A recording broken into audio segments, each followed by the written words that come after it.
1001 Nights. Translated by John Payne in 1884. Story of the Hunchback. There lived once in the city of Bassorah a tailor, who was open-handed and loved pleasure and merrymaking. And he was wont, he and his wife, to go out by times, a-pleasuring, to the public places of recreation. One day, they went out as usual, and were returning home in the evening, when they fell in with a hunchback, the sight of whom would make the disappointed laugh and dispel chagrin from the sorrowful. So they went up to look at him and invited him to go home and make merry with them that night.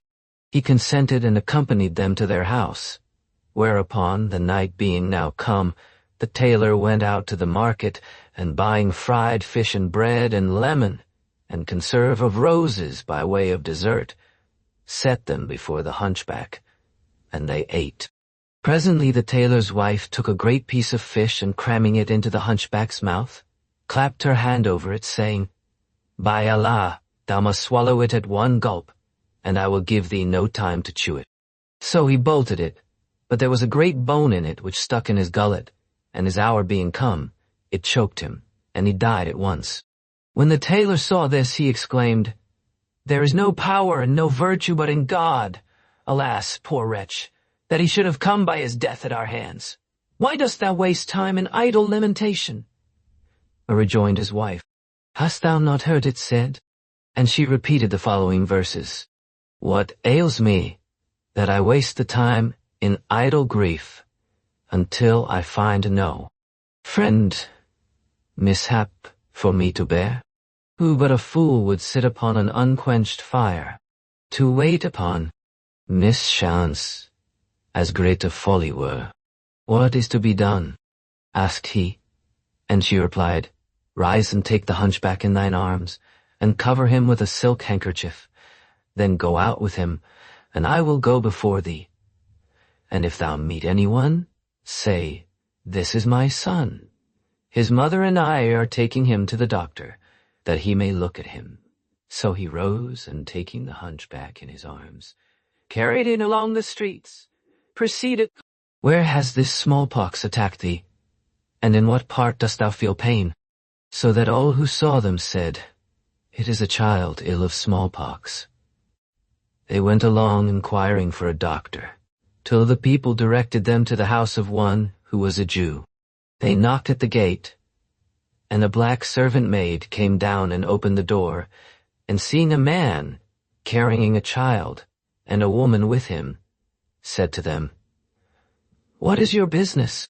"We have a sick child here," answered the tailor's wife, "whom we want the doctor to look at. So take this quarter dinar and give it to thy master, and let him come down and see my son."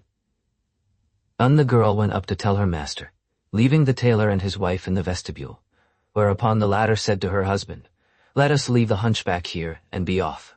So the tailor carried the dead man to the top of the stairs, and propping him up against the wall, went away in his.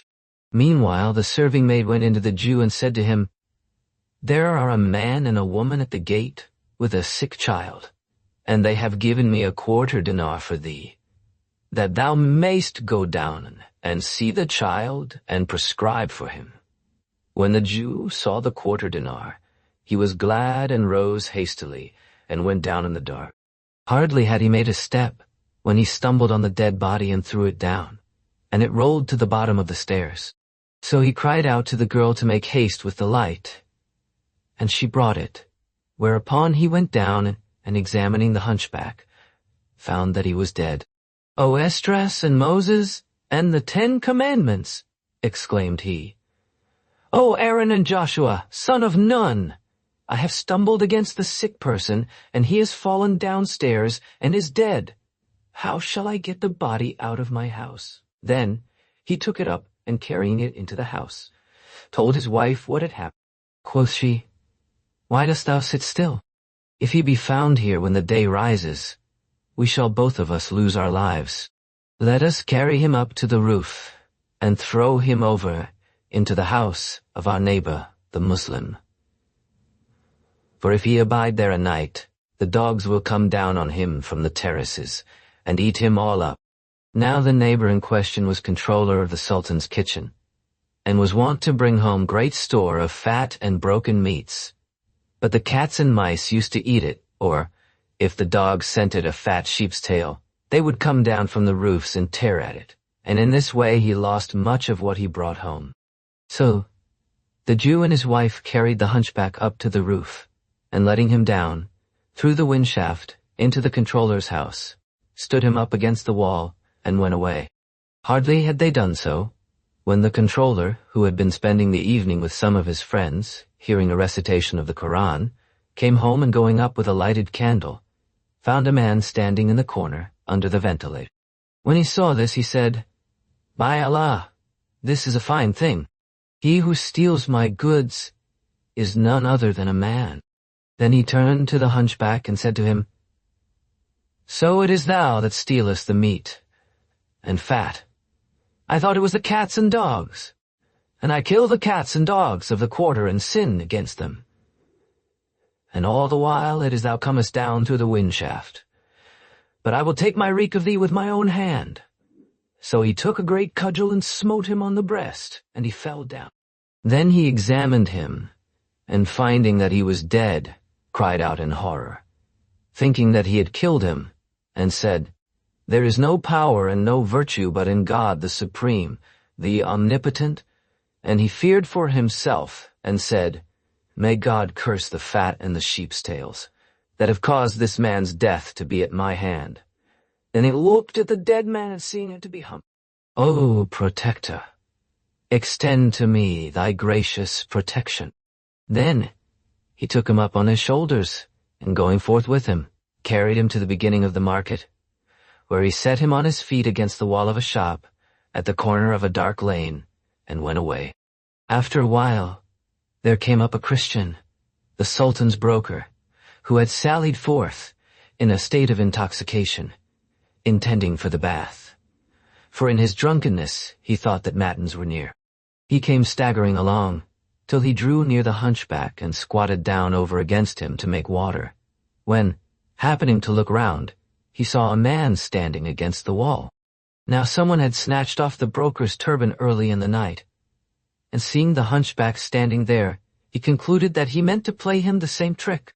So he clenched his fist and smote him on the neck. Down fell the hunchback, whilst the broker called to the watchman of the market, and fell on the dead man, pummeling and throttling him in the excess of his drunken rage. Presently, the watchman came up, and finding a Christian kneeling on a Muslim and beating him, said to the former, "What is the matter?"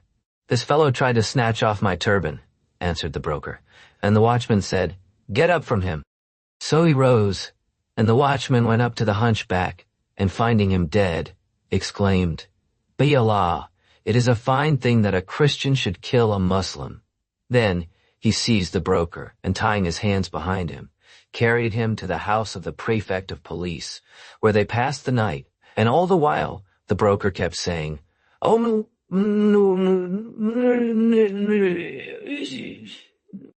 "Oh Virgin, how came I to kill this man? Indeed, he must have been in a great hurry to die of one blow with the fist." And his drunkenness left him, and reflection came in its stead.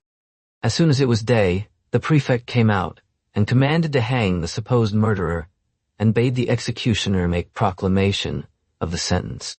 So they set up a gallows, under which they made the broker stand, and the hangman put the rope round his neck, and was about to hoist him up, when behold, the controller of the Sultan's kitchen, passing by, saw the broker about to be hanged, and pressing through the crowd, cried out to the executioner, saying, "Stop, stop, stop, stop." And he replied, "I came home last night, and found this man who had come down the windshaft to steal my goods. So I struck him with a cudgel on the breast, and he died. Then I took him up and carried him to the market, and set him up against the wall in such a place. Is it not enough for me to have killed a Muslim, without burdening my conscience with the death of a Christian also? Hang therefore none but me." When the prefect heard this, he released the broker, and said to the executioner, "Hang up this man on his own confession." So he loosed the rope from the broker's neck and threw it round that of the controller, and placing him under the gallows, was about to hang him, when behold, the Jewish physician pushed through the press and cried, "It was I and none else who killed him. I was sitting at home last night when a man and a woman knocked at the door, carrying this hunchback, who was sick, and gave my servant a quarter dinar, bidding her give it to me and tell me to come down to see him.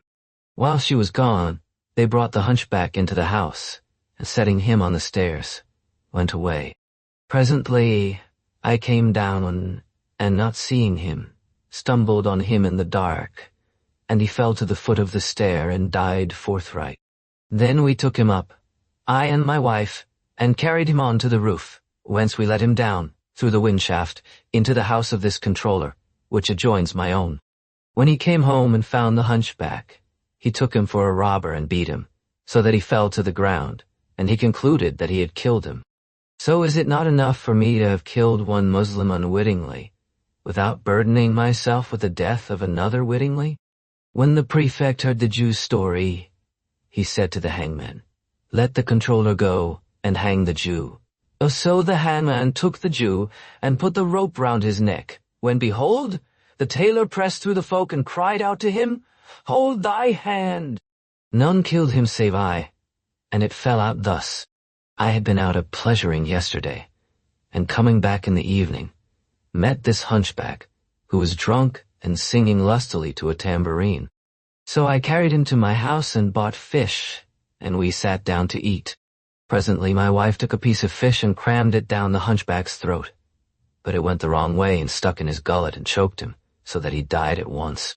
So we lifted him up, I and my wife, and carried him to the Jew's house, where the girl came down and opened the door to us, and I said to her, "Give thy master this quarter dinar, and tell him that there are a man and a woman at the door, who have brought a sick person for him to see."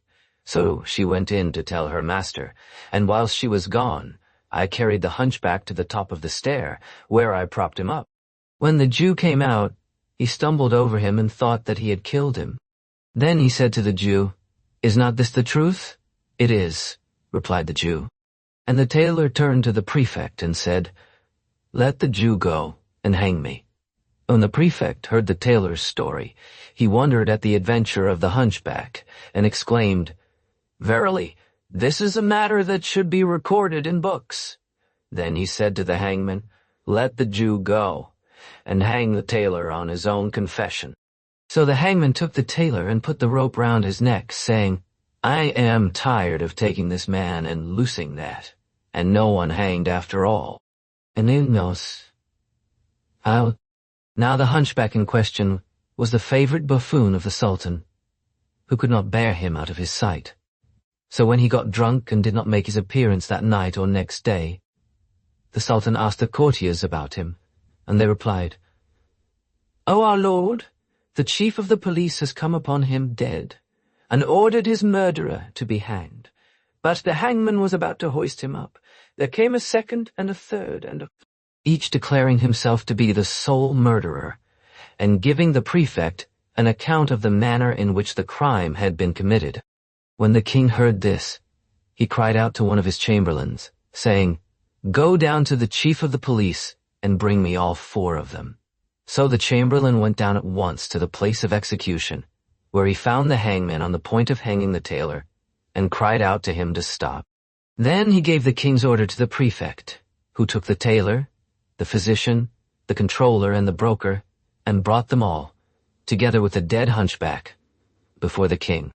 When he came into the presence, he kissed the earth, and told the king all that had passed, whereat he was moved to wonder and mirth, and commended the story to be written in letters of gold, saying to the courtiers, "Did you ever hear a more wonderful story than that of this hunchback?" With this came forward the Christian broker and said, "O king of the age, with thy leave, I will tell thee a thing that happened to myself, and which is still stranger, and more wonderful and pleasant than the story of the hunchback." Quoth the king, "Let us hear it." Quoth the king, "Let us hear it. I came to this, the Christian broker's story. I am by birth a Copt, and a native of Cairo, where I was brought up. My father was a broker, and when I came to man's estate, he died, and I became a broker in his stead. One day, as I was sitting in my shop, there came up to me a young man as handsome as could be, richly clad, and riding on an ass. When he saw me, he saluted me, and I rose to do him honor. Then he pulled out a handkerchief, containing a sample of sesame, and said to me, "What is the worth of an ardeb of this?" "100 dirhams," replied I. And he said, "Take porters and measures, and come tomorrow to the Khan of El Jawli, by the Gate of Victory, where thou wilt find me." Then he went away, leaving with me the handkerchief containing the sample of sesame. And I went round to the buyers, and agreed for 120 dirhams an ardeb. Next day, I took 4 gaugers, and carried them to the Khan, where I found him awaiting me. As soon as he saw me, he rose and opened his magazines, and we measured the contents, and found them 50 ardebs of sesame, making 5,000 dirhams.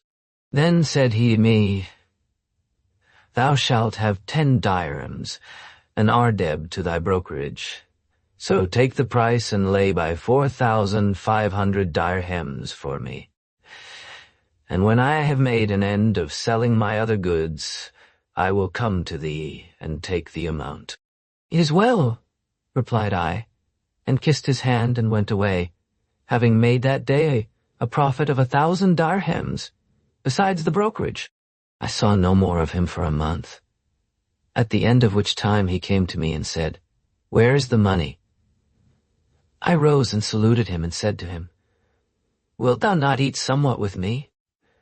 But he refused, saying, "Get the money ready, and I will come back for it." So I brought out the money and sat down to await his return, but saw no more of him for another month, at the end of which time he came to me and said, "Where is the money?" I rose and saluted him and said, "Wilt thou not eat a morsel with me?" But he refused, saying, "Have the money ready against my return," and rode away. So I fetched the dirhams and sat awaiting him, but he did not come near me for another month, and I said, "Verily, this young man is the incarnation of liberality." At the end of the month, he came up, riding on a mule and clad in sumptuous raiment. His face shone like the moon at its full, and he seemed as if he had just come from the bath, with his rosy cheeks, and flower-white forehead and mole like a grain of ambergris, even as says the poet. Within one mansion of the sky the sun and moon combine, with all fair fortune and delight of goodliness they shine. Their beauty stirs all those that see to passion and to love. Good luck to them, for that they move to ravishment divine.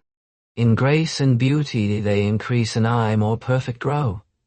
All souls yearn out to them for love, all hearts to them incline. Blessed be God, whose creatures are so full of wonderment. Whatever he wills he fashions forth, even as he doth design.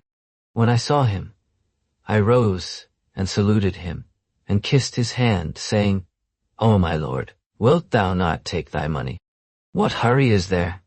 replied he. "Wait till I have made an end of my business, when I will come and take it." Then he went away, and I said to myself, "By Allah, when he comes next time, I must press him to eat with me, for I had traded with his money and profited largely by it." At the end of the year he came again, dressed even more richly than before, and I conjured him to dismount and eat of my victual. And he said to me, "I consent, on condition that what thou expendest on me shall be of my money in thy hands." "So be it," replied I, and made him sit down, whilst I made ready what was needful of meat and drink and so forth, and set the tray before him, saying, "In the name of God." So he came to the table and put out his left hand and ate with me, and I wondered at his using his left hand. When we had done eating, I poured water on his hand and gave him wherewith to wipe it. Then we sat talking, after I had set sweetmeats before him, and I said to him, "O my lord, I prithee, relieve my mind by telling me why thou eatest with thy left hand. Belike something ails thy right hand?"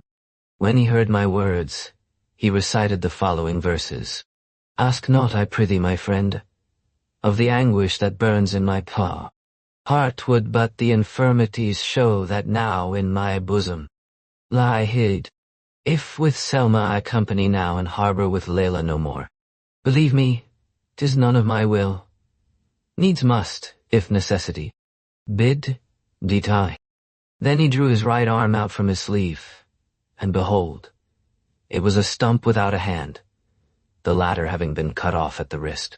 I was astonished at this, and he said to me, Thou seest that my eating with the left hand arose, not from conceit, but from necessity, and there hangs a strange story by the cutting off of my right hand. And how came it to be cut off? Asked I. No, answered he, that I am a native.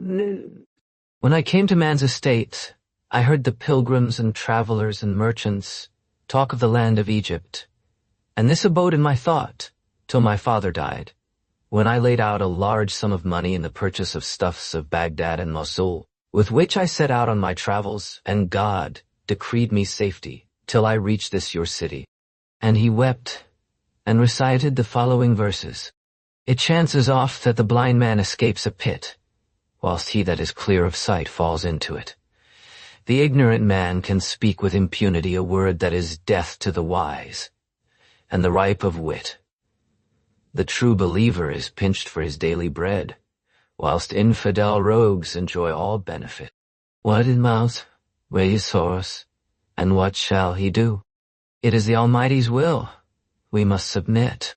So, I entered Cairo, continued he, and put up at the Khan of Mesrer, where I unpacked my goods and stored them in the magazine.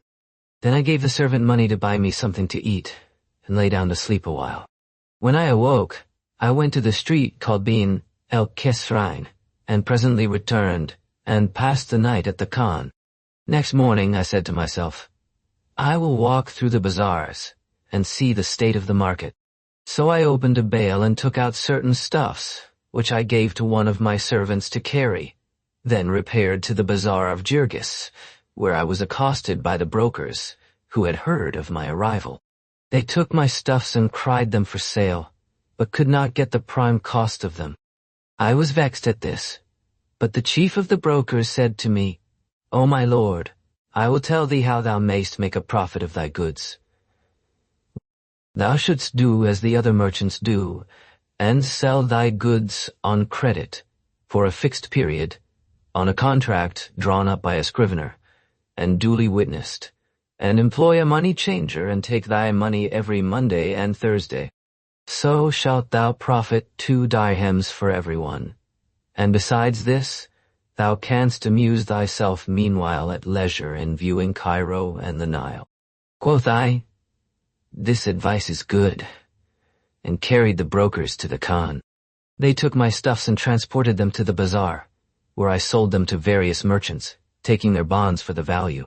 These bonds I deposited with a money changer, who gave me an acknowledgment in writing, with which I returned to my Khan.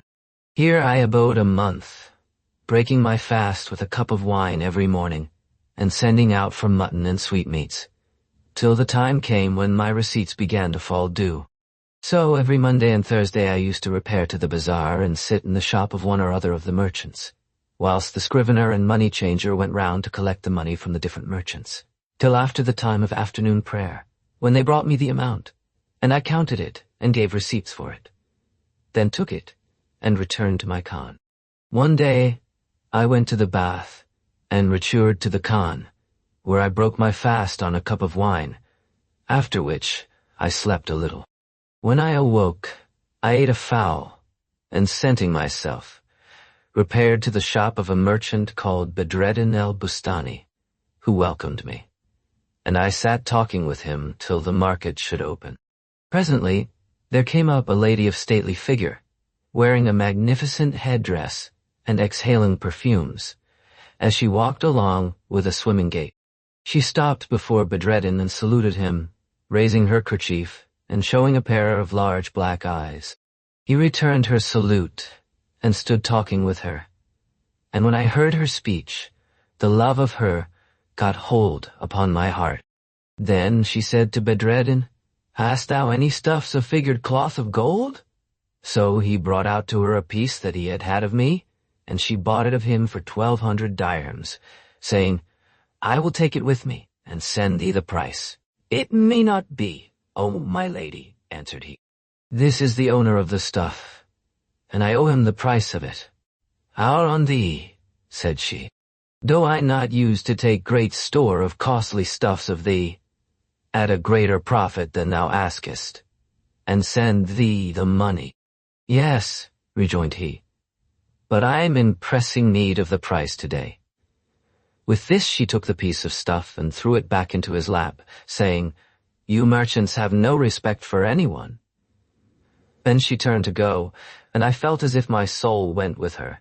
So I rose and stopped her, saying, "O my lady, favor me by retracing thy gracious steps." She smiled and saying, "For thy sake, I will return," came back and sat down in the shop opposite me. Then I said to Bedreddin, "What is the price set upon this piece?" And he replied, 1,100 dirhams. "The other 100 shall be thy profit," rejoined I. "Give me a piece of paper, and I will write thee a discharge for it." So I wrote him a docket to that effect, and gave the piece of stuff to the lady, saying, "Take it, and, if thou wilt, bring me the price next market day. Or, better still, accept it as a gift from me to thee." "May God requite thee with good," answered she, "and make thee my husband, and master of my property." And God heard her prayer. "Oh, my lady," replied I, "is speak." So she lifted her veil, and I took one look at her face that caused me 1,000 regrets, and fell so violently in love with her that I was no longer master of my reason. Then she let down her veil, and taking the piece of stuff said, "O my lord, leave me not desolate," and went away, whilst I remained sitting in the shop till the time of afternoon prayer was past, lost to the world, and fairly distraught for love. And the violence of my passion prompted me to make inquiries about her of the merchant, who replied, "She is a lady of wealth, the daughter of an emir, who died and left her a large fortune." Then I took leave of him and returned to the khan, where they set the evening meal before me, but I could not eat. But sleep came not to me, and I lay awake till daylight, when I rose and changed my dress. I broke my fast on a cup of wine and a morsel of bread in going to the market, saluted Bedreddin, and sat down by him in his shop. Presently up came the lady, followed by a slave girl, and more richly dressed than before, and saluting me, instead of Bedreddin, said to me, in a voice than which I never heard a sweeter or softer, "Send with me someone to take the 1,200 dirhams, the price of the stuff." Then I sat talking with her, and presently I made signs to her, by which she understood that I desired to enjoy her, and rose hastily, as if vexed with me, and went away. My heart clung to her, and I rose and followed in her track. But as I went along, a slave girl accosted me, saying, "O my lord, my mistress would speak with thee." At this I was astonished, and said, "There is no one who knows me here." "O my lord," answered the slave, "how quickly thou hast forgotten her. My mistress is she who was today at the shop of the merchant Bedreddin." So I followed her to the money changers, where I found the lady, who drew me to her side and said to me, "O my beloved, thou hast made prize of my heart, and love of thee has conquered my soul. Since the day I saw thee first, I have taken no delight in sleep, nor in meat, nor drink. My sufferings have been still greater than thine," answered I, "and my state dispenses me from complaint." Then said she, "O my lord, shall I come to thee, or wilt thou come to me?" Quoth I am a stranger here, and have no lodging but the khan, so by thy favor it shall be at thy house." "It is well," replied she. At this I rejoiced greatly, and took leave of her, and returned to the khan, where I passed a sleepless night. As soon as it was day, I rose and changed my clothes, and perfumed myself with essences, and sweet-scented smoke. Then I took 50 dinars in a handkerchief and went out to the Zuwaila gate, where I hired an ass, bidding the driver carry me to the Hebaniyah. So he set off with me and brought me in the twinkling of an eye to a by-street called El Mumkeri, where I bade him go in and inquire for the syndic's house. After a little he returned and said, "Alight." But I made him guide me to the house, where I dismounted and giving him a quarter dinar, said, "Come back tomorrow at daybreak and fetch me away." "In the name of God," answered he, and went away. Then I knocked at the gate, and there came out 2 young girls, high-bosomed maids, as they were moons, and said to me, "Enter, for our mistress awaits thee, and she slept not last night for joyance in thee." So I entered, and they brought me, through a vestibule, into an upper chamber with 7 doors, paved with vari-colored marbles, and furnished with hangings and carpets of color. The walls were plastered with stucco royal, in which one might see his own face, and the roof was ribbed with gold and bordered with inscriptions emblazoned in ultramarine. All around were latticed windows overlooking a garden, full of fruits of all colors, with streams running and birds singing on the branches, and midmost the hall was a fountain, at whose angles stood birds fashioned in red gold, spouting forth water as it were pearls and jewels. And indeed the place comprised all kinds of beauty and dazzled the beholder with its radiance. I entered and sat down. But hardly had I done so, when the lady came up to me, crowned with a diadem of pearls and jewels, and having her eyebrows penciled and her hands stained with henna. When she saw me, she smiled on me and embraced me, and pressed me to her bosom. And she set her mouth to mine and sucked my tongue, and I did the like with her. Then she said, "Can it be true that thou art indeed come to me?" "I am thy slave," answered I. And she said, "Welcome 1,000 times.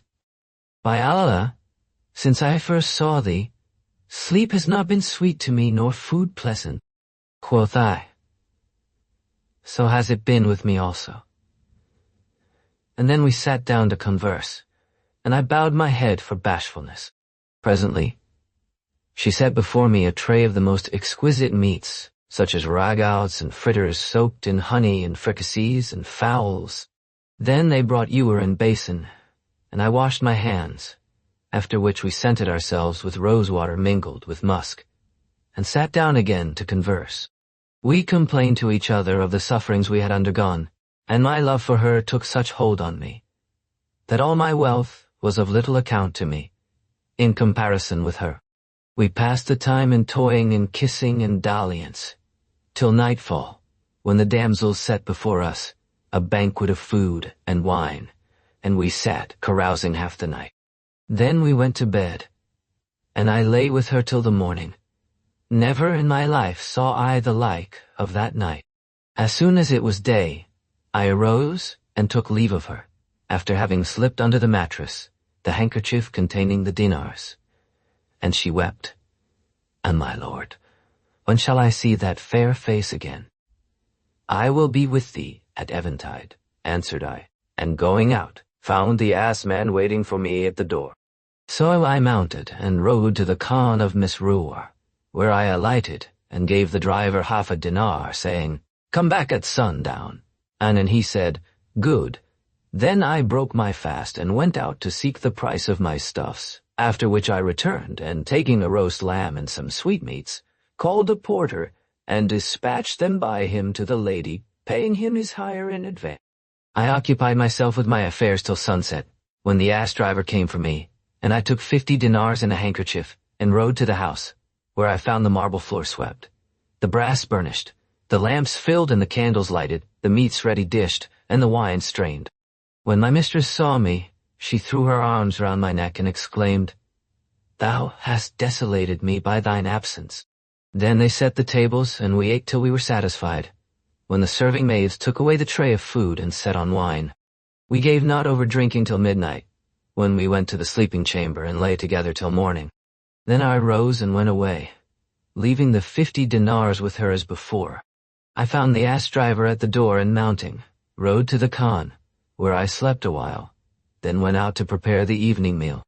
I took a brace of geese with broth on 2 platters of dressed rice, together with colocasia roots, fried and soaked in honey, and wax candles and fruits and conserves and flowers and nuts and almonds, and sent them all to her.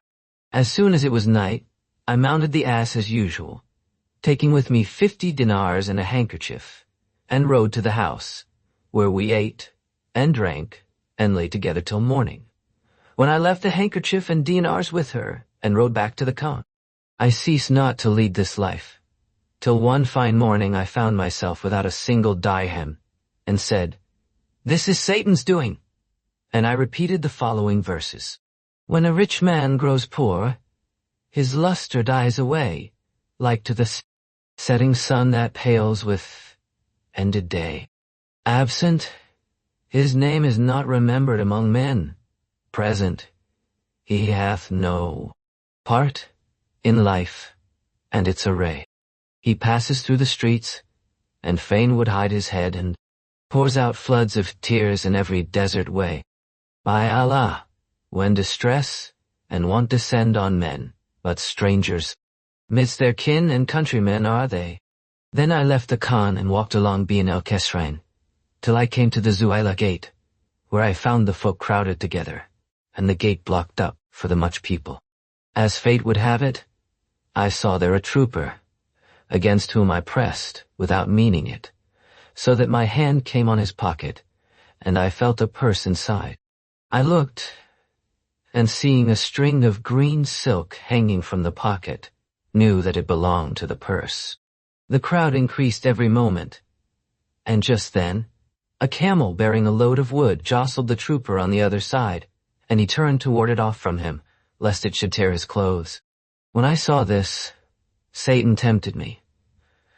So I pulled the string and drew out a little purse of blue silk, full of something that chinked like money. Hardly had I done so, when the soldier turned and, feeling his pocket lighten, put his hand to it and found it empty, whereupon he turned to me, and raising his mace, smote me on the head. I fell to the ground, whilst the people came round us, and seizing the soldier's horse by the bridle, said to him, "Is it because he pushed against thee in the throng, that thou smitest this young man such a blow?" With this I came to myself, and stood up, and the folk looked at me, and said, "This is a comely youth, and would not steal aught." Some took part for me, and others against me, and there was a great clamor, and the people pulled at me, and would have rescued me from the trooper. But as fate would have it, the chief of the police and the captain and officers of the watch entered by the gate at this moment, and the prefect, seeing the crowd about the soldier and myself, inquired what was the matter. "Oh, my lord," replied the soldier, "this fellow is a thief. I had a blue purse in my pocket containing 20 dinars, and he took it, whilst I was in the crush." "Was anyone else by thee?" asked the magistrate, and the trooper answered, "No." Then the prefect cried out to the officers of the watch, who seized me and, stripping me by his order, found the purse in my clothes. He took it and found in it 20 dinars, as the soldier had said, whereat he was wroth, and calling to the officers to bring me before him, said to me, "O young man, tell me the truth. Didst thou steal this purse?" At this I hung down my head and said to myself, "It is useless for me to say I did not steal the purse, for they found it in my clothes. And if I confess to the theft, I fall into trouble." So I raised my head and said. When the prefect heard what I said, he wondered, and called for witnesses, who came forward and attested by confession. Then he bade the hangman cut off my right hand, and he did so, after which he would have cut off my left foot also. But the trooper took pity on me and interceded for me with the prefect, who left me and went away, whilst the folk remained round me and gave me a cup of wine to drink. As for the trooper, he gave me the purse, saying, "Thou art a comely youth, and it befits not that thou be a thief." By Allah, trusty brother mine, I am indeed no thief, nor, O most bountiful of men, a highwayman am I. But the vicissitudes of fate overthrew me suddenly, and care and terreur, stress and penury full sorely did me try. It was not thou, but God who cast the fatal shaft at me, the shaft that made from off my head the crown of honor fly. Then he left me, and I went away, after having wrapped my hand in a piece of rag, and thrust it into my bosom. I betook me to my mistress's house, faint and ill at ease, and pale by reason of what had befallen me, and threw myself on the couch. She saw that my color was changed, and said to me, "What ails thee, and why do I see thee thus changed?" "My head irks me," answered I. "I am not well." When she heard this, she was vexed and concerned for me, and said to me, "Fret not, my heart, O my lord. Sit up and raise thy head, and let me know what has happened to thee today, for thy face tells me a tale." "Spare me this talk," replied I. But she wept, and said, "Meseems thou art tired of me, for I see that thou art contrary to thy wont." But I was silent, and she continued to talk to me, though I made her no answer, till nightfall, when she brought me food. But I refused it, fearing to let her see me eat with my left hand, and quoth she, "Tell me what has befallen thee today, and what ails thee, that thou art troubled and broken in heart and spirit." "Presently," replied I. "I will tell thee at my leisure."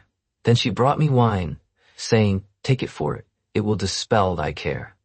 Thou must indeed drink and tell me what is thy matter with thee." "Must I tell thee?" said I. And she answered, "Yes, and then said I, if it must be." So she filled and drank, then filled again, and gave me the cup. I took it from her with my left hand, and repeated the following verses with tears running from my eyes.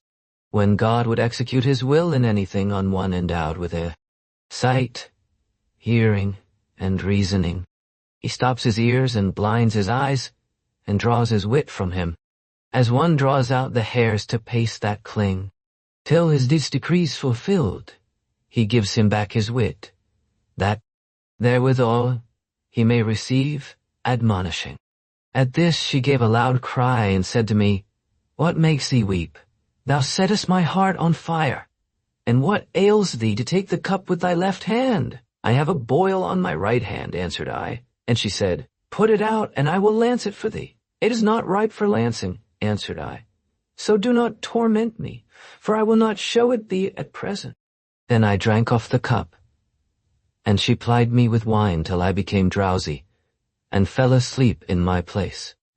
Whereupon she looked at my right arm, and saw that it was but a stump without a hand. So she searched me, and found the purse of gold and my severed hand, wrapped in a piece of rag. With this there overcame her such grief as none ever knew, and she ceased not to lament for my sake till the morning. When I awoke, I found she had made me a dish of broth of 4 boiled fowls, which she brought to me, together with a cup of wine. I ate and drank, and laying down the purse would have gone out, but she said to me, "Whither goest thou?" "Where my business calls me," replied I. And she said, "Thou shalt not go. Sit down." And so I sat down, and she said, "Has thy love for me brought thee to such a pass, that thou hast wasted thy substance, and lost thy hand on my account? Since this is so, I call God to witness against me that I will never part with thee, and thou shalt see the truth of my words." Then she sent for the Qadi and the witnesses, and said to them, "Draw up a contract of marriage between me and this young man, and bear witness that I have received the dowry." So they drew up our marriage contract, and she said to them, "Be witness that all my money that is in this chest, and all that belongs to me and all my slaves, male and female, are the property of this young man." And so they took act of this, and withdrew, after having received their fees. Then she took me by the hand, and leading me to a closet, opened a large chest, and said to me, "See what is herein." And I looked, and behold, it was full of handkerchiefs. Quoth she, "This is the money I had of thee, for every time thou gavest me a handkerchief, with 50 dinars in it. I wrapped it together and threw it into this chest. So now take thy money, for indeed it returns to thee, and thou today art become of high estate. Fate afflicted thee, so that thou didst lose thy right hand for my sake, and I can never requite thee. Nay, though I gave my life, it were little, and I should still remain thy debtor. Then she said to me, Take possession of thy property, and transferred the contents of the other chest to that which contained the money I had given her. At this, my heart was gladdened, and my grief forsook me, and I rose and kissed and thanked her. Quoth she, Thou hast lost thy hand for love of me, and how can I requite thee? By Allah, if I gave my life for thy love, it were far short of thy due. Then she made over to me by deed all her clothes and jewels and other property, and lay not down to sleep that night, being in sore concern on my account, till I told her all that had befallen me. I passed the night with her. But before we had lived together a month's time, she fell grievously ill, and sickness was upon her, by reason of her grief for the loss of my hand, and she endured but 50 days. So I laid her in the ground, and had recitations of the Koran made over her tomb, and gave much money in alms for her. After which I returned to the house, and found that she had left much substance in money, and houses and lands. Among her storehouses was one full of sesame, whereof I sold part to thee, and it was the fact of my being busied in selling the rest of my goods, and all that was in the storehouses, that diverted my attention from thee. Nor have I till now made an end of receiving the price. This, then, is the reason of the cutting off of my right hand and of my eating with the left. Now thou shalt not balk me in what I am about to say, for that I have eaten of thy victual. And it is that I make thee a gift of the money that is in thy hands. Indeed, replied I, thou hast shown me the utmost kindness and liberality. Then said he, Wilt thou journey with me to my native country, whither I am about to return with a lading of Cairo and Alexandria stuffs? I will, answered I, and appointed with him for the end of the month. So I sold all I had and bought merchandise. Then we set out, he and I, and journeyed till we came to this town, where he sold his goods, and buying others in their stead, set out again for Egypt. But it was my lot to abide here, so that there befell me in my strangerhood what befell last night. This, then, is my story, O King of the age. Is it not more marvelous than that of the hunchback? Not so, answered the king, and needs must you all be hanged. Then came forward the controller of a sultan's kitchen and said, With thy leave, I will tell thee what happened to me but lately, and if it be more marvelous than the story of the hunchback, do thou grant us our lives. So be it, answered the king. Then said the controller, No, O king, that, the controller's story. I was the night before last in company with a number of persons who were assembled for the purpose of hearing a recitation of the Koran. The doctors of the law attended, and when the readers had made an end of reading, the table was spread, and amongst other things they set before us a ragout flavored with cumin seed. So we sat down to eat it, but one of our number held back and abstained from eating. We conjured him to eat of the ragout, but he swore that he would not, and we pressed him till he said, Press me not. What has already befallen me through eating of this dish suffices me. And he repeated the following verses. Shoulder thy tray, for God, and get thee gone with it, and to thine eyes apply such salve as thou deemst fit. For God's sake, said we, tell us the reason of thy refusal to eat of the ragout. If I must eat of it, replied he, I will not do so, except I may wash my hands 40 times with soap, 40 times with cap. So the master of the house ordered his servants to bring water and all that he required. And the young man washed his hands as he had said. Then he sat down as if afraid, and dipping his hand into the ragout, began to eat, though with evident repugnance and as if doing himself violence, whilst we regarded him with the utmost wonder. For his hand trembled, and we saw that his thumb had been cut off, and he ate with his 4 fingers only. So we said to him, God on thee, what has become of thy thumb? Is thy hand thus, by the creation of God, or has it been mutilated by accident? O my brothers, answered he, it is not this thumb alone that has been cut off, but also that of the other hand, and the great toe of each of my feet, as ye shall see. Then he bared his left hand. At this sight our amazement increased, and we said to him, We are impatient to know thy history and the manner of the cutting off of thy thumbs and great toes, and the reason of thy washing thy hands 120 times. Know then, answered he, that my father was chief of the merchants of Baghdad in the time of the Caliph Harun-ar-Rashid. But I buried him, and had recitations of the Koran made over him, and mourned for him days and nights. Then I opened his shop and found he had left little but debts. However, I compounded with his creditors for time to pay, and betook myself to buying and selling, paying them something week by week on account, till at last I succeeded in clearing off the debts and began to add to my capital. One day, as I sat in my shop, there came up to the entrance of the bazaar a lady, than whom my eyes never saw a fairer, richly clad and decked and riding on a mule, with one slave walking before and another behind her. She halted the mule at the entrance of the bazaar and entered, followed by an eunuch who said to her, O my lady, come out without telling anyone, or thou wilt bring us into trouble. And he stood before her, whilst she looked at the shops. She found no shop open but mine, so came up, with the eunuch behind her, and sitting down in my shop, saluted me. Never did I hear aught sweeter than her voice, or more pleasant than her speech. Then she unveiled her face, and I saw she was like the moon, and stole at her a glance that cost me 1,000 sighs. My heart was captivated with her love, and I could not take my eyes off her face, and I repeated the following verses.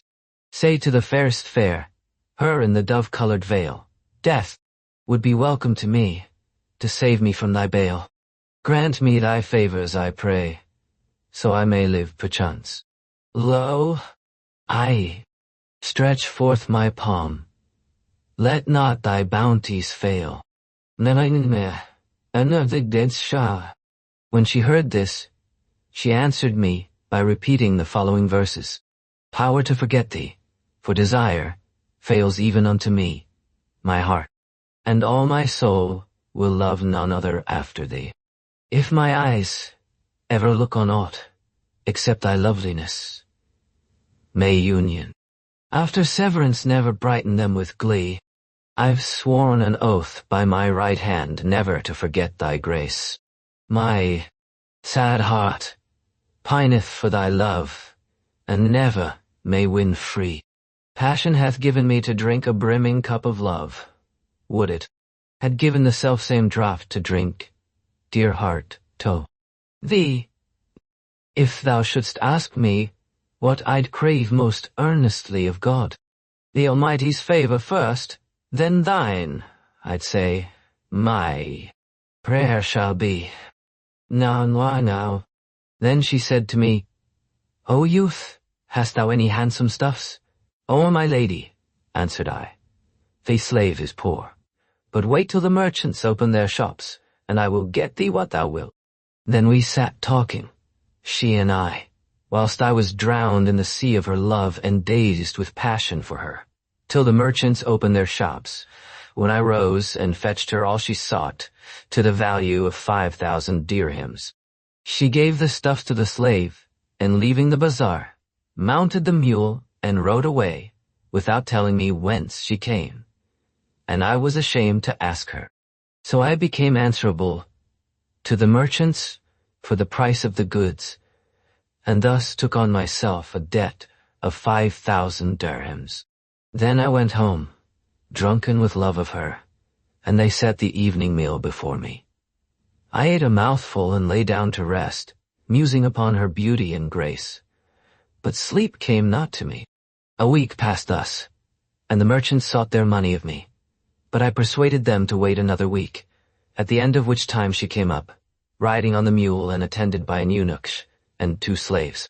She saluted me and said, "O my lord, we have been long in bringing thee the price of the stuffs, but now fetch a money changer and take the amount."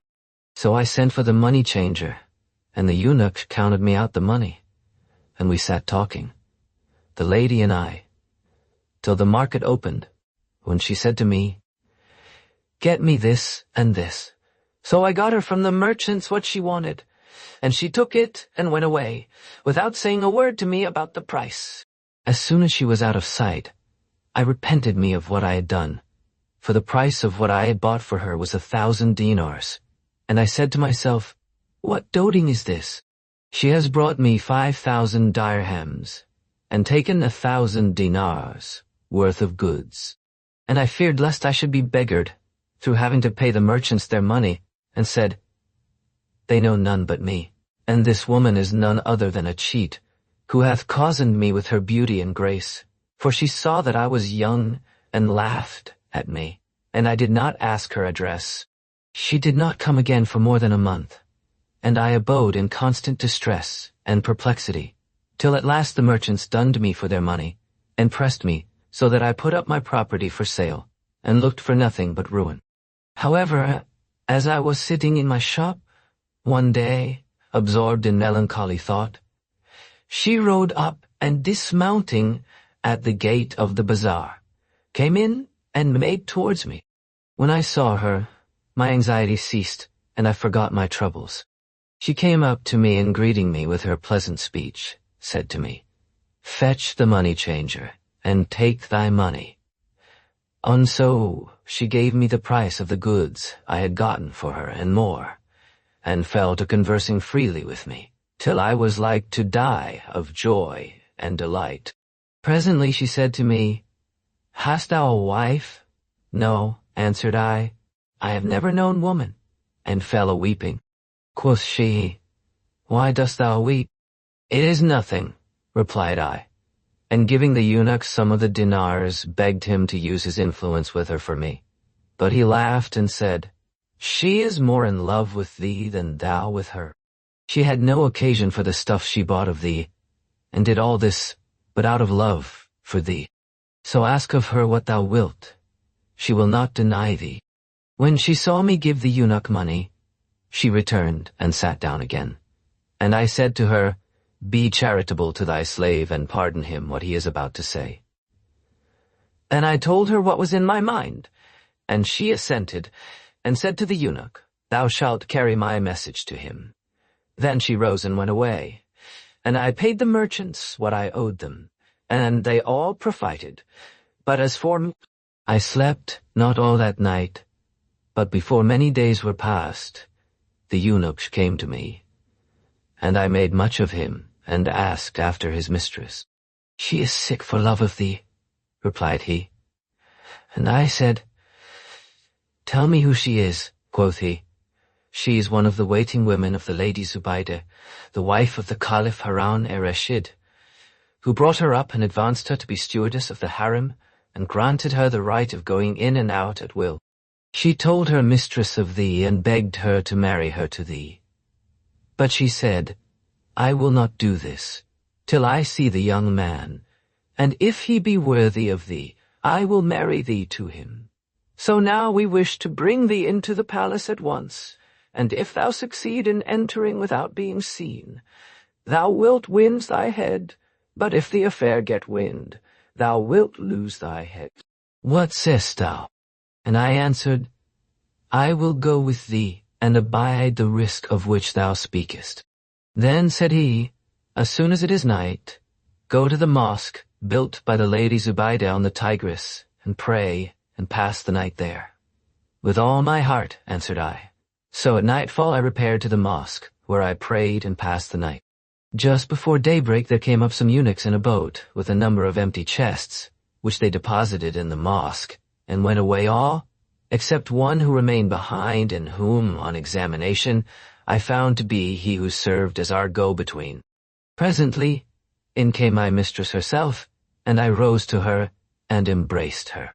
She kissed me, weeping, and we talked a while, after which she made me get into one of the chests and locked it upon me. Then the eunuchs came back with a number of packages, and she fell to stowing them in the chests, and locking the latter one by one, till she had filled them all. Then they embarked the chests in the boat, and made for the Lady Zubaydah's palace.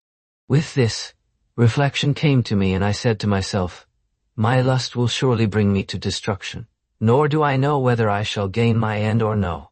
Then they carried them into the palace, passing through a troop of eunuchs, guardians of the harem and doorkeepers, till they came to the post of the chief of the eunuchs, who started up from sleep and called out to the lady, saying, "What is in those chests?" quoth she.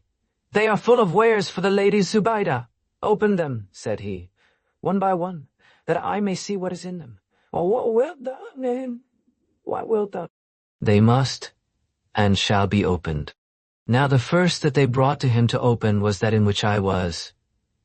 And when I felt this, my senses failed me, and I bepissed myself for terror. And the water ran out of the chest.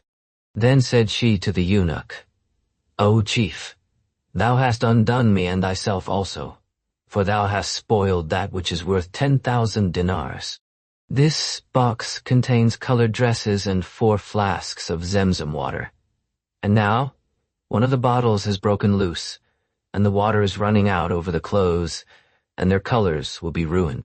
Then said the eunuch, "Take up thy chests, and begone with God's malison." Yanika. So the slaves took up the chests, and hurried on with them, till suddenly I heard a voice saying, "Alas! Alas! The Caliph! The Caliph!" When I heard this, my heart died within me, and I spoke the words which whoso says shall not be confounded. That is to say, there is no power and no virtue but in God the Most High, the Supreme. I have brought this affliction on myself. Presently I heard the Caliph say to my mistress, "Harkee, what is in those chests of thine?" "Clothes for the Lady Zubaydah," answered she, and he said, "Open the—" When I heard this I gave myself up for lost, and said, "By Allah, this is the last of my worldly days," and began to repeat the profession of the faith.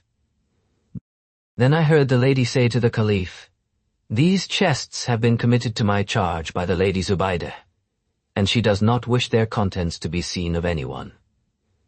"No matter," said he, "I must open them and see what is in them." And he cried out to the eunuchs, saying, At this I made sure of death and swooned away. Then the slaves brought the chests up to him and opened them, one after another, and he saw in them perfumes and stuffs and rich clothes, till none remained unopened but that in which I was. They put their hands to it to open it, but the lady made haste and said to the Caliph, "This one thou shalt see in the Lady Zubaydah's presence, for that which is in it is her secret." When he heard this, he ordered them to carry in the chests. So they took up that in which I was and carried it, with the rest, into the harem and set it down in the middle of the saloon. And indeed my spittle was dried up for fear. Then my mistress opened the chest and took me out, saying, "Fear not. No harm shall befall thee, but be of good courage, and sit down, till the Lady Zubaydah comes, and thou shalt surely win thy wish of me." So I sat down, and after a while in came 10 maidens like moons and ranged themselves in 2 rows, one facing the other, and after them other 20, high-bosomed maids with the Lady Zubaydah, who could hardly walk for the weight of her dresses and ornaments. As she drew near, the damsels dispersed from around her, and I advanced and kissed the earth before her. She signed to me to be seated and questioned me of my condition and family, to which I made such answers as pleased her. And she said to my mistress, "O damsel, our nurturing of thee has not been in vain." And then she said to me, "Know that this damsel is to us even as our own child, and she is a trust committed to thee by God."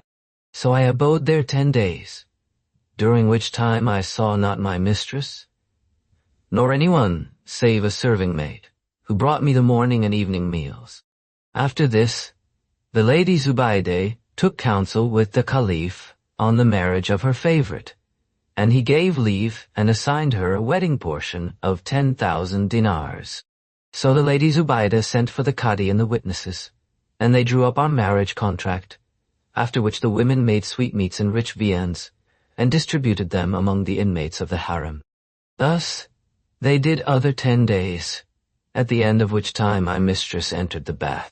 Meanwhile they set before me a tray of food, on which was a basin containing a ragout of fricasseed fowl's breasts, dressed with cumin seed and flavored with sugar and rose water, mixed with musk, and many another dish, such as amazed the wit. And by Allah, I did not hesitate, but fell upon the ragout and ate my fill of it. Then I wiped my hands, but forgot to wash them, and sat till it grew dark, when they lit the candles and the singing women came with tambourines, and proceeded to display the bride and carry her in procession from room to room, receiving largesse of gold and pieces of silk, till they had made the round of the palace. Then they brought her to me and disrobed her. When I found myself alone in bed with her, I embraced her, hardly believing in my good fortune. But she smelt the odor of the ragu on my hands, and gave a loud cry, at which the maids came running to her from all sides. I was alarmed and trembled, not knowing what was the matter. And the girls said to her, "What ails thee, O sister?" Quoth she, "Take this madman away from me. Methought he was a man of sense. What makes thee think me mad?" asked I. "O madman," answered she, "what made thee eat of ragout of cumin seed without washing thy hands? By Allah, I will punish thee for thy misconduct. Shall the like of thee come to bed to the like of me, with unwashed hands?" Then she took from her side a whip of plaited thongs and laid onto my back and buttocks till I swooned away for the much beating, when she said to the maids, "Take him and carry him to the chief of the police, that he may cut off the hand wherewith he ate of the ragout and washed it not." When I heard this, I said, "There is no power and no virtue but in God.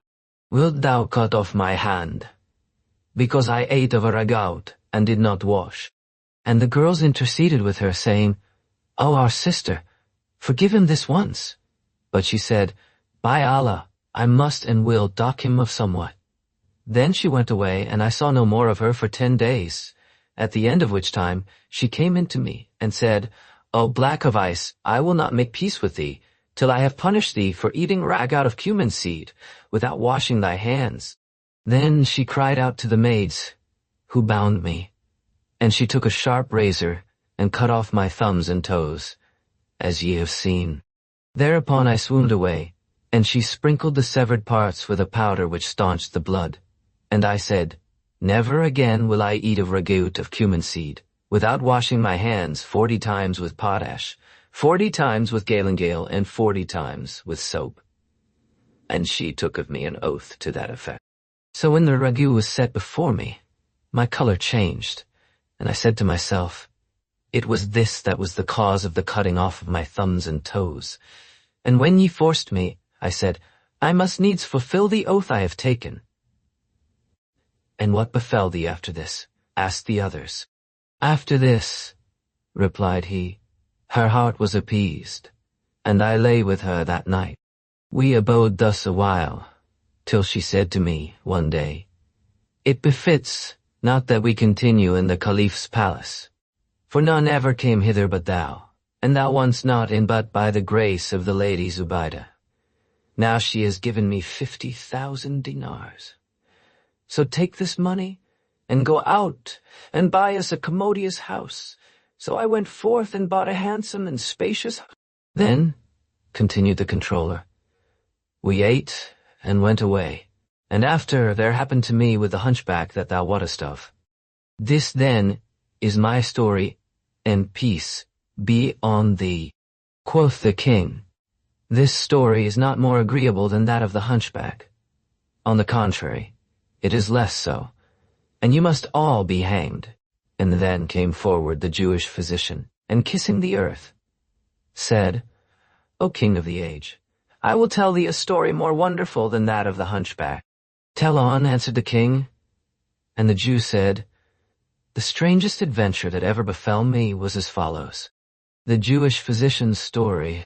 In my younger days, I lived at Damascus, where I studied my art. And one day, as I sat in my house, there came to me a servant with a summons from the governor of the city. So I followed him to the house, and entering the saloon, saw, lying on a couch of juniper wood, set with plates of gold, that stood at the upper end, a sick youth. Never was seen a handsomer. I sat down at his head and offered up a prayer for his recovery. He made a sign to me with his eyes, and I said to him, O my Lord, give me thy hand. So he put forth his left hand, at which I wondered, and said to myself, By Allah, it is strange that so handsome a young man of high family should lack good breeding. This can be nothing but conceit. I accompanied him to the bath, the whole of which they had cleared for his accommodation. And the servants came in with him and took off his clothes within the bath, when I saw that his right hand had been newly cut off, and this was the cause of his illness. At this, I was amazed and grieved for him. Then looking at his body, I saw on it the marks of beating with rods, for which he had used ointments. I was perplexed at this, and my perplexity appeared in my face. The young man looked at me and reading my thought, said to me, O physician of the age, marvel not at my case. I will tell thee my story. When we leave the bath, then we washed and returning to his house, partook of food and rested a while. After which he said to me, What sayest thou to taking the air in the garden? I will well, answered I. So he bade the slaves carry out carpets, and cushions and ruas a lamb, and bring us some food. They did as he bade them, and we ate of the fruits, he using his left hand for the purpose. After a while I said to him, Tell me thy story. O physician of the age, answered he, hear what befell me. Know that I am a native of Mosul, and my father was the eldest of 10 brothers, who were all married. But none of them was blessed with children except my father, to whom God had vouchsafed me. So I grew up among my uncles, who rejoiced in me with exceeding joy, till I came to man's estate. One Friday, I went to the chief mosque of Mosul with my father and my uncles, and we prayed the congregational prayers, after which all the people went out, except my father and uncles, who sat conversing of the wonders of foreign lands and the strange things to be seen in various cities. At last they mentioned Egypt, and one of my uncles said, Travelers say that there is not on the face of the earth aught fairer than Cairo and its Nile. Quoth my father, who has not seen Cairo has not seen the world. Its dust is gold, and its Nile a wonder. Its women are houris, and its houses palaces. Its air is temperate, and the fragrance of its breezes outvies the scent of aloes wood. And how should it be otherwise, being the mother of the world? Bravo for him who says. And he repeated the follow, Shall I from Cairo wend and leave the sweets of its delight? What? Sojourn after it, indeed were worth a longing thought. How shall I leave its fertile plains, whose earth unto the scent is very perfume? For the land contains no thing that's not.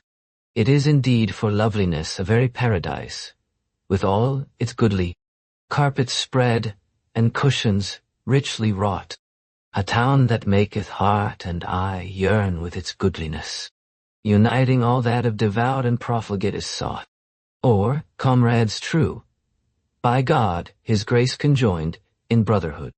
Their meeting place, the groves of palms that cluster round about. O men of Cairo, if it be God's will that I depart, let bonds of oath, friendship and of love unite us still in thought. Name not the city to the breeze, lest for its rival lands it steal the perfumes, wherewithal its garden ways are fraught.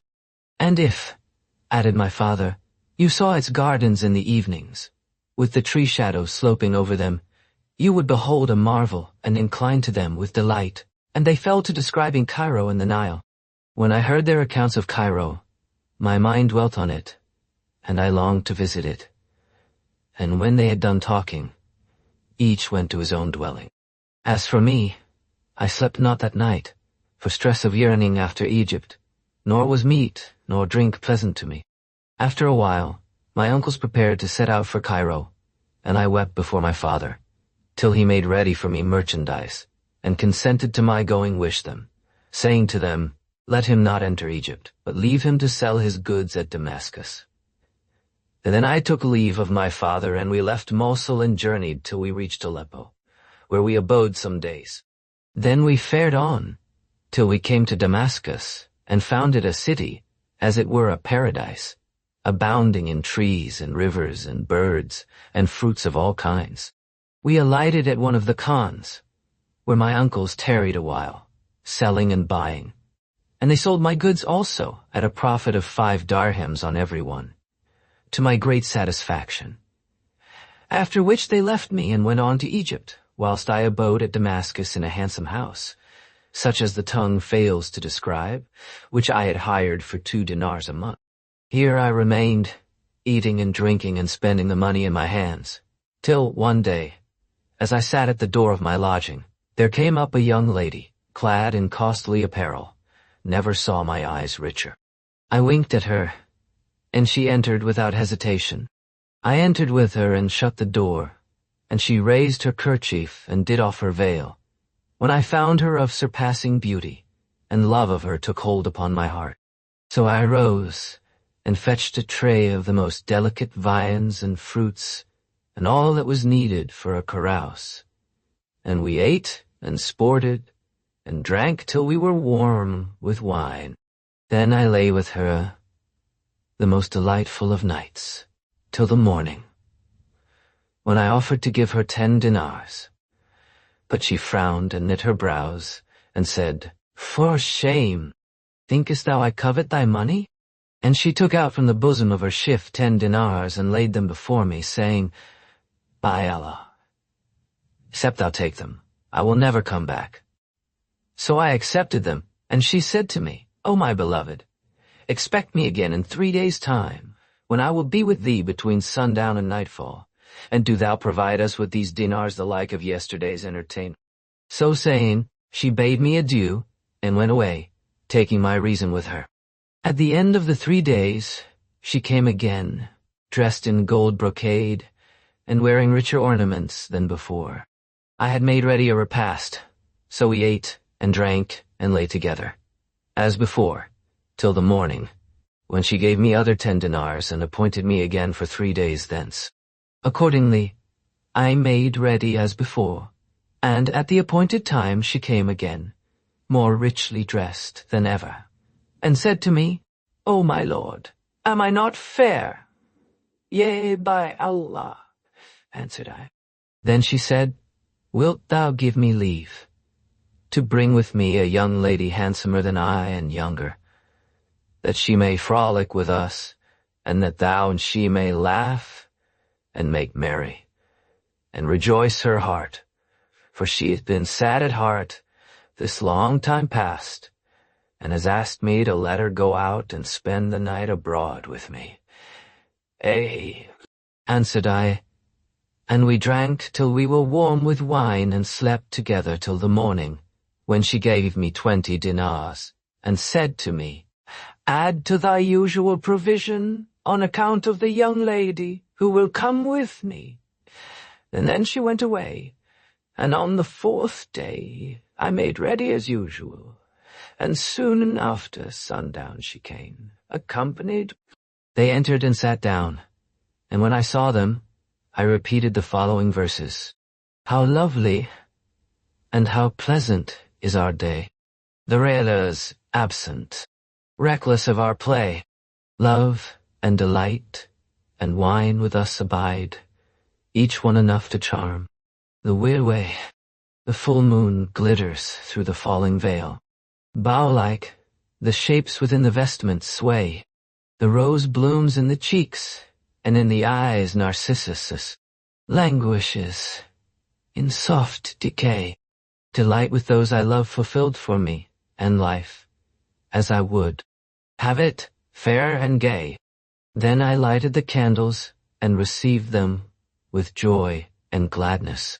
They put off their outer clothing, and the new damsel unveiled her face. When I saw that she was like the moon at its full, never beheld I one more beautiful. Then I rose, and set meat and drink before them, and we ate and drank, and I began to feed the new damsel, and to fill her cup and drink with her. At this, the first lady was secretly jealous, and said to me, "Is not this girl more charming than I?" By Allah," replied I. Quoth she, "It is my intent that thou lie with her this night." And I answered, "On my head and eyes." Then she rose and spread the bed for us. And I took the young lady and lay with her that night till the morning, when I awoke and found myself wet, as I thought, with sweat. I sat up and tried to rouse the damsel. But when I shook her by the shoulders, her head rolled off the pillow. Thereupon my reason fled, and I cried out, saying, "O gracious protector, extend to me thy protection."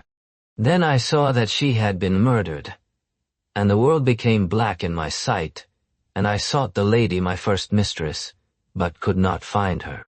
So I knew that it was she who had murdered the girl, out of jealousy, and said, "There is no power and no virtue but in God the Most High, the Supreme. What is to be done?" I considered a while, then rose and taking off my clothes, dug a hole midmost the courtyard, in which I laid the dead girl with her jewelry and ornaments, and throwing back the earth over her, replaced the marble of the pavement. After this, I washed and put on clean clothes, and taking what money I had left, locked up the house and took courage, and went to the owner of the house, to whom I paid a year's rent, telling him that I was about to join my uncles at Cairo. Then I set out and journeying to Egypt, forgathered with my uncles, who rejoiced in me, and I found that they had made an end of selling their goods. They inquired the reason of my coming, and I said, "I yearned after you," but did not let them know that I had any money with me. I abode with them a year, enjoying the pleasures of the city and the Nile, and squandering the rest of my money in feasting and drinking, till the time drew near for my uncle's departure, when I hid myself from them, and they sought for me, but could hear no news of me, and said, "He must have gone back to Damascus." So they departed, and I came out from my hiding and sojourned in Cairo 3 years, sending year by year the rent of the house at Damascus to its owner, until at last I had nothing left but 1 year's rent. At this my breast was straitened, and I set out and journeyed till I reached Damascus, where my landlord received me with joy. I alighted at the house, and found everything locked up as I had left it. So I opened the closets, and took out what was in them, and found under the bed, where I had lain with the murdered girl, a necklet of gold set with jewels. I took it up, and cleansing it of her blood, examined it, and wept a while. Then I abode in the house 2 days, and on the 3rd day I went to the bath and changed my clothes.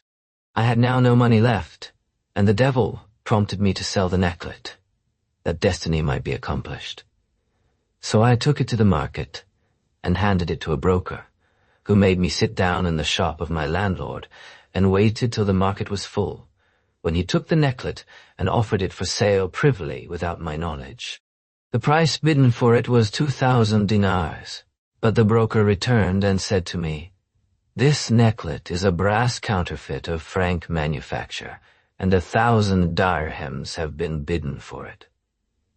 "Yes," answered I knew it to be brass, for we had it made for such an one, that we might mock her, and now my wife has inherited it, and we wish to sell it, so go and—" When the broker heard this, his suspicions were roused, so he carried the necklet to the chief of the market, who took it to the prefect of police and said to him, "This necklet was stolen from me, and we have found the thief in the habit of a merchant."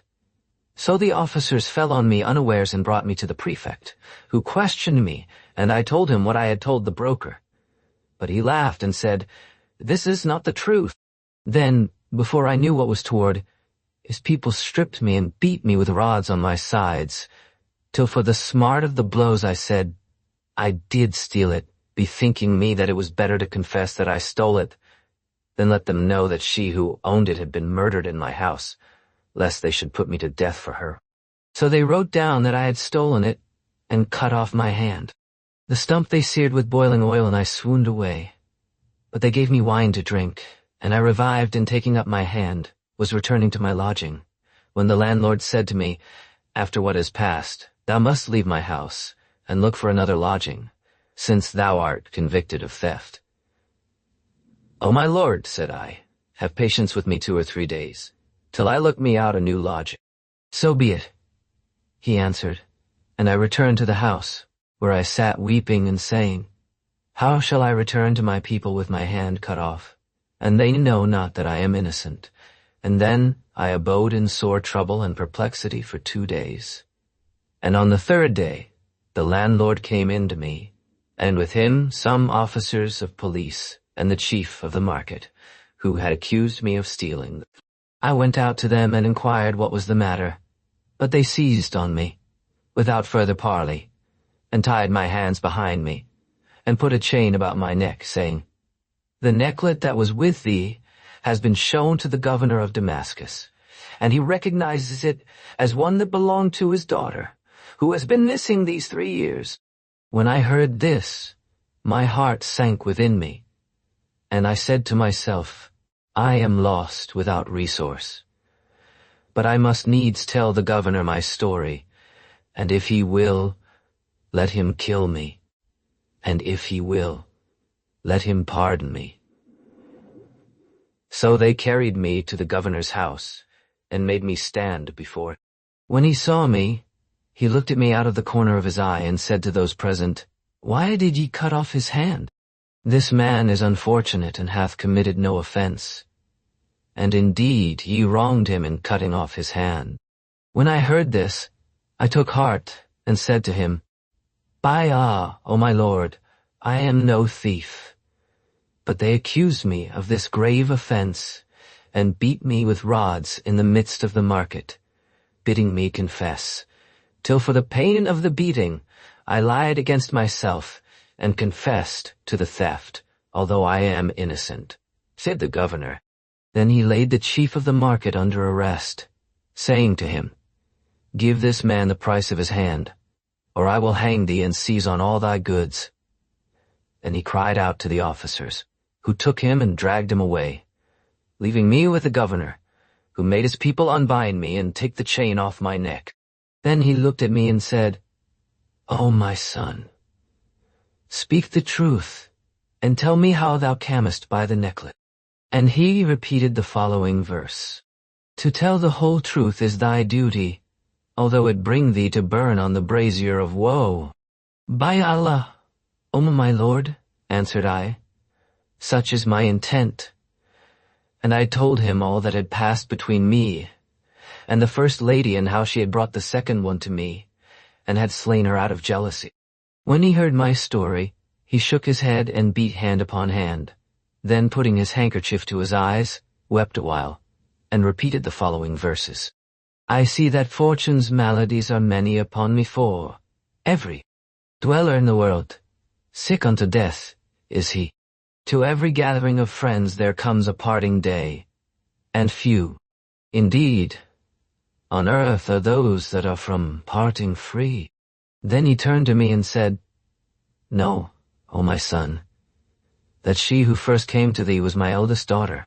I brought her up in strict seclusion, and when she came to womanhood, I sent her to Cairo and married her to my brother's son. After a while he died, and she came back to me. But she had learnt profligate habits from the natives of Cairo.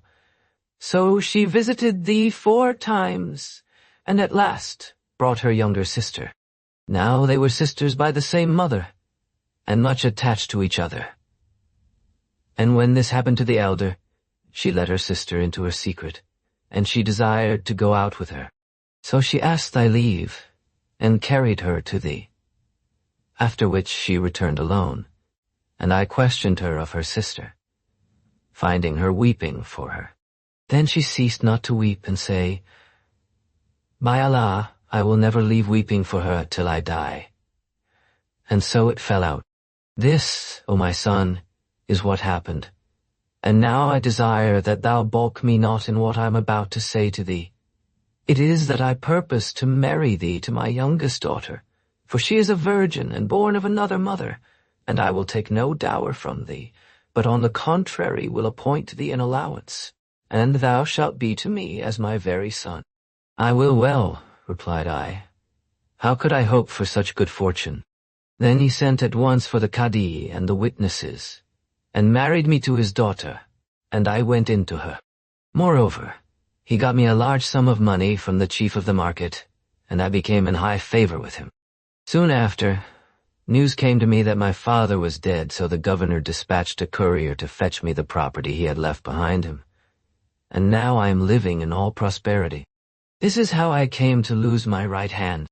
His story amazed me, continued the Jew, and I abode with him 3 days, after which he gave me much money, and I set out and traveled, till I reached this thy city. The sojourn liked me well, so I took up my abode. Here and there befell me what thou knowest with the hunchback. Quoth the king, "This thy story is not more wonderful than that of the hunchback, and I will certainly hang you all. However, there still remains the tailor, who was the head of the offending." And he said to the tailor, "O tailor, if thou canst tell me aught more wonderful than the story of the hunchback, I will pardon you all your offenses." So the tailor came forward and said, "No, O king of the age, that a most rare thing happened to me yesterday before I fell in with the hunchback. The tailor's story. Yesterday morning, early, I was at an entertainment given by a friend of mine, at which there were assembled near 20 men of the people of the city, amongst them tailors and silk weavers and carpenters and other craftsmen. As soon as the sun had risen, they set food before us that we might eat, when behold, the master of the house entered, and with him a comely young man, a stranger from Baghdad, dressed in the finest of clothes and perfectly handsome, except that he was lame. He saluted us, while we rose to receive him, and he was about to sit down, when he espied amongst us a certain barber, whereupon he refused to sit, and would have gone away. But we stopped him, and the host seized him and adjured him, saying, "What is the reason of thy coming in and going out again at once?" "By Allah, O my lord," answered he, "do not hinder me, for the cause of my turning back is yonder barber of ill omen sitting there." When the host heard this, he wondered and said, "How comes this young man, who is from Baghdad, to be troubled in his mind about this barber?" Then we looked at the young man and said to him, "Tell us the reason of thine anger against the barber." "O company," replied he, "there befell me a strange adventure with this barber in my native city of Baghdad. He was the cause of the breaking of my leg and of my lameness, and I have sworn that I will never sit in the same place with him, nor tarry in any city of which he is an inhabitant. I left Baghdad to be rid of him, and took up my abode in this city, and lo, I find him with you. But now not a night shall pass before I depart hence." So we begged him to sit down and tell us what had passed between him and the barber in Baghdad, whereat the latter changed color and hung down his head. Then said the young man, "Know, O company, that my father was one of the chief merchants of Baghdad, and God had vouchsafed him no child but myself. When I grew up to man's estate, my father was translated to the mercy of God, leaving me great wealth in money and slaves and servants, and I began to dress handsomely and feed daintily.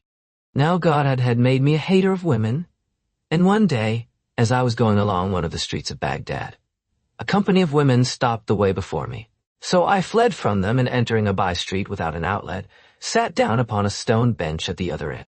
I had not sat long before the lattice of one of the houses in the street opened, and a young lady, as she were the moon at its full, never in my life saw I her like, put forth her head and began to water some flowers she had on the balcony. Then she turned right and left, and seeing me watching her, smiled and shut the window, and went away. Therewithal, fire flamed up in my heart, and my mind was taken up with her, and my hatred of women was changed to love. I continued sitting there, lost to the world, till sundown, when the Cadi of the city came riding up the street, with slaves before him and servants behind him, and alighting, entered the very house at which the young lady had appeared. By this I guessed that he was her father. So I went home, sorrowful, and fell on my bed, oppressed with melancholy thoughts. My women came in to me and sat round me, puzzled to know what ailed me, but I would not speak to them, nor answer their questions, and they wept and lamented over me. Presently, in came an old woman, who looked at me and saw at once what was the matter with me.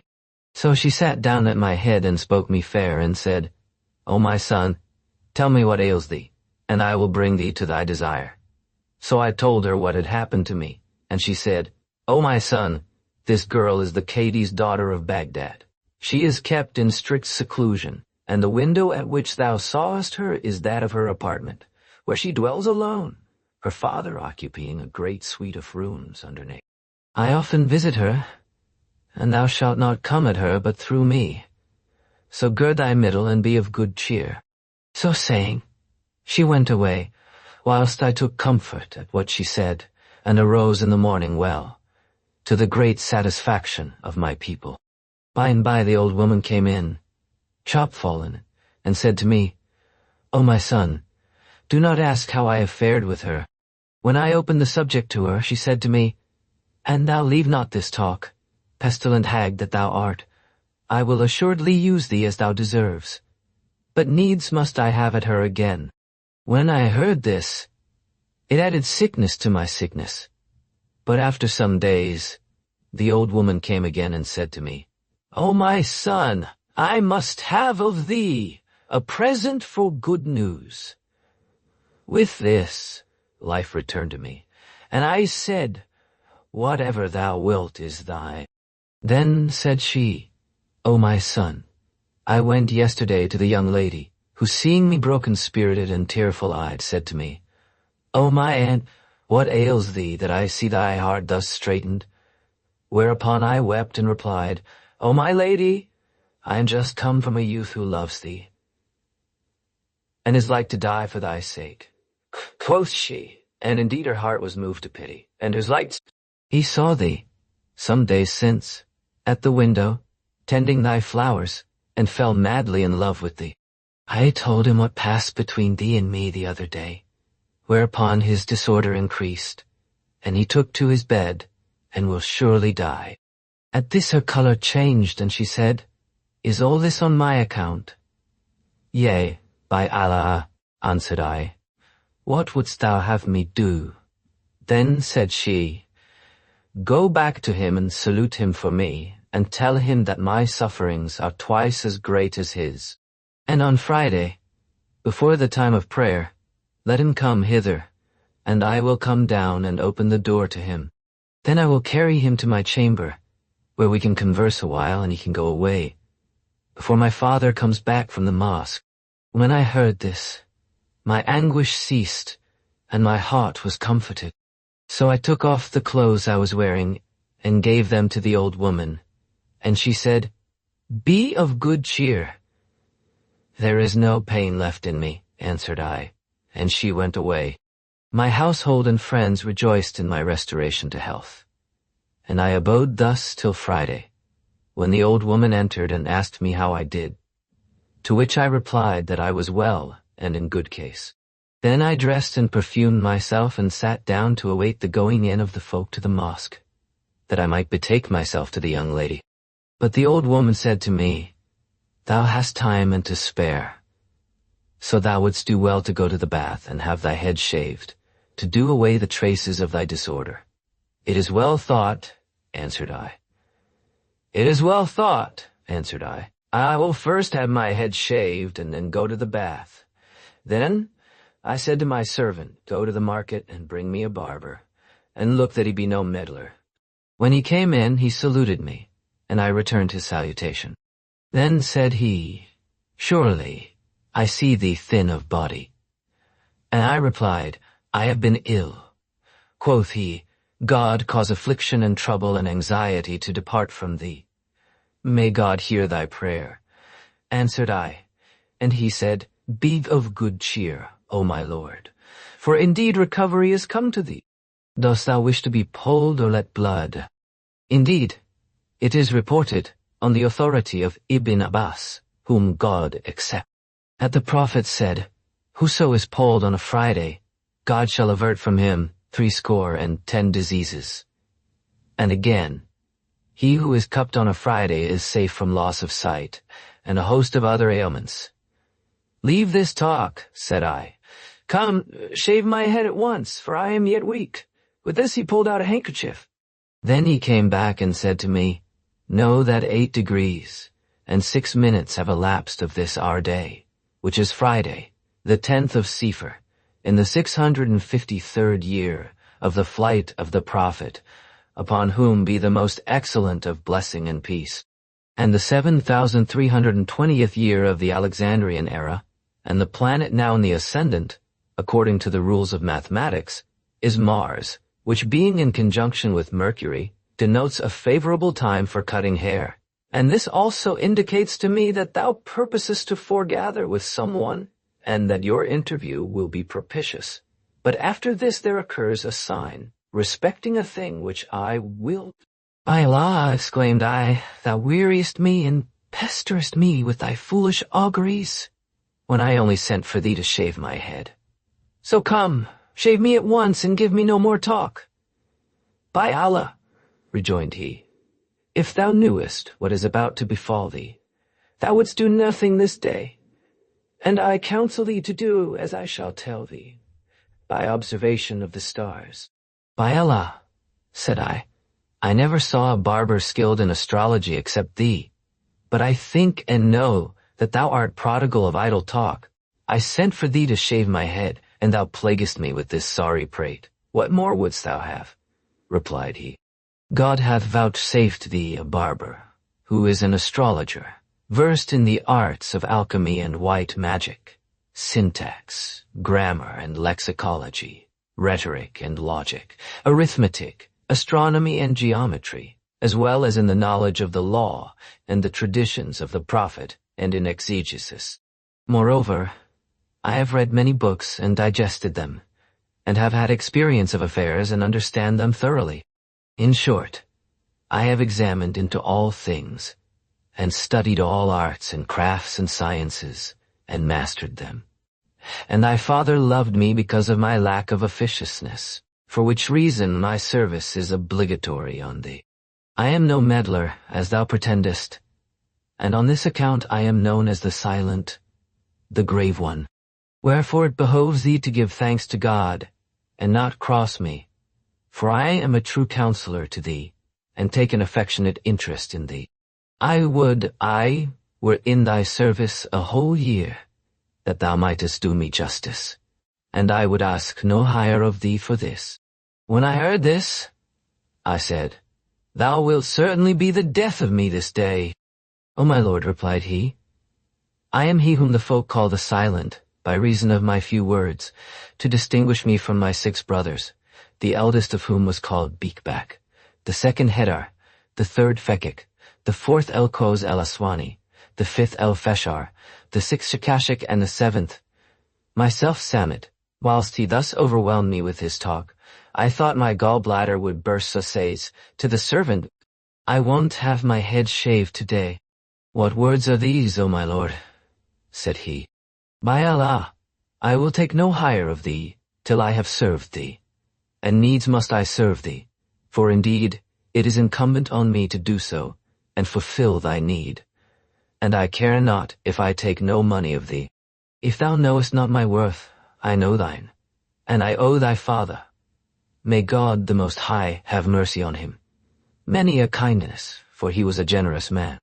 By Allah, he sent for me one day as it were this blessed day, and I went in to him and found a company of his friends with him. He would have had me let him blood, but I pulled out my astrolabe and taking an altitude for him, found the aspect inauspicious, and the hour unfavorable for the letting of blood. I told him of this, and he conformed to my advice and put off the operation to a more convenient season. So I recited the following verses in his honor.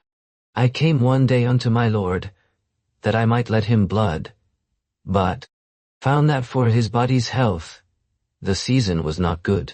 So sat me down and talked with him of many a pleasant thing, and all the treasures of my mind before him freely strewed. Well pleased, he listened then. O man of knowledge, he did say, thy wit and wisdom overpass the bounds of likelihood. Nay, not so, quoth I. My wit indeed were little, but for thee, O Prince of men, that pour'st on me thy wisdom like a flood. Thou seem'st indeed the Lord of grace, bounty and excellence, world's treasure house of knowledge, wit, sense, and sen. Mansuetude, and de foi, and de dee, amid sexual, afwas. Thy father was charmed and cried out to the servant, saying, Give him 103 dinars and a dress of honor. The servant did as he bade, and I waited till a favorable moment, when I let him blood. And he did not cross me, but thanked me, and all present also praised me. When the cupping was over, I could not help saying to him, By Allah, O my lord, what made thee say to the servant, Give him 103 dinars? Quoth he, 1 dinar was for the astrological observation, another for thine entertaining converse, the third for the bloodletting, and the remaining 100, and the dress for thy verses in my honor. May God show no mercy to my father, exclaimed I, for knowing the like of thee. He laughed and said, There is no God but God, and Mohammed is his apostle. Glory be to him who changes, but is not changed. I took thee for a man of sense, but I see thou dotest for illness.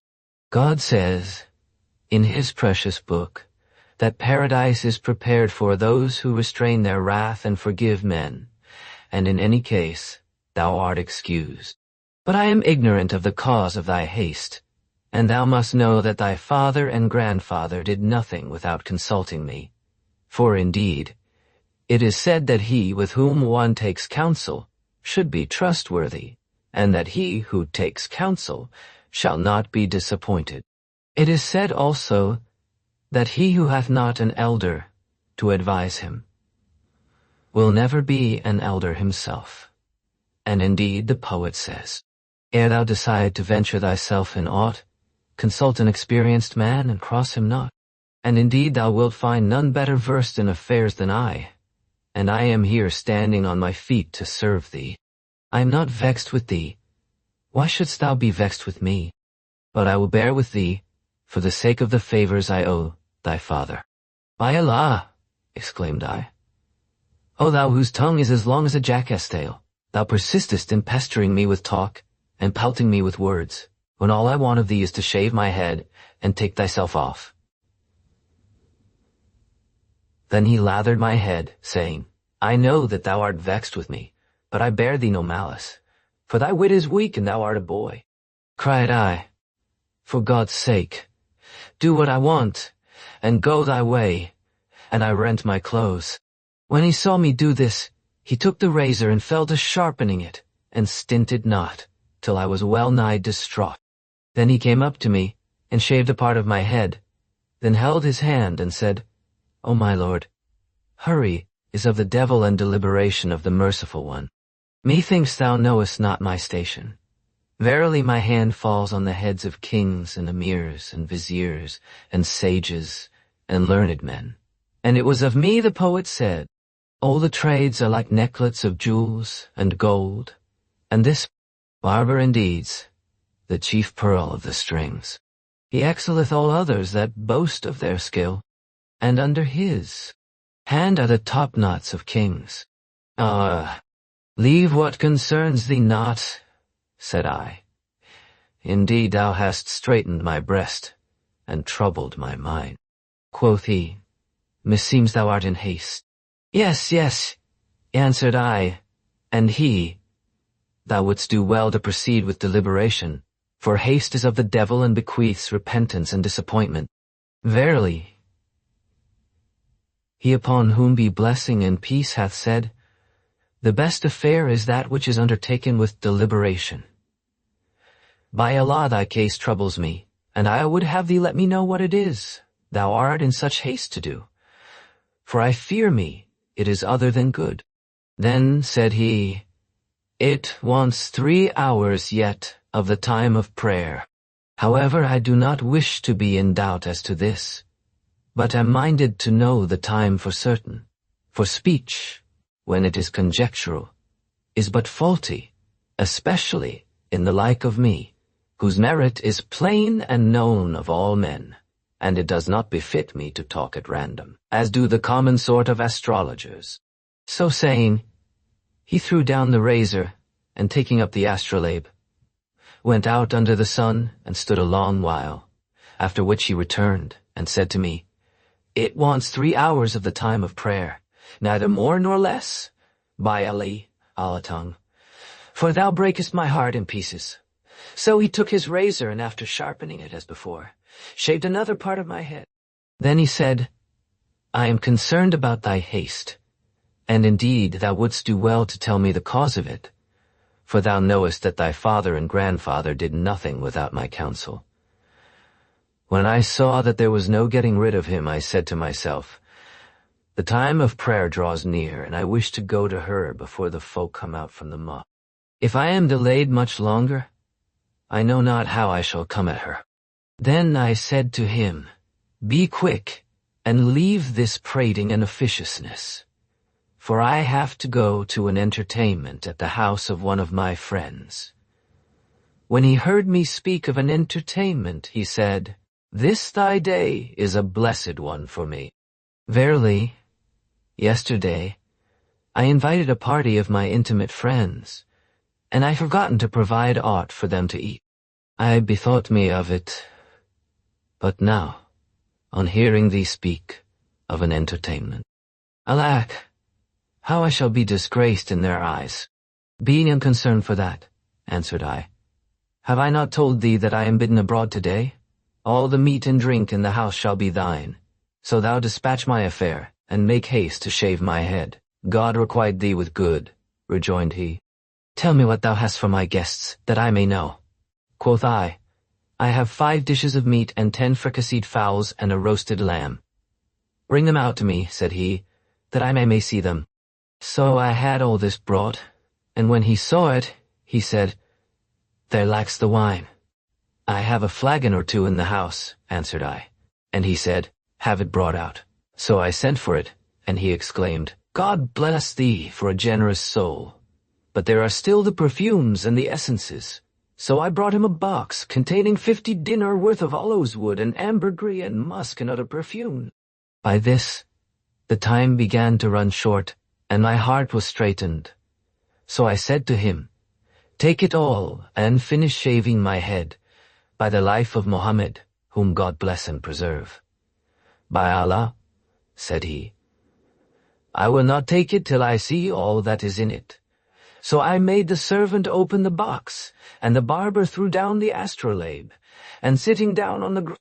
Then he took the razor, and coming up to me, shaved some little of my head, and recited the following verse.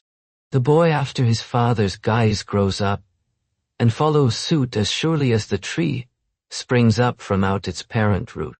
Then said he, O my son, I know not whether to thank thee or thy father, for my entertainment today is all due to thy kindness and liberality, and none of my company is worthy of it, though I have none but men of consideration, such as Zentout the bath-keeper, and Salih the corn-chandler, and Silat the bean-seller, and Akrashay the grocer, and Hemed the scavenger, and Said the camel-driver, and Suweed the porter, and Abu Mukar. There is not among them all one curmudgeon, or make-bait, or meddler, or spoil-sport. Each has his own dance that he dances, and his own couplets that he repeats, and the best of them is that they are like thy servant, knowing not abundance of talk, nor meddlesomeness. The bath-keeper sings enchantingly to the tambourine and dances and says, I am going, O my mother, to fill my jar. As for the corn-chandler, he brings more skill to it than any of them. He dances and says, O mourner, my mistress, thou dost not fall short, and draws the very heart out of one for laughing at him.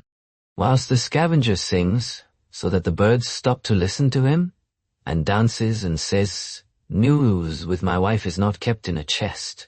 And indeed he is a witty, accomplished rogue, and of his excellence I use to say the following.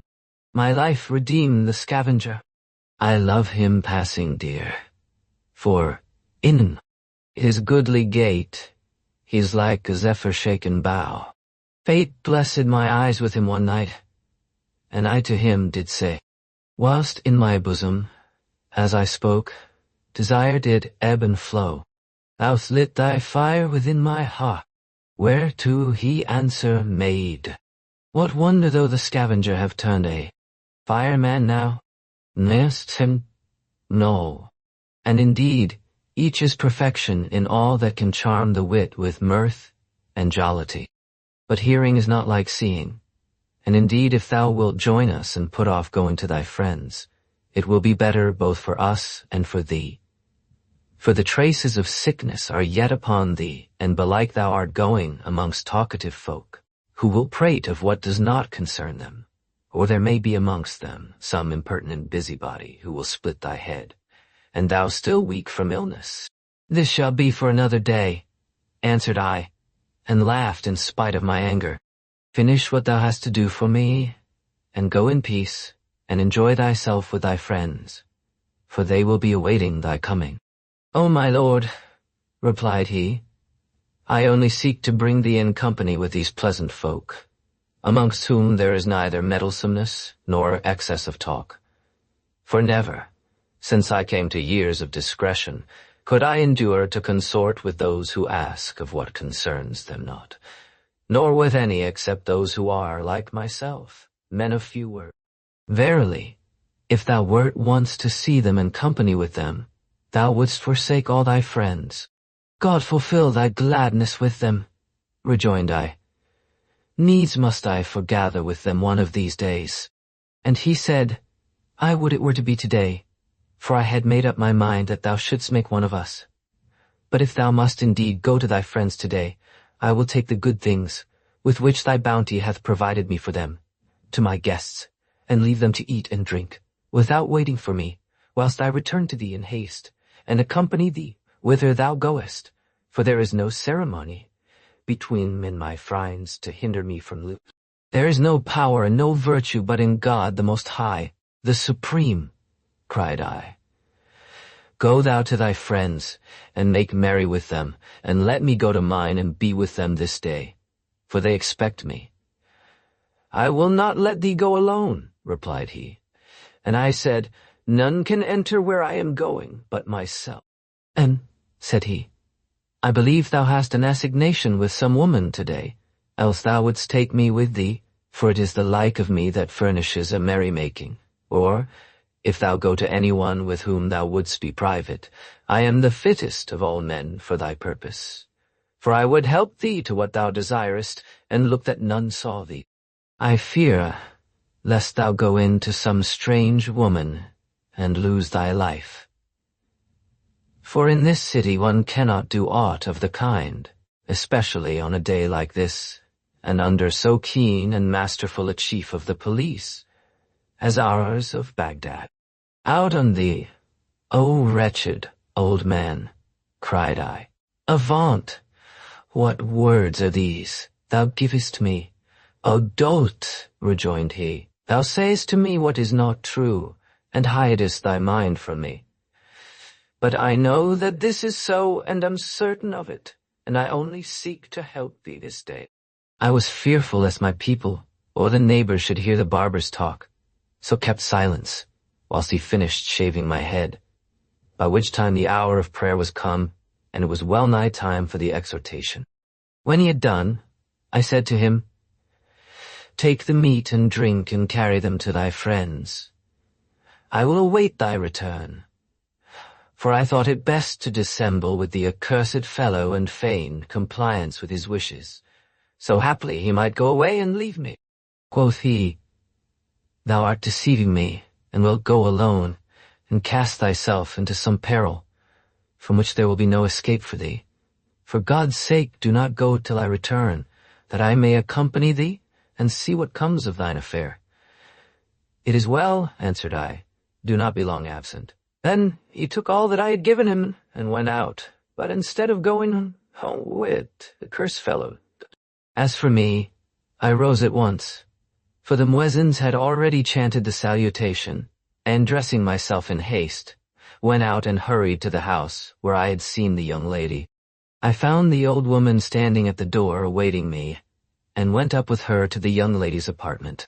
Hardly had I done so, when the master of the house returned from the mosque and entering the saloon, shut the door. I looked out from the window and saw this barber, God's malison on him, sitting over against the door, and said, How did this devil find me out? At this moment, as God had decreed it for my undoing, it befell that a slave girl belonging to the master of the house committed some offense, for which he beat her. She cried out, and a male slave came in to deliver her, whereupon the Cadi beat him also, and he too cried out. The cursed barber concluded that it was I he was beating, and fell to tearing his clothes and strewing dust on his head, shrieking and calling for help. So the folk came round him, and he said to them, My master is being murdered in the Cadi's house. And then he ran, shrieking, to my house, with the folk after him, and told my people and servants. And before I knew what was forward, up they came, with torn clothes and disheveled hair, calling out, Alas, our master! And the barber at their head, in a fine pickle, tearing his clothes and shouting. They made for the house in which I was, headed by the barber, crying out, Woe is us for our murdered master! And the Cadi, hearing the uproar at his door, said to one of his servants, Go and see what is the matter. The man went out and came back, saying, Oh, my lord, there are more than 10,000 men and women at the door, crying out, Woe is us for our murdered master, and pointing to. When the Cadi heard this, he was troubled and vexed. So he went to the door, and opening it, saw a great concourse of people, whereat he was amazed, and said, O folk, what is the matter? O accursed one, O dog! O hog, replied my servants. Thou hast killed our master, quoth he. And what has your master done to me that I should kill him? Behold, this my septum, don't you? Thou didst beat him, but Lord, we were trees. What has he done that I should beat him? Repeated the Cadi. And what brings him into my house? Be not a vile, perverse old man, replied the barber. I know the whole story. The long and the short of it is that thy daughter is in love with him, and he with her. And when thou knewest that he had entered the house, thou badest thy servants beat him, and they did so. By Allah, none shall judge between us and thee, but the Caliph. So bring us out our master, that his people may take him, before I go and fetch him forth of thy house, and thou be put to shame. When the Cadi heard this, he was dumb for amazement and confusion before the people, but presently said to the barber, If thou speak truth, come in and fetch him out. Whereupon the barber pushed forward and entered the house. When I saw this, I looked about for a means of escape, but saw no hiding place save a great chest that stood in the room. So I got into the chest and pulled the lid down on me and held my breath. Hardly had I done this, when the barber came straight to the place where I was, and catching up the chest, set it on his head and made off with it in haste. At this, my reason forsook me, and I was assured that he would not let me be. So I took courage, and opening the chest, threw myself to the ground. My leg was broken in the fall, and the door of the house being opened, I saw without a great crowd of people. Now I had much gold in my sleeve, which I had provided against the like of this occasion. So I fell to scattering it among the people, to divert their attention from me. And whilst they were busy scrambling for it, I set off running through the by-streets of Baghdad, and this cursed barber, whom nothing could divert from me, after me. Wherever I went, he followed, crying out, They would have bereft me of my master, and slain him who has been a benefactor to me, and my family and friends. But praised be God who aided me against them, and delivered my lord from their hands. Where wilt thou go now? Thou persistedst in following thine own evil devices, till thou broughtest thyself to this pass. And if God had not vouchsafed me to thee, thou hadst never won free from this strait, for they would have plunged thee into irremediable ruin. How long dost thou expect I shall live to save thee? By Allah, thou hast well nigh undone me by thy folly, and thy perverseness, in wishing to go by thyself. But I will not reproach thee with ignorance, for thou art little of wit and hasty. Does not what thou hast brought upon me suffice thee? Replied I. But thou must pursue me with the like of this talk through the public streets. And I well nigh gave up the ghost for excess of rage against him. Then I took refuge in the shop of a weaver, in the midst of the market, and sought protection of the owner, who drove the barber away. I sat down in the back shop and said to myself, if I return home, I shall never be able to get rid of this accursed barber, for he will be with me night and day, and I cannot endure the sight of him. So I sent out at once for witnesses, and made a will, dividing the greater part of my money among my people, and appointed a guardian over them, to whom I committed the charge of great and small, directing him to sell my house and estates. Then I set out at once on my travels, that I might be free of this ruffian, and came to settle in your town, where I have lived for some time. When you invited me and I came hither, the first thing I saw was this accursed pimp seated in the place of honor. How then can I be at my ease, and how can it be pleasant to me to consort with you, in company with this fellow, who brought all this upon me, and was the cause of the breaking of my leg, and of my exile from my country and family? And he refused to sit down and went away. When we heard the young man's story, continued the tailor, we were beyond measure amazed and diverted, and said to the barber, is it true that this young man says of thee? By Allah, replied he, I dealt thus with him of my courtesy and good sense and humanity. But for me, he had perished, and none but I was the cause of his escape. Well for him that it was in his leg that he suffered, and not in his life. Were I a man of many words or a busybody, I had not done him this kindness. But now I will tell you something that happened to me, that ye may know that I am indeed sparing of speech, and no impertinent meddler, as were my 6 brothers. And it is this. The barber's story. I was living at Baghdad, in the time of the Caliph Masinsir Billah, who loved the poor and needy, and companied with the learned and the pious. One day, it befell that he was wroth with a band of highway robbers, 10 in number, who infested the neighborhood, and ordered the chief of the Baghdad police to bring them before him on the day of the festival. So the prefect sallied out, and capturing the robbers, embarked with them in a boat. I caught sight of them as they were embarking, and said to myself, these people are surely bound on some party of pleasure.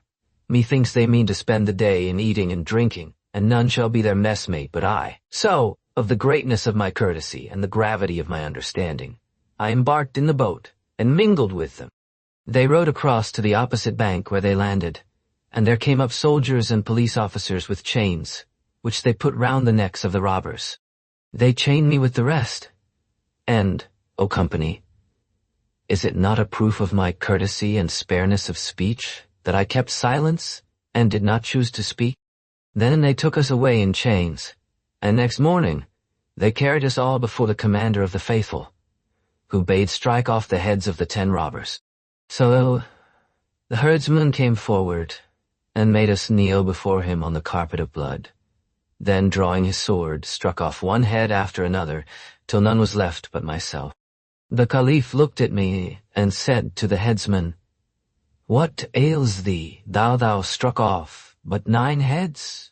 God forbid, replied he, that I should behead only 9, when thou didst order me to behead 10. Quoth the Caliph, Meseems, Thou hast beheaded but 9, and he who is before thee is the 10th. By thy munificence, replied the headsman, I have beheaded 10. So they counted the dead men, and behold, they were 10. Then said the Caliph to me, What made thee keep silence at such a time? And how camest thou in company with these men of blood? Thou art a man of great age, but assuredly thy wit is but little. When I heard the Caliph's words, I replied, Know, O Commander of the Faithful, that I am the silent elder, and am thus called to distinguish me from my 6 brothers. I am a man of great learning, whilst, as for the gravity of my understanding, the excellence of my apprehension, and the spareness of my speech, there is no end to them, and by craft I am a barber. I went out early yesterday morning and saw these 10 men making for a boat, and thinking they were bound on a party of pleasure, joined myself to them and embarked with them. After a while, there came up the officers, who put chains round their necks and round mine amongst the rest. But in the excess of my courtesy, I kept silence and did not speak, nor was this other than generosity on my part. Then they brought us before thee, and thou didst order the 10 robbers' heads to be stricken off. Yet did I not make myself known to thee, purely of my great generosity and courtesy, which led me to share with them in their death. But all my life have I dealt thus nobly with the folk, and they still requite me after the foulest fashion. When the Caliph heard what I said and knew that I was a man of exceeding generosity and few words and no meddler, as this young man would have it, whom I rescued from horrors and who has so scurvily repaid me, he laughed so immoderately that he fell backward. Then said he to me, O silent man, are thy 6 brothers like thee, distinguished for wisdom and knowledge and spareness of speech? Never were they like me, answered I. Thou dost me injustice, O Commander of the Faithful, and it becomes thee not to even my brothers with me. For of the abundance of their speech and their lack of conduct and courtesy, each one of them has gotten some bodily defect.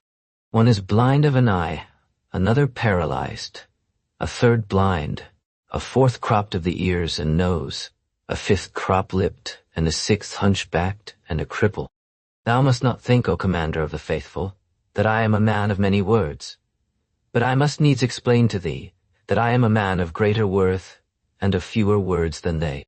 By each one of my brothers hangs a tale of how he came by his defect, and these I will relate to thee. Know then, O Commander of the Faithful, that story of the barber's first brother.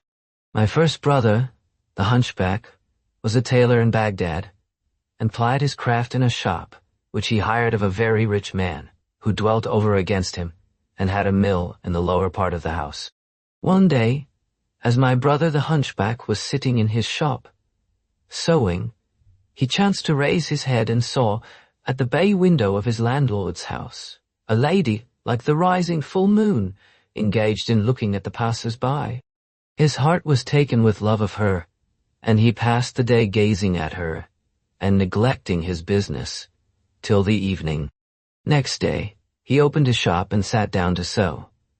But as often as he made a stitch, he looked at the bay window and saw her as before, and his passion and infatuation for her redoubled. On the 3rd day, as he was sitting in his usual place, gazing on her, she caught sight of him, and perceiving that he had fallen a captive to her love, smiled in his face, and he smiled back at her. Then she withdrew and sent her slave girl to him, with a parcel of red-flowered silk. The girl accosted him and said to him, My lady salutes thee, and would have thee cut out for her, with a skillful hand, a shift of this stuff, and sew it handsomely. I hear and obey, answered he, and cut out the shift, and made an end of sewing it the same day. Next morning early, the girl came back and said to him, My mistress salutes thee, and would fain know how thou hast passed the night, for she has not tasted sleep by reason of her heart being taken up with thee. Then she laid before him a piece of yellow satin, and said to him, My mistress bids thee cut her 2 pairs of trousers of this stuff, and sew them this day. I hear and obey, answered he. Salute her for me with abundant salutation, and say to her, Thy slave is obedient to thy commands, so order him as thou wilt. Then he applied himself to cut out the trousers, and used all diligence in sewing them. Presently the lady appeared at the window, and saluted him by signs, now casting down her eyes, and now smiling in his face, so that he made sure of getting his will of her. She did not let him budge till he had finished the 2 pairs of trousers, when she withdrew and sent the slave girl, to whom he delivered them, and she took them and went away. When it was night, he threw himself on his bed and tossed from side to side till morning, when he rose and sat down in his shop. By and by, the slave girl came to him and said, My master calls for thee. When he heard this, he was afraid, but the girl, seeing his elan to him, Fear not. Naught but good shall befall thee. My lady would have thee make acquaintance with my master. When he came into his landlord's presence, he kissed the earth before him, and the latter returned his salute, then gave him a great piece of linen, saying, Make this into shirts for me. I hear and obey, replied my brother, and fell to work at once, and cut out 20 shirts by nightfall, without stopping to taste food. Then said the husband, What is thy hire for this? 20 dirhams, answered my brother. So the man cried out to the slave girl to give him 20 dirhams. But the lady signed to my brother not to take them, and he said, By Allah, I will take nothing from thee, and took his work and went away, though he was sorely in want of money. Then he applied himself to do their work, eating and drinking but little for 3 days, in his great diligence. At the end of this time, the slave girl came to him and said, What hast thou done? Quoth he, They are finished, and carried the shirts to his landlord, who would have paid him his hire. But he said, I will take nothing, for fear of the lady, and returning to his shop, passed the night without sleep for hunger. Now the lady had told her husband how the case stood, and they had agreed to take advantage of his infatuation to make him sew for them for nothing, and laugh at him. Next morning, as he sat in his shop, the servant came to him and said, My master would speak with thee. So he accompanied her to the husband, who said to him, I wish thee to make me 5 cassocks. So he cut them out and took the stuff, and went away. Then he sewed them and carried them to the man, who praised his work and offered him a purse of money. He put out his hand to take it, but the lady signed to him from behind her husband not to do so, and he replied, O my lord, there is no hurry. By and by. Then he went out, more abject than an ass, for verily 5 things at once were sore upon him, love, and beggary, and hunger, and nakedness, and toil. When he had made an end of all their work, they put a cheat upon him, and married him to their slave girl. But when he thought to go into her, they said to him, Lie this night in the mill, and tomorrow all will be well. My brother concluded that there was some good reason for this, and passed the night alone in the mill. Now the husband had set on the miller to make my brother turn the mill. So in the middle of the night, the miller came in and began to say, This ox is lazy, and stands still and will not turn, and there is much wheat to be ground. So I will yoke him and make him finish grinding it this night, for the folk are impatient for their flour. Then he filled the hoppers with grain, and going up to my brother, with a rope in his hand, bound him to the yoke, and sighs to him, Come, thou thinkest of nothing but eating and voiding. Then he took a whip, and laid on to my brother, who began to weep and cry out. But none came to his aid, and he was forced to grind the wheat till near daylight, when the husband came in, and seeing him yoked to the shaft, and the miller flogging him, went away. At daybreak the miller went away, and left him still yoked, and well nigh dead. And soon after in came the slave girl, who unbound him, and said to him, I am grieved for what has befallen thee, and both I and my lady are full of concern for thee. But he had no tongue wherewith to answer her for excessive beating and toil. Then he returned to his lodging, and presently the notary who had drawn up the marriage contract came to him and saluted him, saying, "God give thee long life. May thy marriage be blessed. Thou hast doubtless passed the night clipping and kissing and dalliance from dusk to dawn. May God curse thee for a liar, thousandfold cuckold that thou art," replied my brother. "By Allah, I did nothing but turn the mill in the place of the ox all night." Quoth the notary, "Tell me thy story." So my brother told him what had happened, and he said, "Thy star agrees not with hers. But if thou wilt, I can alter the contract for thee." And my brother answered, "See if thou have another device." Then the notary left him, and he sat down in his shop, till someone should bring him work by which he might earn his day's bread. Presently the slave girl came to him and said, "My mistress would speak with thee." "Go, my good girl," replied he. "I will have no more to do with thy mistress." So the girl returned to her mistress, and told her what my brother had said, and presently she put her head out of the window, weeping and saying, "O my beloved, why wilt thou have no more to do with me?" But he made her no answer. Then she swore to him that all that had befallen him in the mill was without her sanction, and that she was guiltless of the whole affair. When he saw her beauty and grace and heard the sweetness of her speech, he forgot what had befallen him, and accepted her excuse, and rejoiced in her sight. So he saluted her and talked with her and sat at his sewing a while, after which the servant came to him and said, "My mistress salutes thee, and would have thee to know that her husband purposes to lie this night abroad, with some intimate friends of his. So when he is gone, do thou come to us and pass the night with her in all delight, till the morning." Now the man had said to his wife, "How shall we do to turn him away from thee?" Quoth she, "Let me play him another trick, and make him a byword in the city." But my brother knew nothing of the malice of women. As soon as it was night, the servant came to him and carried him to the house. And when the lady saw him, she said to him, "By Allah, O my lord, I have been longing for thee." "By Allah," replied he, "make haste, and give me a kiss first of all." Hardly had he spoken, when the master of the house came in from an inner room and seized him, saying, "By Allah, I will not let thee go, till I deliver thee to the chief of the police." My brother humbled himself to him, but he would not listen to him and carried him to the prefect, who gave him 100 lashes with a whip and mounting him on a camel, paraded him out the city, whilst the folk proclaimed aloud. Moreover, he fell off the camel and broke his leg, and so became lame.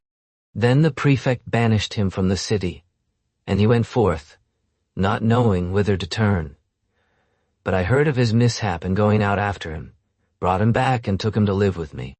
In that way, the Caliph laughed at my story and said, "Thou hast done well, O silent one, O man of few words," and bade me take a present and go away. But I said, "I will take nothing except I tell thee what befell my other brothers, and do not think me a man of many words. Know, O commander of the faithful, that story of the barber's second brother. My second brother's name was Beakback, and he was the paralytic. One day, as he was going about his business, an old woman accosted him and said to him, "Harkye, stop a little, that I may tell thee of somewhat, which, if it please thee, thou shalt do for me." My brother stopped, and she went on, "I will put thee in the way of a certain thing, so thy words be not many." "Say on," replied my brother. And she, "What sayest thou to a handsome house and a pleasant garden, with running waters, and fruits, and wine, and a fair-faced one to hold in thine arms, from dark till dawn?" "Yes," answered she, "and it shall be thine. So thou be reasonable, and leave impertinent curiosity, and many words, and do as I bid thee. I will well, O my lady." Rejoined my brother, "But what made thee choose me of all men for this affair, and what is it pleases thee in me?" Quoth she, "Did I not bid thee be sparing of speech? Hold thy peace and follow me." Thou must know that the young lady, to whom I shall carry thee, loves to have her own way and hates to be crossed. So if thou fall in with her humor, thou shalt come to thy desire of her. And my brother said, I will not thwart her in aught. Then she went on, and he followed her, eager to enjoy what she had promised him, till she brought him to a fine large house, richly furnished, and carried him to an upper story. When the people of the house saw him, they said to him, What dost thou here? But the old woman bade them, Let him be, and trouble him not. For he is a workman, and we have occasion for him. Then she brought him into a fine great gallery, with a fair garden in its midst, and made him sit down upon a handsome couch. He had not sat long, before he heard a great noise, and in came a troop of damsels, with a lady in their midst, as she were the moon on the night of its full. When he saw her, he rose and made an obeisance to her, whereupon she bade him welcome, and ordered him to be seated. So he sat down, and she said to him, God advance thee. Is all well with thee? O my lady, replied my brother, all is well. Then she called for food, and they brought her a table richly served. So she sat down to eat, making a show of affection to my brother and jesting with him, though all the while she could not keep from laughing. But as often as he looked at her, she signed towards the waiting maids, as if she laughed at them. My ass of a brother understood nothing, but concluded, in the blindness of his doting, that the lady was in love with him, and would admit him to his desire. When they had finished eating, they set on wine, and there came in 10 damsels like moons, with strung lutes in their hands, and fell a-singing right melodiously, whereupon delight got hold upon him, and he took the cup from the lady's hands, and drank it off. Then she drank a cup of wine, and he rose, and bowed to her, saying, Health to thee! She filled him another cup, and he drank it off, and she gave him a cuff on the nape of his neck, whereupon he rose, and went out in a rage. But the old woman followed him, and winked to him to return. So he came back, and the lady bade him sit, and he sat down without speaking. Then she dealt him a second cuff, and nothing would serve her, but she must make all her maids cuff him also. Quoth he to the old woman, Never saw I aught finer than this.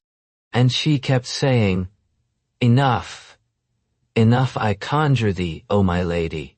The women cuffed him till he was well nigh senseless, and he rose and went out again in a rage.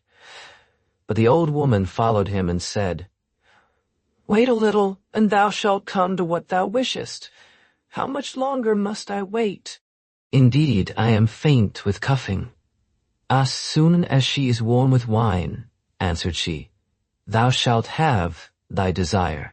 So he returned to his place and sat down. Whereupon all the damsels rose, and the lady bade them fumigate him, and sprinkle rose water on his face. Then said she to him, God advance thee. Thou hast entered my house and submitted to my conditions. For whoso thwarts me, I turn him away, but he who is patient has his desire. O my lady, replied he, I am thy slave, and in the hollow of thy hand.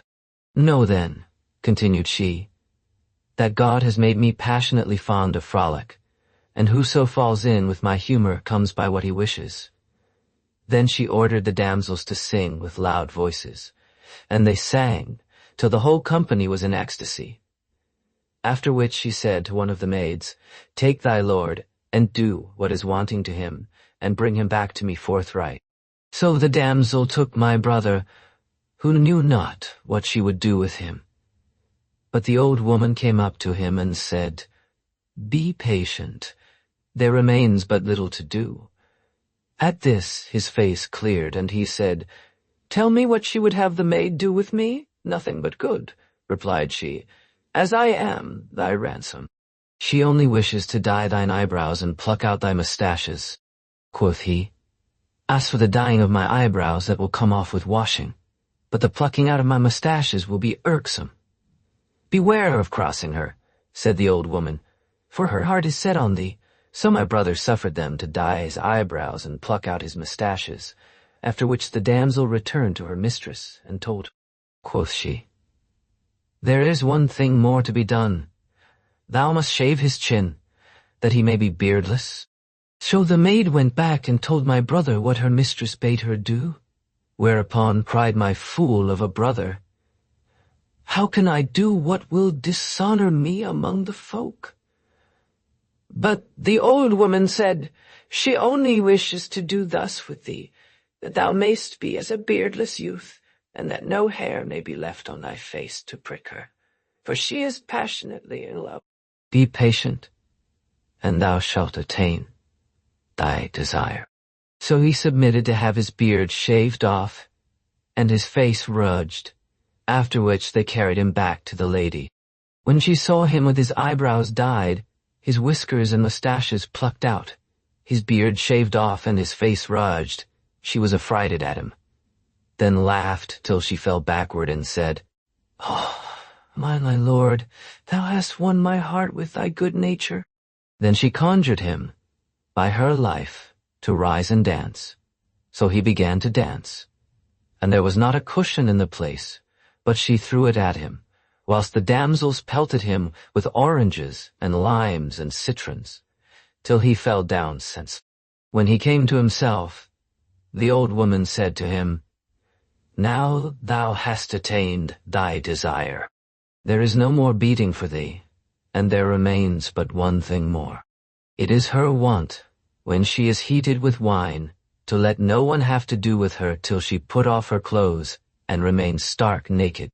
Then she will bid thee strip, in like manner, and run before thee from place to place, as if she fled from thee, and thou after her, till thy yard be in good point, when she will stop and give herself up to thee. So now rise, and put off thy clothes. So he rose, well nigh beside himself, and stripped himself stark naked. Whereupon the lady stripped also, and saying to my brother, Follow me, if thou desire aught, set off running in at one place and out at another, and he after her, transported for desire, till his yard rose, as he were mad.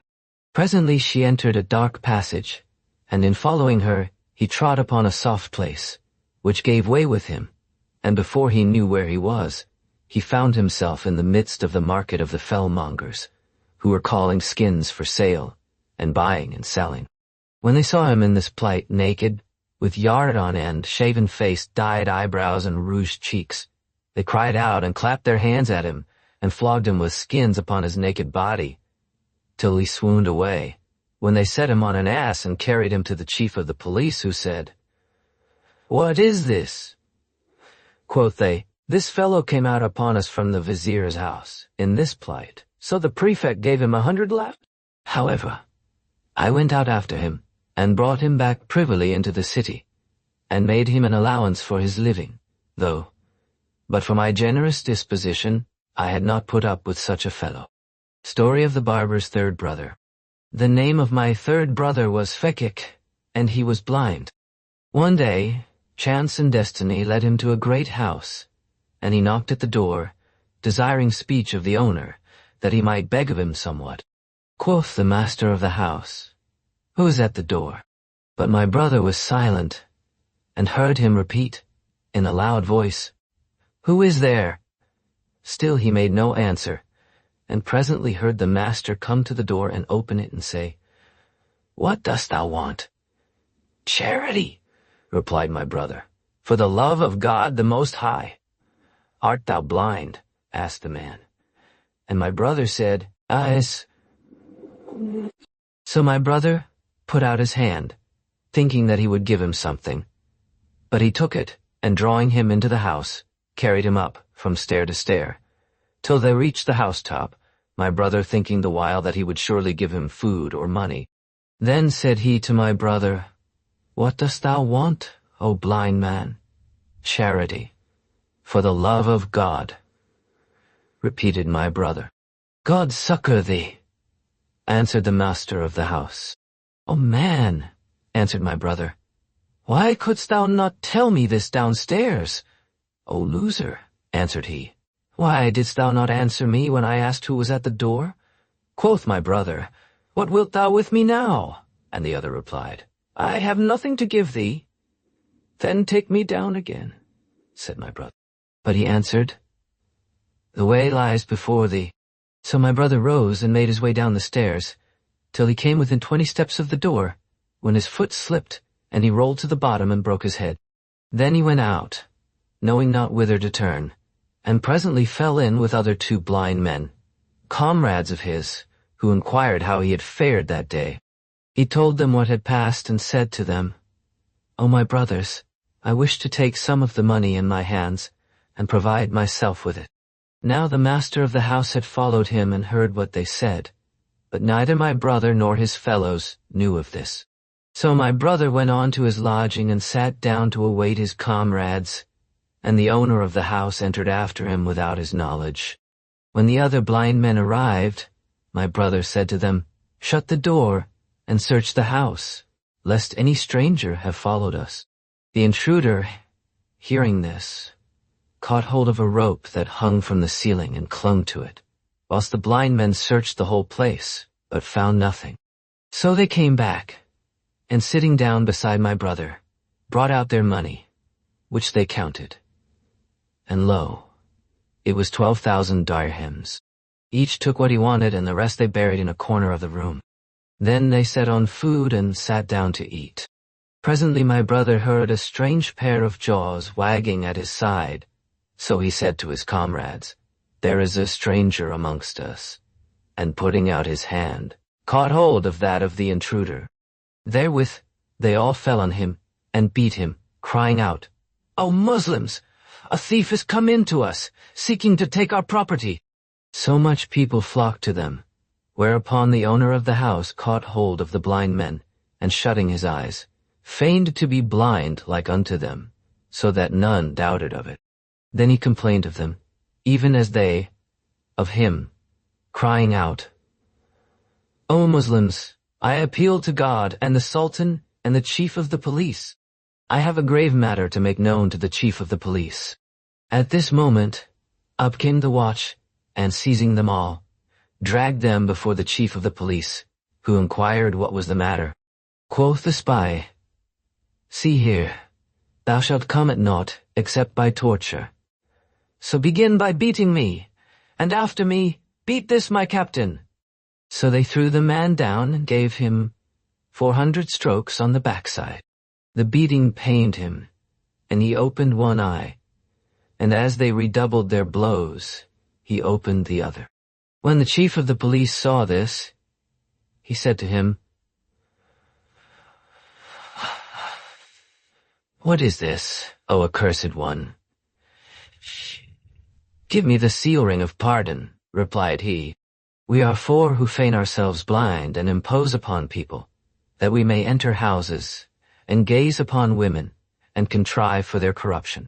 In this way, we have gotten much money, even 12,000 dirhams. So I said to my comrades, 'Give me my share,' 3,000 dirhams.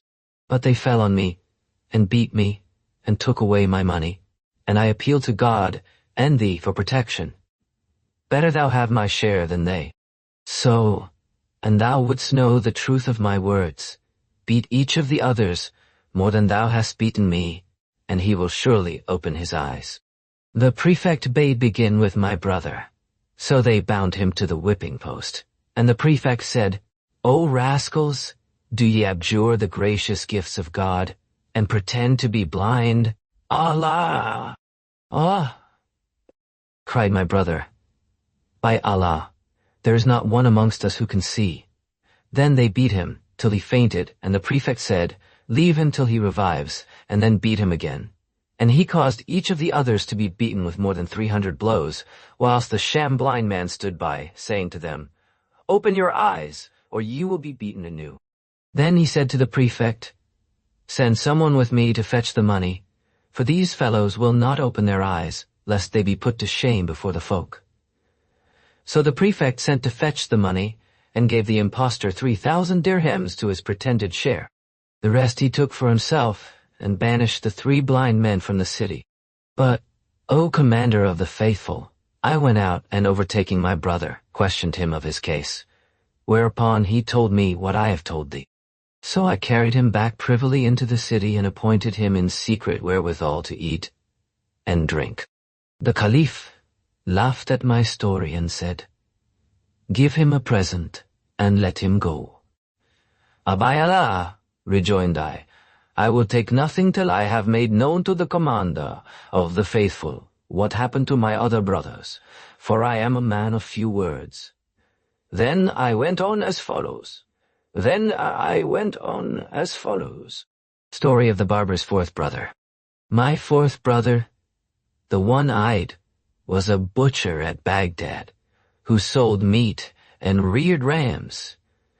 And the notables and men of wealth used to buy meat of him, so that he amassed much wealth and got him cattle and houses. He fared thus a long while, till one day, as he was sitting in his shop, there came up to him an old man with a long beard, who laid down some money and said, "Give me meat for this." So he gave him his money's worth of meat, and the old man went away. My brother looked at the money he had paid him, and seeing that it was brilliantly white, laid it aside by itself.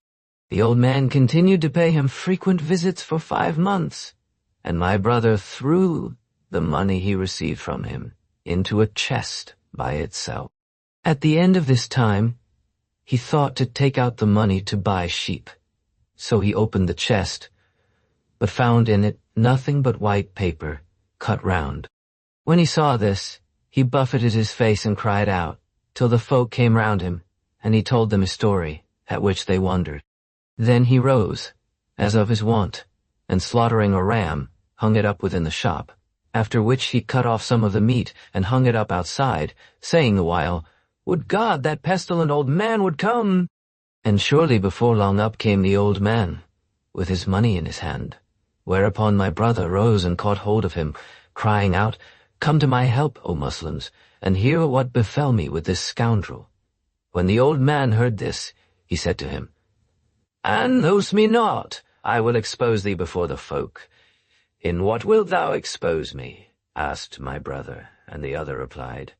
Cried my brother, and the old man said, "He is the accursed one who has a man hanging up in his shop."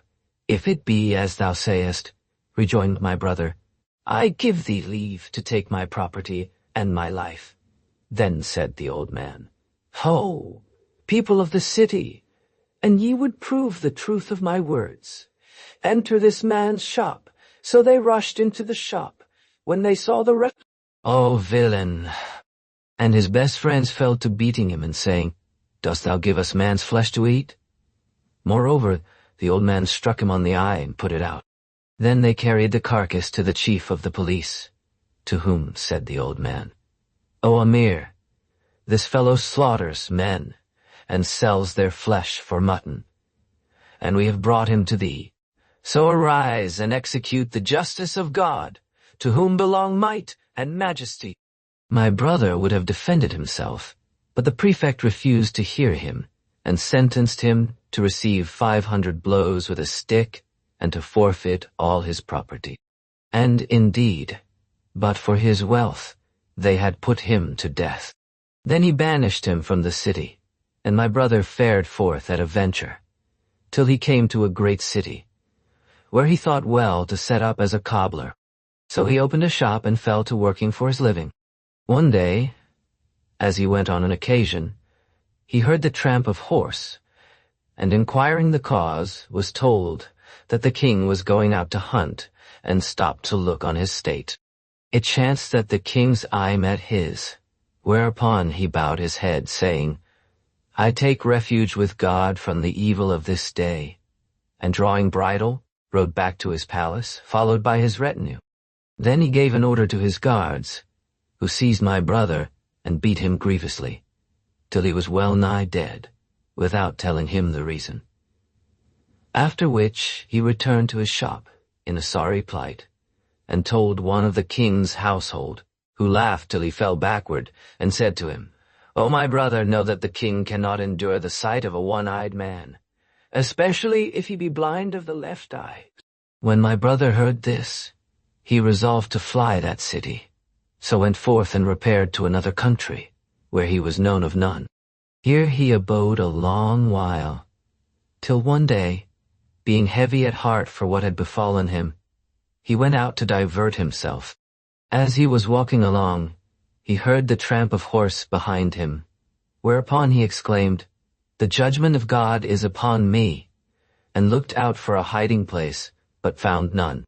At last he saw a closed door, and pushing against it, it yielded, and he found himself in a long corridor, in which he took refuge. Hardly had he done so, when two men laid hold of him, exclaiming, "Praise be to God, who hath delivered thee into our hands, O enemy of Allah. These 3 nights thou hast bereft us of sleep, and given us no peace, and made us taste the agonies of death." "O folk," said my brother, "what ails you?" And they answered, "Thou givest us the change, and goest about to dishonor us, and to murder the master of the house. Is it not enough that thou hast brought him to beggary, thou and thy comrades? But give us up the knife, wherewith thou threatenest us every night." Then they searched him, and found in his girdle the knife he used to cut leather. And he said, "O folk, have the fear of God before your eyes, and maltreat me not, for know that my story as a stranger." Asked they.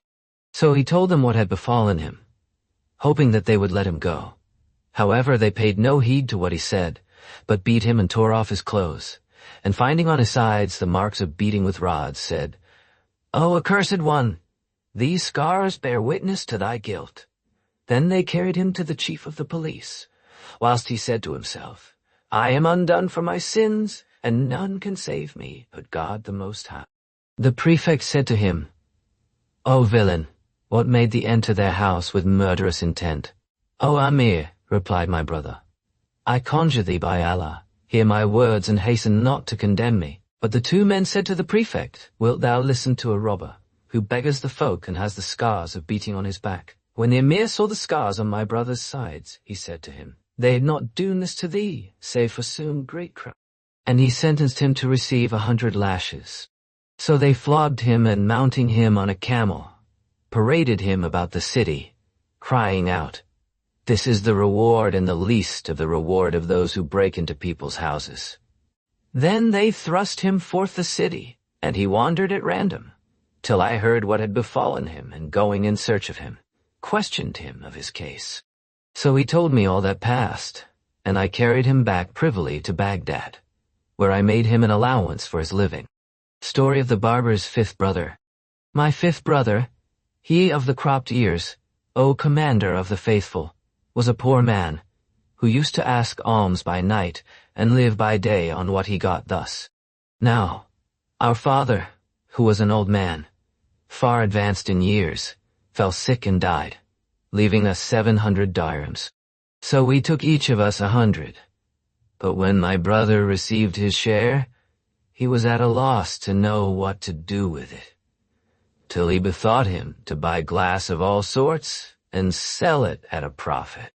So he bought 100 dirhams worth of glass, and putting it in a great basket, sat down to sell it on a raised bench at the foot of a wall, against which he leant his back.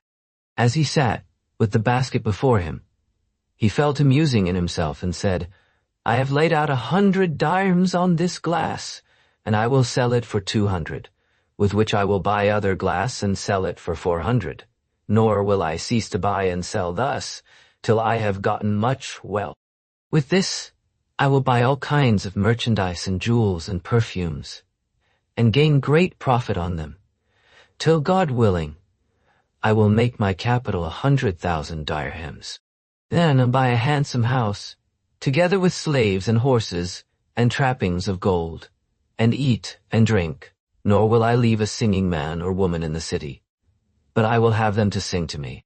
As soon as I have amassed 100,000 dirhams, I will send out marriage brokers to demand for me in marriage the daughters of kings and viziers, and I will seek the hand of the vizier's daughter, for I hear that she is perfect in beauty and of surpassing grace. I will give her a dowry of 1,000 dinars, and if her father consent, well, if not, I will take her by force, in spite of him. When I return home, I will buy 10 little eunuchs and clothes for myself, such as are worn by kings and sultans, and get me a saddle of gold, set thick with jewels of price. Then I will mount and parade the city, with slaves before and behind me, whilst the folk salute me and call down blessings upon me, after which I will repair to the Vizier, the girl's father, with slaves behind and before me, as well as on my either hand. When he sees me, he will rise and seating me in his own place, sit down below me, for that I am his son-in-law. Now I will have with me 2 eunuchs with purses, in each 1,000 dinars, and I will deliver him the 1,000 dinars of the dowry, and make him a present of other 1,000, that he may have cause to know my nobility and generosity, and greatness of mind and the littleness of the world in my eyes. And for 10 words he proffers me, I will answer him 2. Then I will return to my house, and if one come to me on the bride's part, I will make him a present of money and clothe him in a robe of honor. But if he bring me a present, I will return it to him and will not accept it, that they may know that I am great of soul. Then I will command them to bring her to me in state, and will order my house fittingly in the meantime. When the time of the unveiling is come, I will don my richest clothes and sit down on a couch of brocaded silk, leaning on a cushion and turning neither to the right nor to the left, for the haughtiness of my mind and the gravity of my understanding. My wife shall stand before me like the full moon, in her robes and ornaments, and I, of my pride and my disdain, will not look at her, till all who are present shall say to me, O my lord, thy wife and thy handmaid stands before thee. Deign to look upon her, for standing is irksome to her, and they will kiss the earth before me many times, whereupon then they will carry her to the bride chamber, and meanwhile I will rise and change my clothes for a richer suit. When they bring in the bride for the 2nd time, I will not look at her till they have implored me several times, when I will glance at her and bow down my head. Nor will I leave to do thus, till they have made an end of displaying her, when I will order one of my eunuchs to fetch a purse of 500 dinars, and giving it to the tirewomen, command them to lead me to the bride chamber. When they leave me alone with the bride, I will not look at her or speak to her, but will lie by her with averted face, that she may say, I am high of soul. Presently, her mother will come to me and kiss my head and hands, and say to me, O my lord, look on thy handmaid, for she longs for thy favor, and heal her spirit. But I will give her no answer, and when she sees this, she will come and kiss my feet repeatedly and say, O my lord, verily my daughter is a beautiful girl, who has never seen man. And if thou show her this aversion, her heart will break. So do thou incline to her, and speak to her. Then she will rise and fetch a cup of wine, and her daughter will take it, and come to me. But I will leave her standing before me, whilst I recline upon a cushion of cloth of gold, and will not look at her for the haughtiness of my heart, so that she will think me to be a sultan of exceeding dignity, and will say to me, O my lord, for God's sake, do not refuse to take the cup from thy servant's hand, for indeed I am thine. But I will not speak to her, and she will press me, saying, Needs must thou drink it, and put it to my lips. Then I will shake my fist in her face, and spurn her with my foot thus. So saying, he gave a kick with his foot, and knocked over the basket of glass, which fell to the ground, and all that was in it was broken. All this comes of my pride, cried he, and fell to buffeting his face and tearing his clothes and weeping. The folk who were going to the Friday prayers saw him, and some of them looked at him and pitied him, whilst others paid no heed to him.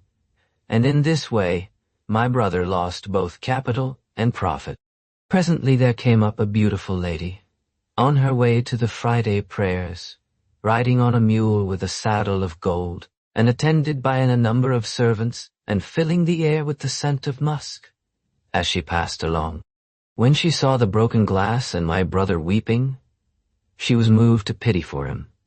So she asked what ailed him, and was told that he had a basket full of glass, by the sale of which he thought to make his living, but it was broken, and this was the cause of his distress.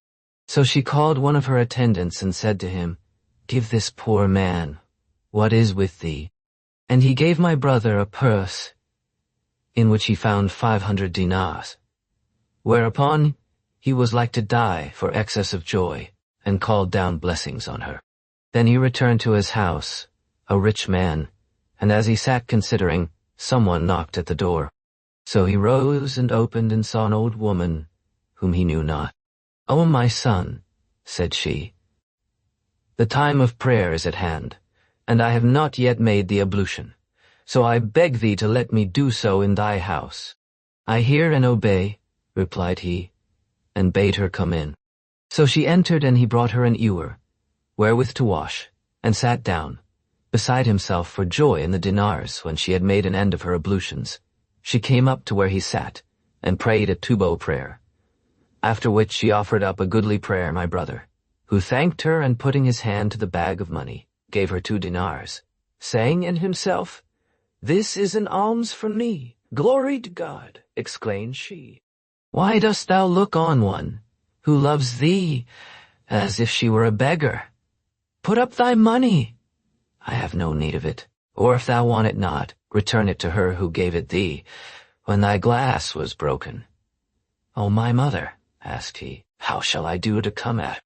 "O my son," replied she hath an inclination for thee, but she is the wife of a wealthy man of the city. So take all thy money with thee and follow me, that I may guide thee to thy desire. And when thou art in company with her, spare neither fair words nor persuasion, and thou shalt enjoy her beauty and her wealth to thy heart's content." So my brother took all his money. She led him on till they came to the door of a great house, at which she knocked, and a Greek slave girl came out and opened to them.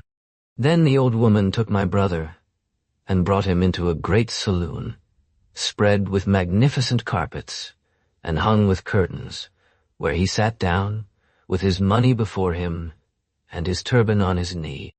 Presently in came a young lady richly dressed. Never saw eyes handsomer than she. Whereupon my brother rose to his feet, but she smiled upon him, and welcoming him, signed to him to be seated. Then she bade shut the door, and taking my brother by the hand, led him to a private chamber, furnished with various kinds of brocaded silk. Here he sat down, and she seated herself by his side and toyed with him a while. After which she rose and saying, "Do not stir till I come back," went away. After a while, in came a great black slave, with a drawn sword in his hand, who said to him, "Woe to thee! Who brought thee hither, and what dost thou want?" My brother could make no answer, being tongue-tied for fear. So the black seized him, and stripping him of his clothes, beat him with the flat of his sword till he swooned away. Then the pestilent black concluded that he was dead, and my brother heard him say, "Where is the salt wench?" Whereupon in came a slave girl, with a great dish of salt, and the black strewed salt upon my brother's wounds. But he did not stir, lest he should know that he was alive and finish him. Then the salt girl went away, and the black cried out, "Where is the cellaress?" With this in came the old woman, and taking my brother by the feet, dragged him to an underground vault, where she threw him down upon a heap of dead bodies. There he remained 2 whole days, but God made the salt the means of saving his life, for it stayed the flow of blood. Presently he found himself strong enough to move. So he rose, and opening the trapdoor, crept out fearfully, and God protected him, so that he went on in the darkness, and hid himself in the vestibule till the morning, when he saw the cursed old woman sally forth in quest of other prey. So he went out after her, without her knowledge, and made for his own house, where he dressed his wounds and tended himself till he was whole. Meanwhile, he kept a watch upon the old woman, and saw her accost one man after another, and carry them to the house. However, he said nothing, but as soon as he regained health and strength, He took a piece of stuff and made it into a bag, which he filled with broken glass and tied to his middle. Then he disguised himself in the habit of a foreigner, that none might know him, and hid a sword under his clothes. Then he went out, and presently falling in with the old woman, accosted her, and said to her, with a foreign accent, "O dame, I am a stranger, but this day arrived here, and know no one. Hast thou a pair of scales, wherein I may weigh 900 dinars? I will give thee somewhat of the money for thy pains." "I have a son, a money changer," replied she, "who has all kinds of scales. So come with me to him before he goes out, and he will weigh thy gold for thee." And he said, "Lead the way." So she led him to the house and knocked at the door. And the young lady herself came out and opened it, whereupon the old woman smiled in her face, saying, "I bring thee fat meat today." Then the damsel took him by the hand, and carrying him to the same chamber as before, sat with him a while, then rose and went out, bidding him stir and not till she came back. Ere long in came the villainous black, with his sword drawn, and said to my brother, "Rise, O accursed one." So he rose, and as the slave went on before him, he drew the sword from under his clothes, and smiting him with it, made his head fly from his body, after which he dragged the corpse by the feet to the vault, and cried out, "Where is the salt wench?" Up came the girl with the dish of salt, and seeing my brother sword in hand, turned to fly, but he followed her and smote her and struck off her head. Then he called out, "Where is the cellaress?" And in came the old woman, to whom said he, "Dost thou know me, O pestilent old woman?" "No, my lord," replied she. And he said, "I am he of the 500 dinars to whose house thou camest to make the ablution and pray, and whom thou didst after lure hither. Fear God and spare me," exclaimed she. But he paid no heed to her, and striking her with the sword, cut her in full. Then he went in search of the young lady. And when she saw him, her reason fled, and she called out for mercy. So he spared her and said to her, "How camest thou to consort with this black?" Quoth she, "I was slave to a certain merchant, and the old woman used to visit me, till I became familiar with her. One day she said to me, 'We have today a wedding at our house, the like of which was never beheld, and I wish thee to see it.' 'I hear and obey,' answered I, and rising, donned my handsomest clothes and jewelry, and took with me a purse containing 100 dinars. Then she brought me hither, and hardly had I entered the house, when the black seized on me, and I have remained in this case these 3 years, through the perfidy of the accursed old woman." Then said my brother, "Is there aught of his in the house?" "He had great store of wealth," replied she, "and if thou canst carry it away, do so, and may God prosper it to thee."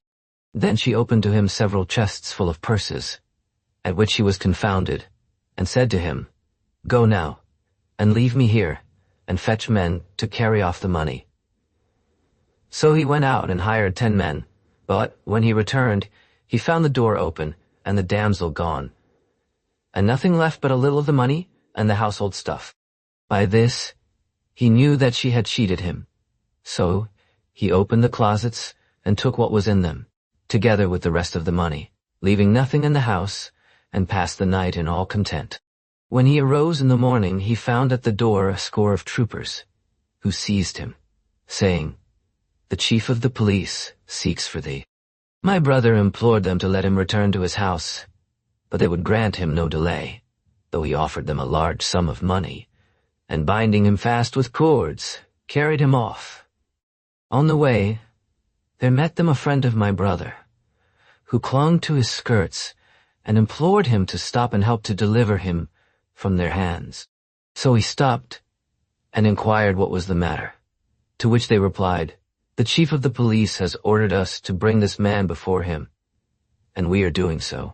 The man interceded with them and offered them 500 dinars to let my brother go, saying, "Tell the magistrate that ye could not find him." But they refused and dragged him before the prefect, who said to him, "Whence hadst thou these stuffs and money?" Quoth my brother, "Grant me indemnity." So the magistrate gave him the handkerchief of pardon, and he told him all that had befallen him, from first to last, including the flight of the damsel, adding, "Take what thou wilt, so thou leave me enough to live on." But the prefect took the whole of the stuff and money for himself, and fearing lest the affair should reach the Sultan's ears, said to my brother, "Depart from this city, or I will hang thee. I hear." On the way thieves fell on him, and stripped him, and beat him, and cut off his ears. But I heard of his misfortunes, and went out after him, taking him clothes, and brought him back privily to the city, where I made him an allowance for meat and drink. Story of the barber's sixth brother. My sixth brother, he of the cropped lips, O commander of the faithful, was once rich, but after became poor. One day, he went out to seek somewhat to keep life in him, and came presently to a handsome house, with a wide and lofty portico and servants and others at the door, ordering and forbidding. My brother inquired of one of those standing there, and he told him that the house belonged to one of the Barmecide family. So he accosted the doorkeepers and begged an alms of them. "Enter," said they, "and thou shalt get what thou seekest of our master." Accordingly, he entered, and passing through the vestibule, found himself in a mansion of the utmost beauty and elegance, paved with marble and hung with curtains, and having in the midst a garden whose like he had never seen. He stood a while perplexed, knowing not whither to direct his steps. Then, seeing the door of a sitting chamber, he entered and saw at the upper end a man of comely presence and goodly beard. When the latter saw my brother, he rose and welcomed him, and inquired how he did, to which he replied that he was in need of charity. Whereupon the other showed great concern, and putting his hand to his clothes, rent them, exclaiming, "Art thou hungry in a city of which I am an inhabitant?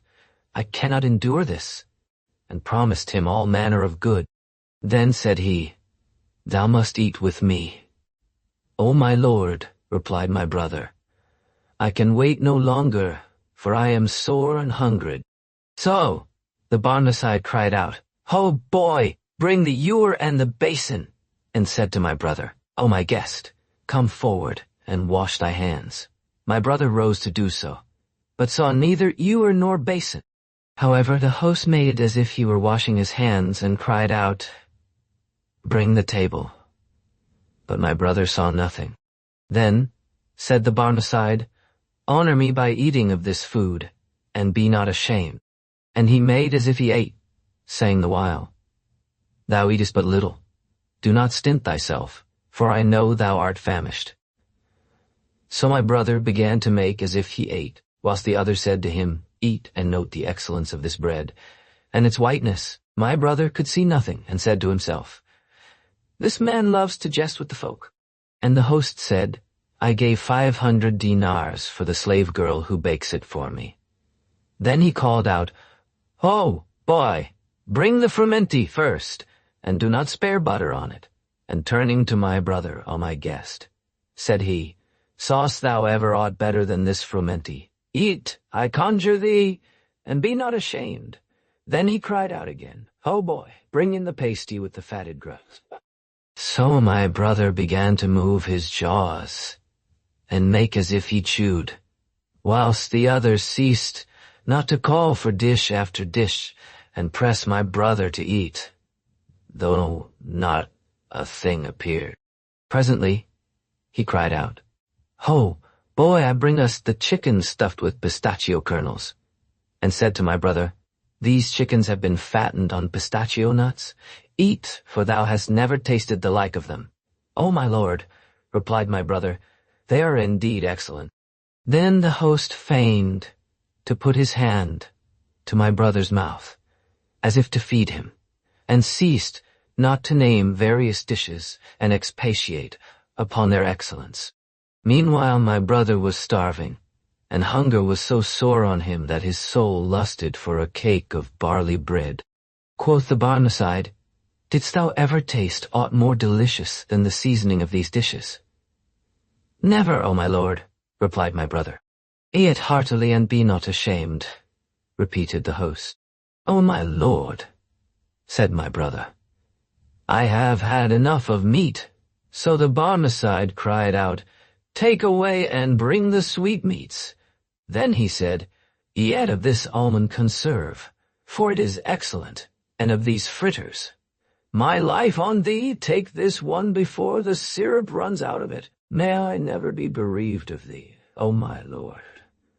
Replied, "It is my custom," said the other, "to have 3 pennyweights of musk, and half that quantity of ambergris put into each fritter." All this time my brother was wagging his jaws and moving his head and mouth, till the host said, "Enough of this. Bring us the dessert."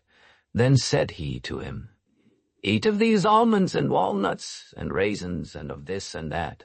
"O my guest," repeated the other, "if thou have a mind to eat more, for God's sake do not remain hungry." "O my lord," replied my brother, "how should one who has eaten of all these dishes be hungry?" Then he considered and said to himself, "I will do that which shall make him repent of having acted thus." Presently the host called out, "Bring me the wine," and making as if it had come, "O my lord," replied he, "it has a pleasant smell, but I am used to drink old wine 20 years of age." "Then knock at this door," said his host, "for thou canst not drink of aught better." "O my lord, this is of thy bounty," replied my brother, and made as if he drank. "Health and pleasure to thee," exclaimed the host, and feigned in like wise to fill a cup and drink it off and hand a second cup to my brother, who pretended to drink and made as if he were drunken. Then he took the Barmecide unawares, and raising his arm, till the whiteness of his armpit appeared, dealt him such a buffet on the neck that the place rang to it. Then he gave him a second cuff, and the host exclaimed, "What is this, O vile fellow?" "O my lord," replied my brother, "thou hast graciously admitted thy slave into thine abode, and fed him with thy victual, and plied him with old wine, till he became drunk, and dealt unmannerly by thee. But thou art too noble not to bear with his ignorance and pardon his offense." When the Barmecide heard my brother's words, he laughed heartily, and exclaimed, "Long have I used to make mock of men and play the fool with those who are apt at jesting and horseplay. But never have I come across any who had patience and wit to enter into all my humors but thee. So I pardon thee, and now thou shalt be my boon companion, in very deed." Then he bade his servants lay the table in good earnest, and they set on all of the dishes of which he had spoken, and he and my brother ate till they were satisfied, after which they removed to the drinking chamber, where they found damsels like moons, who sang all manner of songs, and played on all kinds of musical instruments. There they remained, drinking, till drunkenness overcame them, and the host used my brother as a familiar friend, so that he became, as it were, his brother, and bestowed on him a dress of honor, and loved him with an exceeding love. Next morning they fell again to feasting and carousing, and ceased not to lead this life for 20 years, at the end of which time the Barmecide died, and the Sultan laid hands on all his property, and squeezed my brother till he stripped him of all he had. So he left the city, and fled forth at random. But the Arabs fell on him midway, and taking him prisoner, carried him to their camp, where the Bedouin, his captor, tortured him, saying, "Ransom thyself with money, or I will kill thee." My brother fell a weeping and replied, "By Allah, I have naught. I am thy prisoner. Do with me as thou wilt." Thereupon the Bedouin took out an... Now this Bedouin had a handsome wife, who used to make advances to my brother, in her husband's absence, and offer him her favors, but he held off from her. One day she began to tempt him as usual, and he toyed with her and took her on his knee, when lo, in came the Bedouin, and seeing this, cried out, "Woe to thee, thou villain! Wouldst thou debauch my wife?" Then he took out a knife, and cut off my brother's yard, after which he set him on a camel and carried him to a mountain, where he threw him down and left him. Here he was found by some travelers, who recognized him and gave him meat and drink, and acquainted me with his plight, whereupon I went forth to him, and brought him back to Baghdad, where I provided him with enough to live on. This then, O Commander of the Faithful, is the history of my brothers, and I was unwilling to go away without relating it to thee, that I might disabuse thee of thine error in confounding me with them. And now thou knowest that I have 6 brothers, and support them all. When the Caliph heard my words, he laughed, and said, Thou sayest sooth, O silent one. Thou art neither a man of many words, nor an impertinent meddler. But now go out from this city, and settle in another. And he banished me from the city. So I left Baghdad and traveled in foreign countries, till I heard of his death, and the coming of another to the Caliphate. Then I returned to Baghdad, where I found my brothers dead, and fell in with this young man, to whom I rendered the best of services, for without me he had been killed. Indeed, he accuses me of what is foreign to my nature, and what he relates of my impertinence is false. For verily I left Baghdad on his account, and wandered in many countries, till I came to this city and happened on him with you. And was not this, O good people? Nay.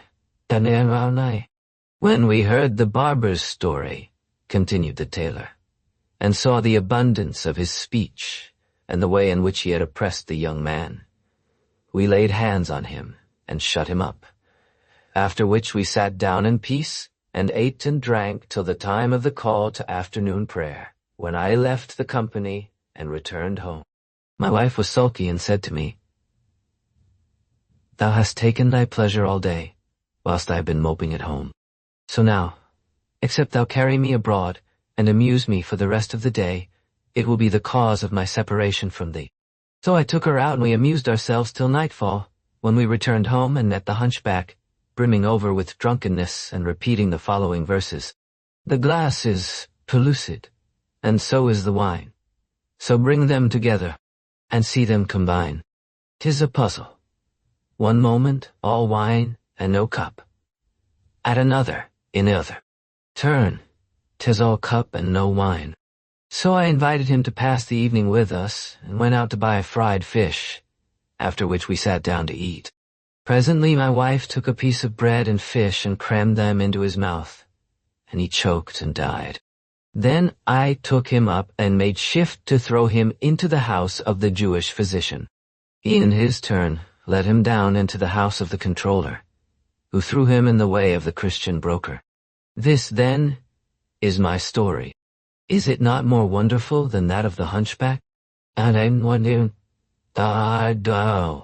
When the king heard the tailor's story, he shook his head for delight, and showed astonishment, saying, This that passed between the young man and the meddlesome barber is indeed more pleasant and more wonderful than the story of that knave of a hunchback. And he bade the tailor take one of the chamberlains and fetch the barber out of his duress, saying, Bring him to me, that I may hear his talk, and it shall be the means of the release. Then we will bury the hunchback, for he is dead since yesterday, and set up a tomb over him. So the chamberlain and the tailor went away, and presently returned with the barber. The king looked at him, and behold, he was a very old man, more than 90 years of age, of a swarthy complexion and white beard and eyebrows, flap-eared, long-nosed, and simple and conceited of aspect. The king laughed at his appearance and said to him, O silent man, I desire thee to tell me somewhat of thy history. O king of the age, replied the barber, why are all these men and this dead hunchback before thee? Said the king. Why dost thou ask? I ask this, rejoined the barber, that your majesty may know that I am no impertinent meddler, and that I am guiltless of that they lay to my charge of overmuch talk. For I am called the Silent, and indeed I am the man of my name, as says the poet. And I shall seldom see a man that doth a nickname bear, but, if thou search, thou'lt find the name his nature doth declare. So the king said, Explain the hunchback's case to him, and repeat to him the stories told by the physician, the controller, the broker, and the tailor? They did as he commanded, and the barber shook his head and exclaimed, "By Allah, this is indeed a wonder of wonders." Then said he, "Uncover the hunchback's body, that I may see it." They did so, and he sat down and taking the hunchback's head in his lap, looked at his face and laughed. Then said he, "To every death there is a cause, but the story of this hunchback deserves to be recorded in letters of gold." The bystanders were astounded at his words, and the king wondered, and said to him, "O silent man, explain thy words to us." "O king of the age," replied the barber, "by thy munificence there is yet—" Then he pulled out from his girdle a barber's budget, whence he took a pot of ointment, and anointed therewith the neck of the hunchback and its veins. Then he took out a pair of tweezers, and thrusting them down the hunchback's throat, drew out the piece of fish and its bone, soaked in blood. Thereupon the hunchback sneezed, and sat up, and passing his hand over his face, exclaimed, "I testify that there is no God but God, and that Mohammed is his apostle." At this all present wondered, and the king laughed, till he fainted, and so did the others. Then said the king, "By Allah, this is the most wonderful thing I ever saw. O Muslims, O soldiers all, did you ever in your lives see a man die and come to life again? For verily, had not God vouchsafed him this barber to be the cause of his preservation, he had been dead. By Allah, said they, this is a wonder of wonders." Then the king caused the whole history to be recorded and laid up in the royal treasury, after which he bestowed splendid dresses of honor on the Jew, the broker, and the controller, and sent them away. Then he gave the tailor a costly dress of honor, and appointed him his own tailor, with a suitable stipend, and made peace between him and the hunchback, on whom he also bestowed a rich and fair dress of honor, and made him his boon companion, appointing him due allowances.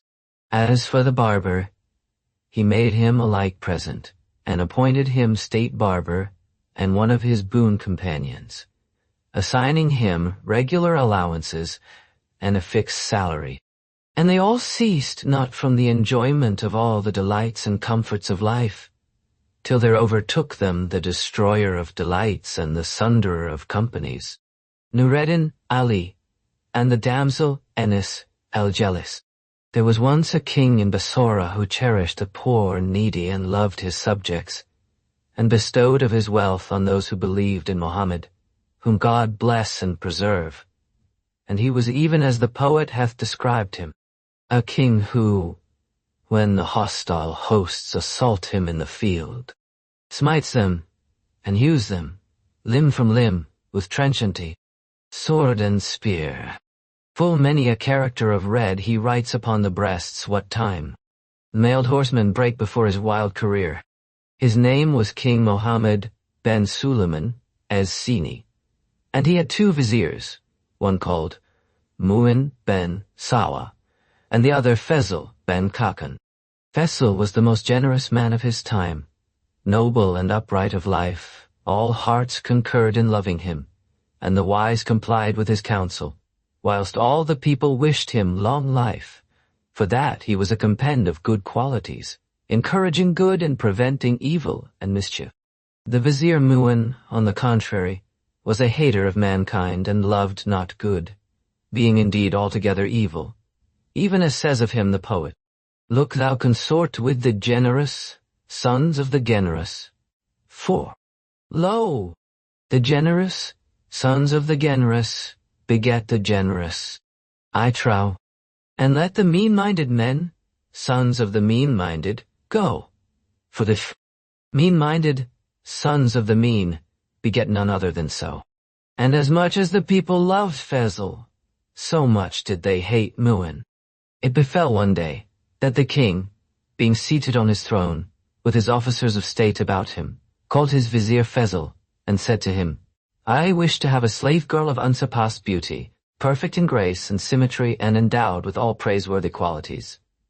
Said the courtiers, Such a girl is not to be had for less than 10,000 dinars. Whereupon the king cried out to his treasurer and bade him carry 10 to sand, to Fez's house. The treasurer did so, and the vizier went away, after the king had charged him to go to the market every day and employ brokers, and had given orders that no girl worth more than 1,000 dinars should be sold, without being first shown to the vizier. Accordingly, the brokers brought him all the girls that came into their hands, but none pleased him, till one day a broker came to his house and found him mounting his horse to go to the palace. So he caught hold of his stirrup and repeated the following verses. O thou whose bounties have restored the uses of the state, O Vizier helped of heaven, whose acts are ever fortunate, thou hast revived the virtues all were dead among the folk. May God's acceptance evermore on thine endeavors wait. Then said he, O my lord, she for whom the august mandate was issued is here. Bring her to me, replied the vizier. So he went away, and returned in a little with a damsel of elegant shape, swelling-breasted, with melting black eyes and smooth cheeks, slender-waisted and heavy-hipped, clad in the richest of clothes. The dew of her lips was sweeter than syrup, her shape more symmetrical than the bending branch, and her speech softer than the morning zephyr, even as says one of those who have described her, a wonder of beauty, her face full moon, of the palace sky, of a tribe of gazelles and wild cows, the dearest and most high. The lord of the Empyrean hath given her pride and state, elegance, charm, and a shape that with the branch may vie. She hath in the heaven of her face a cluster of 7 stars, that keep the ward of her cheek to guard it from every spy. So if one think to steal a look, the imps of her glance consume him straight with a star that shoots from her gleaming eye. When the vizier saw her, she pleased him exceedingly. So he turned to the broker and said to him, What is the price of this damsel? Her price is 10,000 dinars, replied he, and her owner swears that this sum will not cover the cost of the chickens she hath eaten, the wine she hath drunk, and the dresses of honor bestowed on her teachers, for she hath learnt penmanship, and grammar, and lexicology, and the exposition of the Koran, and the rudiments of law, and theology, medicine, and the calendar. So the broker brought him at once, and behold, he was a foreigner, who had lived so long that time had worn him to bones and skin. Quoth the vizier to him, Art thou content to sell this damsel to the sultan for 10,000 dinars? By Allah, replied the merchant, if I made him a present of her, it were but my duty. So the vizier sent for the money and gave it to the slave dealer, who said, By the leave of our lord, the vizier, I have something to say. Speak, said the vizier. And the slave dealer said, If thou wilt be ruled by me, thou wilt not carry the damsel to the king today, for she is newly off a journey. The change of air has affected her, and the journey has fretted her. But let her abide in thy palace 10 days, that she may recover her good looks. Then send her to the bath, and dress her in the richest of clothes, and go up with her to the sultan, and this will be more to thy profit. The vizier considered the man's advice and approved it, so he took her to his palace, where he appointed her a separate lodging, and a daily allowance of meat and drink, and so forth. And she abode thus a while. Now the vizier Fezl had a son like the rising full moon, with shining visage, red cheeks covered with a tender down, and a mole like a grain of ambergris. As says of him the poet, and therein errs not, a moon, whose glances slay the folk, on whom he turns his haze. I, a branch, whose graces break all hearts, as he goes, stately by, slack as the night his browlocks are, his face the hue of gold, fair is his person, and his shape the spear shaft, doth outvied ta. Ah me, how hard his heart, how soft and slender is his waist. Why is the softness not transferred from this to that? Ah, why? Were but the softness of his sides made over to his heart, he'd eat. Never to lovers be unjust, nor leave them thus to sigh. O thou that blam'st my love of thee, excuse me rather thou, nor chide me, if my body pine for languor like to die. The fault, indeed, lies not with me, but with my heart and eye. So chide me not, but let me be in this, my misery. Now he knew not the affair of the damsel, and his father had lessoned her, saying, Know, O my daughter, that I have bought thee for the bed of the king, Mohammed ben Sulayma, en Zaini, and I have a son who leaves no girl in the quarter, but he has to do with her. So be on thy guard against him, and beware of letting him see thy face or hear thy voice. I hear and obey, replied she. Some days after this it chanced, as fate would have it, that the damsel went to the bath in the house, where some of the serving women washed her, after which she arrayed herself in rich apparel, and her beauty and grace redoubled. Then she went in to the vizier's wife, and kissed her hand. And the lady said to her, May it profit thee, O Ines el Jelis.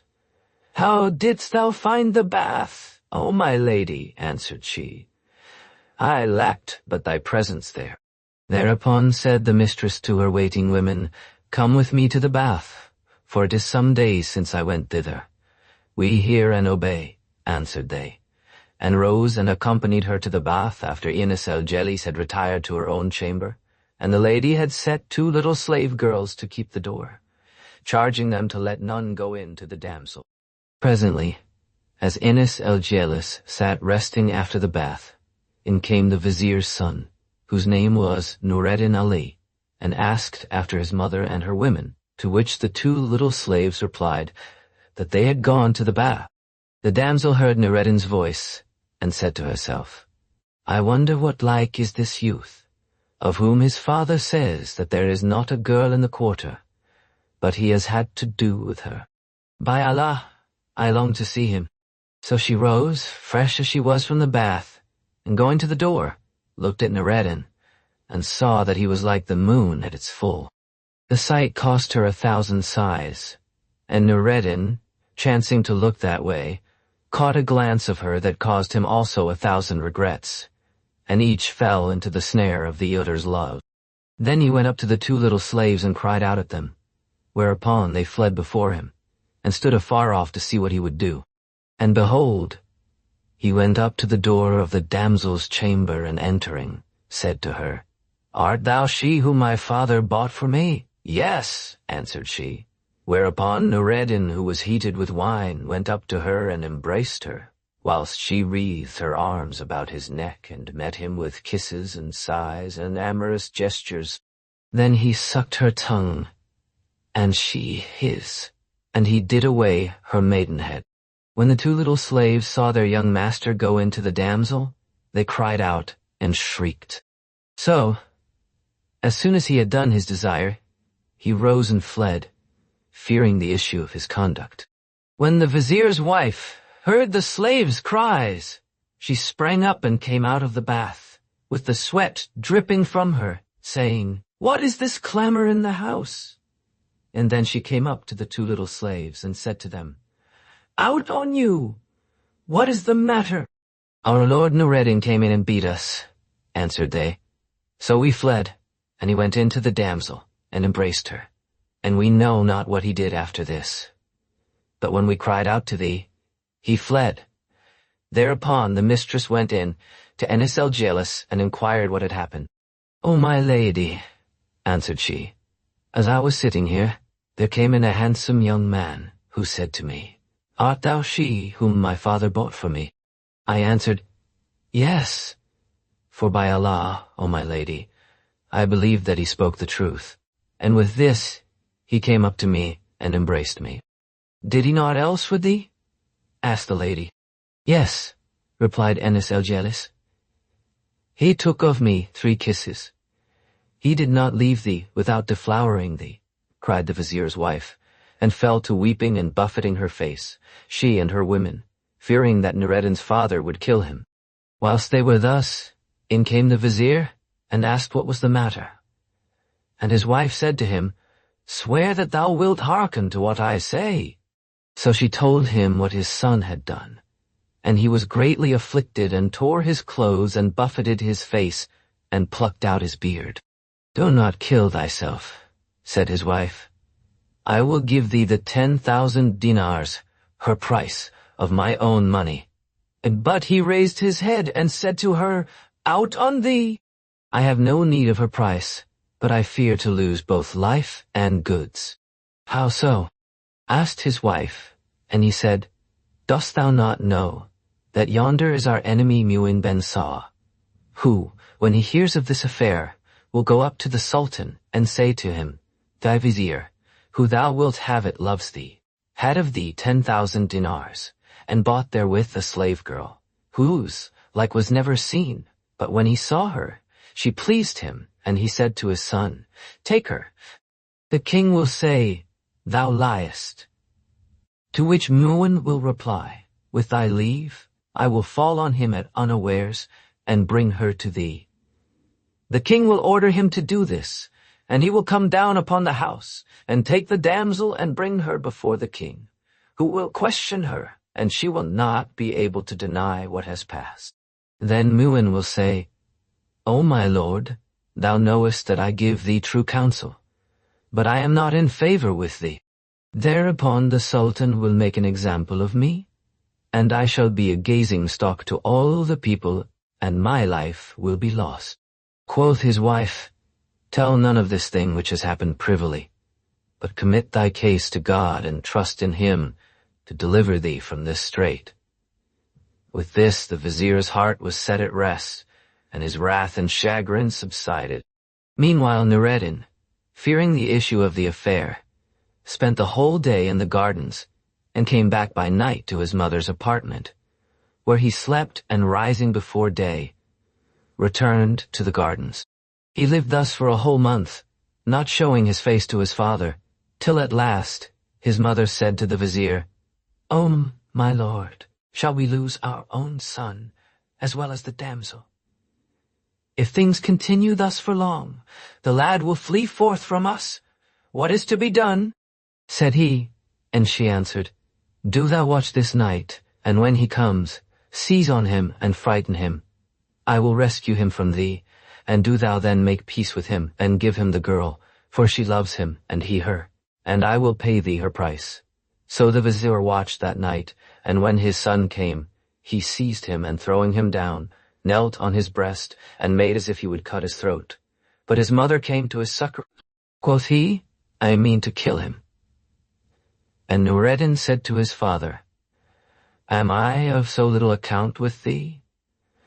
Whereupon the vizier's eyes filled with tears, and he replied, O my son, is the loss of my goods and my life of so little account in thine eyes? Quoth Nureddin, Hear, O my father, what the poet says. Pardon me. True, I have sinned. Yet the sagacious man ceases, never to pardon freely the erring wight. Surely, therefore, thy foe may hope for pardon from thee, since he is in the abyss, and thou on honor's height. Else. Then the vizier rose from off his breast, saying, O my son, I forgive thee, for his heart was softened. Nureddin rose and kissed the hand of his father, who said to him, If I knew that thou wouldst deal fairly by Enes el-Jelis, I would give her to thee. O my father, replied Nureddin. Quoth the vizier, O my son, I charge thee not to take another wife, nor concubine to share with her, nor sell her. O my father, answered Nureddin, I swear to thee that I will do none of these things. And then he went in to the damsel and abode with her a whole year, whilst God caused the king to forget the affair. The matter, indeed, came to Mu'in's ears, but he dared not speak of it, by reason of the favor in which the vizier Fezl stood with the Sultan. At the end of the year, the Vizier Faisal went one day to the bath, and coming out, while still in a sweat, the air smote him, and he caught cold, and took to his bed. His malady gained upon him, and sleeplessness was long upon him. So he called his son Nureddin, and said to him, "O my son, know that fortune is lotted out, and the term of life fixed, and needs must every soul drain the cup of death." And he repeated the following verses: "I'm dead, yet glory be to him that dieth not, for that I needs must die indeed, full well I wot. He is no king, who dies with kingship in his hand, for sovereignty belongs to him that dieth not." Then he continued, "O my son, I have no charge to lay on thee, except that thou fear God and look to the issue of thine actions, and cherish the damsel, Enis el-Jales." "O my father," said Nureddin, "who is like unto thee?" "Who is like unto thee? Indeed, thou art renowned for the practice of virtue, and the praying of the preachers for thee in the pulpits," quoth Faisal. "O my son, I hope for acceptance from God the Most High." And then he pronounced the two professions of the faith, and was numbered among the blessed. The palace was filled with crying and lamentation, and the news of his death reached the king and the people of the city, and even the children in the schools wept for Fizi ben Kakan. Then his son Nureddin arose and took order for his funeral, and the emirs and viziers and grandees were present, amongst them the vizier Munwin ben Sawa. And as the funeral train came forth of the palace, one of the mourners recited the following verses: "The 5th day I departed, and left my friends alone. They laid me out and washed me upon a slab of stone. Then stripped me of the raiment that on my body was, that they might put upon me clothes other than my own. On 4 men's necks they bore me unto the place of prayer, and prayed a prayer above me, by no prostration known. Then in a vaulted dwelling they laid me. Though the years shall waste, its door will never be open to them thrown." When they had laid him in the earth, Nureddin returned with the folk, and he lamented with groans and tears, and the tongue of the case repeated the following verses: "On the 5th day they departed in the eventide, and I took of them the last leave-taking, when they went and left me here. When they turned away and left me, lo, the soul with them did go. And I said, Return. It answered, Where, alas, should I recur? Shall I come back to a body, whence the life and blood are flown? Nothing now but bones are left it, rattling in the coal sepulchre. Lo, my eyes, excess of weeping hath put out their sight, I trow, and a deafness eke is fallen on my ears. I cannot hear. He abode a long while, in great grief for his father, till one day, as he sat in his house, there came a knocking at the door. So he rose, and opening the door, found there a man who had been one of his father's friends and boon companions. He entered, and kissing Nureddin's hand, said to him, O my lord, he who has left the like of thee is not dead. And to this pass death came even the Lord of the first and the last. O my lord, take comfort and leave mourning. Thereupon Nureddin rose, and going to the guest chamber, transported thither all that he needed. Then his friends gathered together to him, and he took his slave girl again, and collecting round him 10 of the sons of the merchants, began to eat meat and drink wine, giving entertainment after entertainment, and dispensing gifts and favors with a lavish hand, till one day his steward came to him, and said, O my lord Nureddin, hast thou not heard the saying, he who spends and does not reap? And he repeated the following verses. I'll hold my money fast, knowing, as well as I know, that is my mill, sword and shield against my every foe. If I should lavish it on those who love me not, my luck among the worst beneath all. Folk would change to grief and woe. So I would eat and drink my wealth for my own good, nor upon any man a single doit bestow.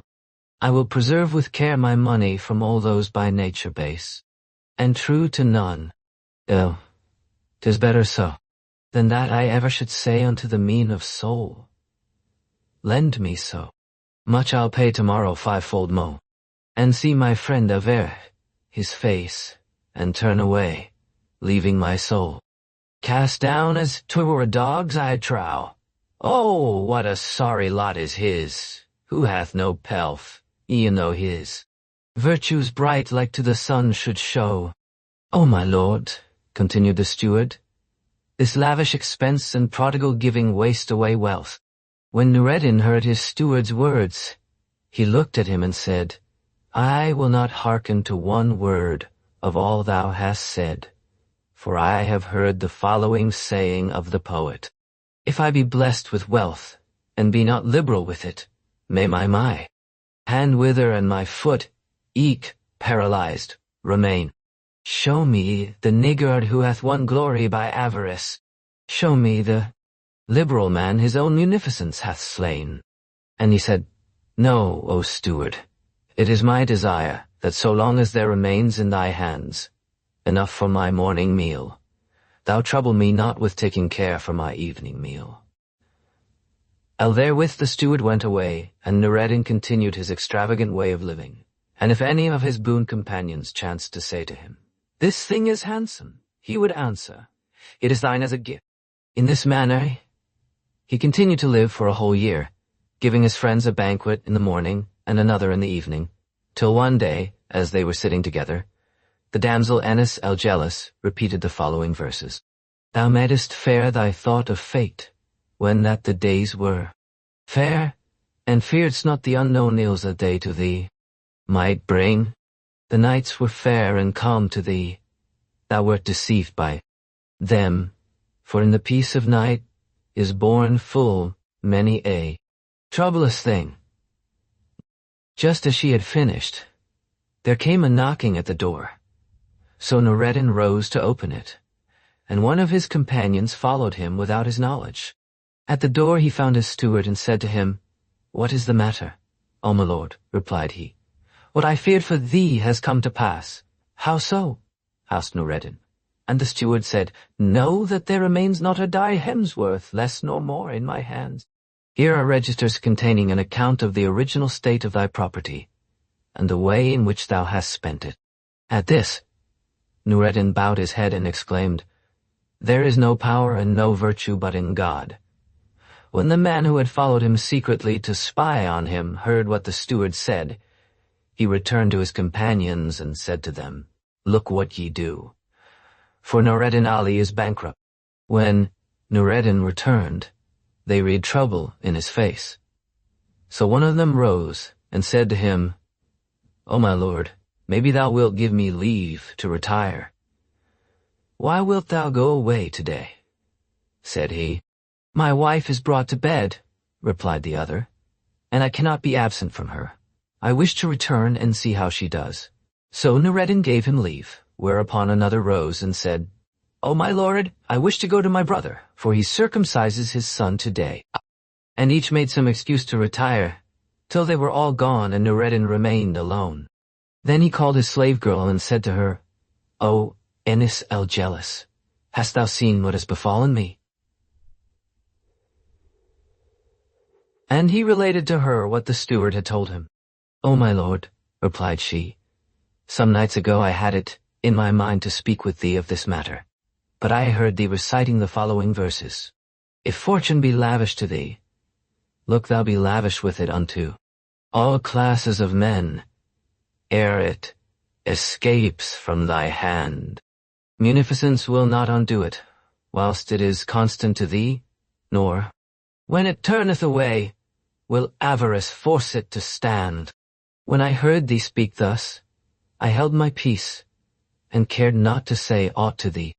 O Anis el-Jealous, said Noureddin, thou knowest that I have not expended my substance but on my friends, who have beggared me, and I think they will not leave me without help." "By Allah," replied she, "they will not profit thee in aught," said he. "I will rise at once and go to them, and knock at their doors. Maybe I shall get of them somewhat with which I may trade, and leave pleasure, and bury me."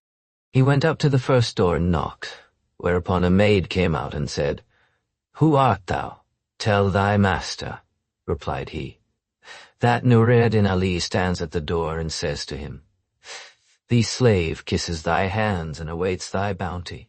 The girl went in and told her master, who cried out at her, saying, "Go back and tell him that I am not at home." So she returned and said to Nur-ed. With this he went away, saying to himself, "Though this fellow be a whoreson knave, and deny himself, another may not be so." And then he came to the second door and sent in a like message to the master of the house, who denied himself as the first had done, whereupon Nur-ed-Din repeated the following verse, "They're gone who, if before their door thou didst arrest thy feet, would on thy poverty bestow both flesh and roasted meat," and said, "By Allah, I must try them all. There may be one amongst them who will stand me in the stead of the rest." So he went round to all the 10, but not one of them opened his door to him, or showed himself to him, or broke a cake of bread in his face. Whereupon he repeated the following verses, "A man in time of affluence is like unto a tree, round which the air folk collect, as long as fruit thereon they see, till when its burden it hath cast, they turn from it away, leave it to suffer heat and dust and all inclemency.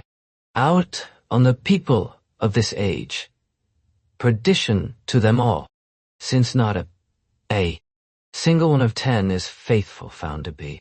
Then he returned to his slave girl, and indeed his concern was doubled, and she said to him, "O my lord, did I not tell thee that they would not profit thee aught?"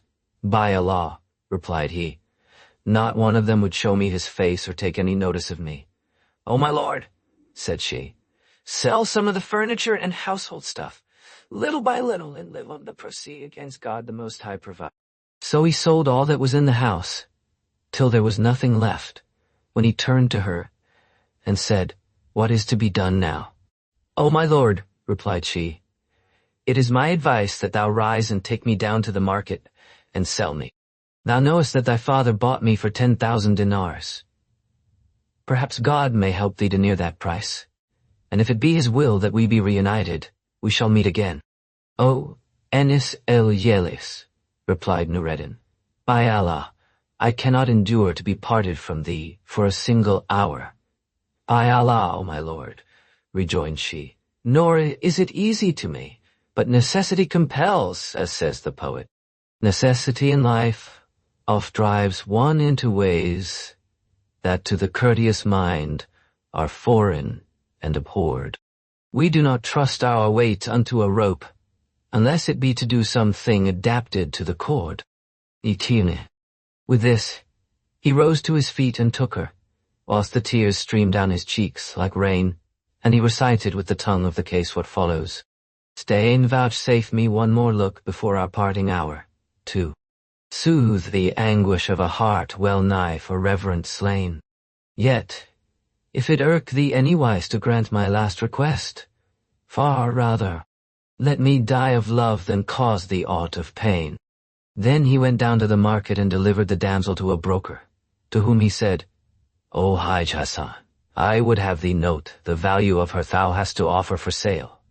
"O my lord Nur-ed-Din," replied the broker, "I have not forgotten my business. Is not this Enis el-Jelis, whom thy father bought of me for 10,000 dinars?" "Yes," said Nur-ed-Din. Then the broker went round to the merchants, but found they were not all assembled. So he waited till the rest had arrived, and the market was full of all kinds of female slaves, Turks and Franks and Circassians and Abyssinians and Abyssinians and Abyssinians and Nubians and Egyptians and Tartars and Greeks and Georgians and others, when he came forward and said, "O merchants, O men of wealth, every round thing is not a walnut, nor every long thing a banana. Everything red is not meat, nor everything white fat. O merchants, I have here this unique pearl, this unvalued jewel. What price shall I set on her? Say 4,500 dinars, cried one. So the broker opened the biddings for her at that sum, and as he was yet calling, behold, the Vizier Mu'in ben Sawa passed through the market, and seeing Noureddin standing in a corner, said to himself, What doth the son of Khacan here? Has this gallows bird aught left to buy girls withal? Then he looked round, and seeing the broker crying out, and the merchants round him, said to himself, Doubtless he is ruined, and has brought the damsel Enis el-Jeli hither to sell her. What a solace to my heart! Then he called the crier, who came up and kissed the ground before him. And he said to him, Show me the girl thou art crying for sale. The broker dared not cross him. She pleased him, and he said, O Hassan, what is bidden for this damsel? 4,500 dinars, replied the broker. Ah's an upset price, quoth the Vizier. I take that bid on myself. When the merchants heard this, they hung back and dared not bid another dirhem, knowing what they did of the Vizier's tyranny. Then Mu'in looked at the broker and said to him, What ails thee to stand still? Go and offer 4,000 dinars for her, and the 500 shall be for thyself. So the broker went to Noureddin and said to him, O my lord, thy slave is gone for nothing. How so? Said he. The broker answered, We had opened the biddings for her at 4,500 dinars, when that tyrant Mu'in ben Sawa passed through the market. And when he saw the damsel, she pleased him. And he said to me, Call me the buyer for 4,000 dinars, and thou shalt have 500 for thyself. I doubt not, but he knows she belongs to thee. And if he would pay thee down her price at once, it were well. But I know, of his avarice and upright, he will give thee a written order on some of his agents, and will send after thee to say to them, Give him nothing.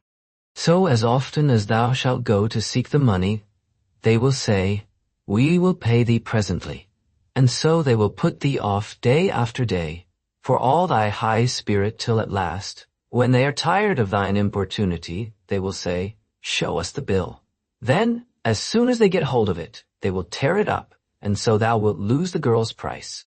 When Noureddin heard this, he looked at the broker and said to him, What is to be done?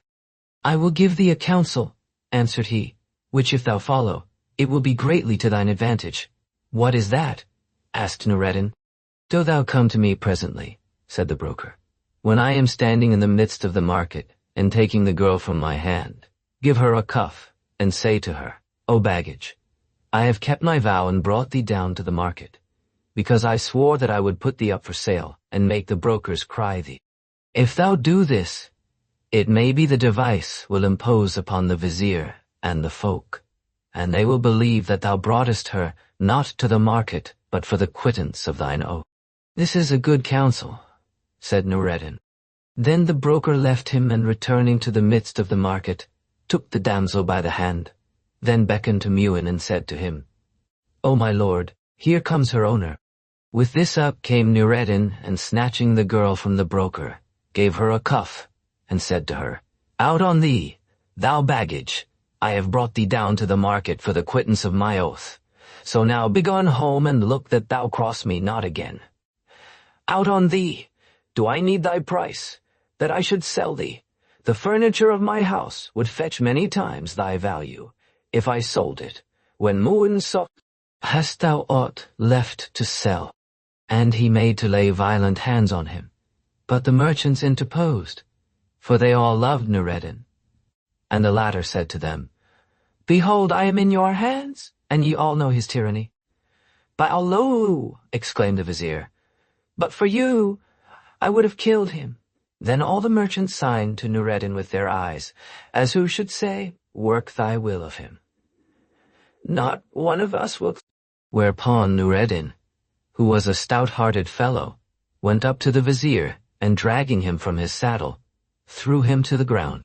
Now there was in that place a mortar pit, into the midst of which he fell, and Noureddin fell to cuffing and pummeling him, and one of the blows smote his teeth. dyeing his beard with his blood.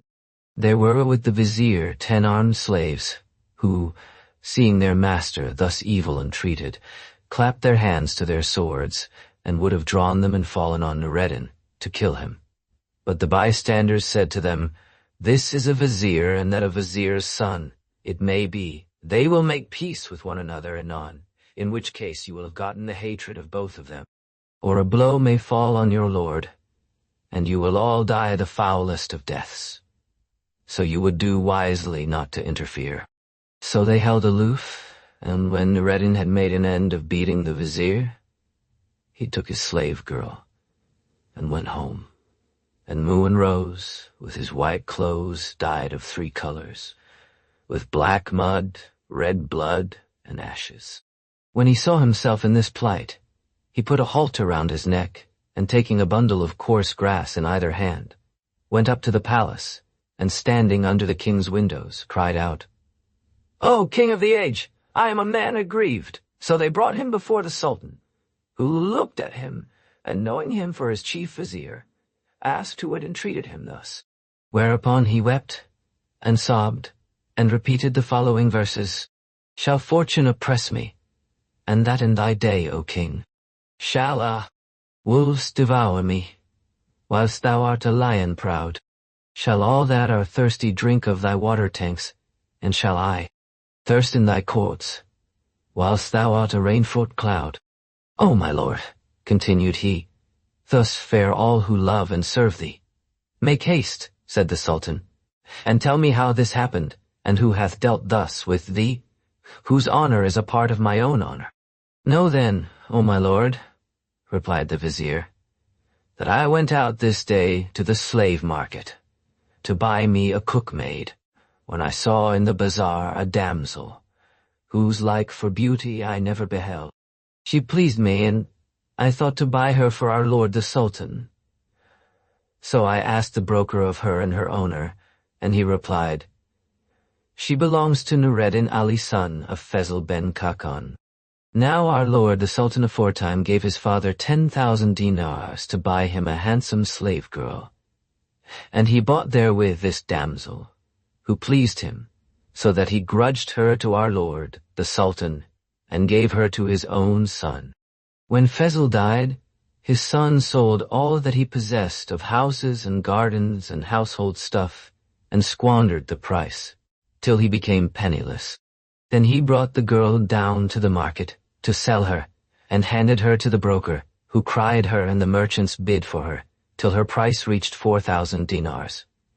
Whereupon I said to myself, I will buy her for our lord the Sultan, for it was his money that paid for her. So I said to Noureddin, O my son, sell her to me for 4,000 dinars. He looked at me and replied, I do not buy her for myself, said I, but for our lord and benefactor the Sultan. When he heard my words, he flew into a passion, and dragging me off my horse, for all I am an old man, beat me till he left me, as thou seest. And all this has befallen me but because I thought to buy the girl for thee. Then the Vizier threw himself on the ground and lay there weeping and trembling. When the Sultan saw his condition and heard his story, the vein of anger started out between his eyes, and he turned to his guards, who stood before him, 40 swordsmen, and said to them, Go down at once to the house of Noureddin ben Fezl, and sack it and raze it. Then take him and the damsel and drag them hither with their hands, bound behind them.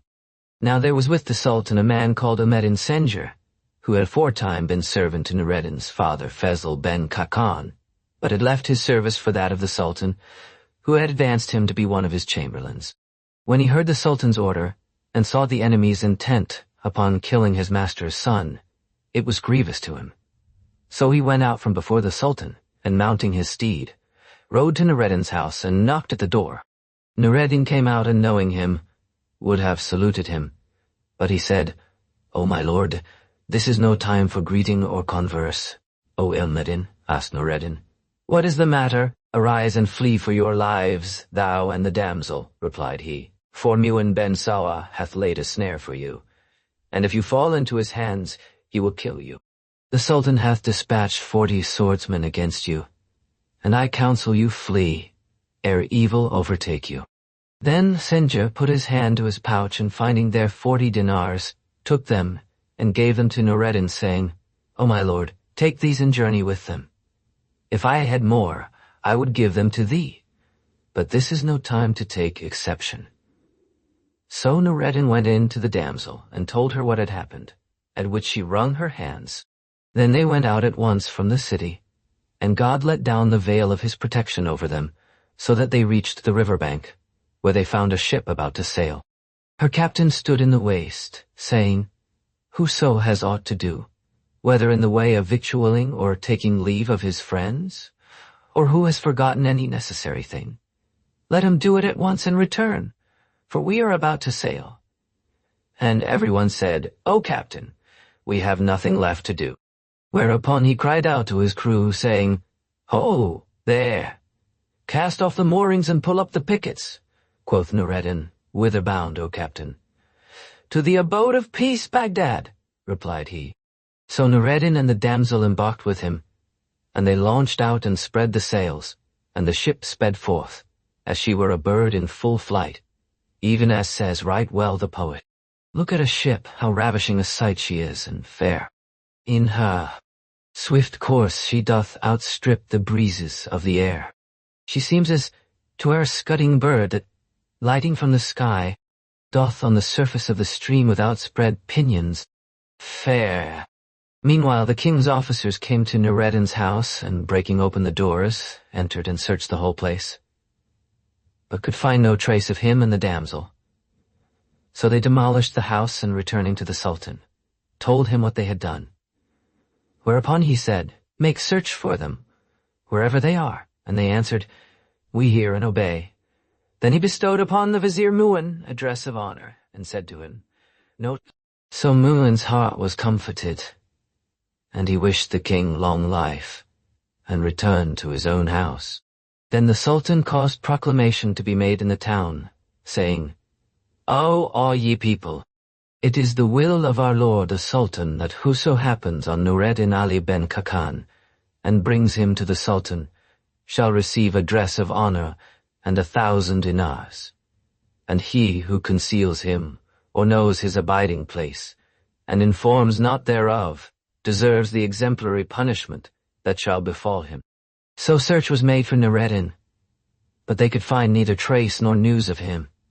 And meantime, he and the damsel sailed on with a fair wind, till they arrived safely at Baghdad, and the captain said to them, This is Baghdad, and it is a city of safety.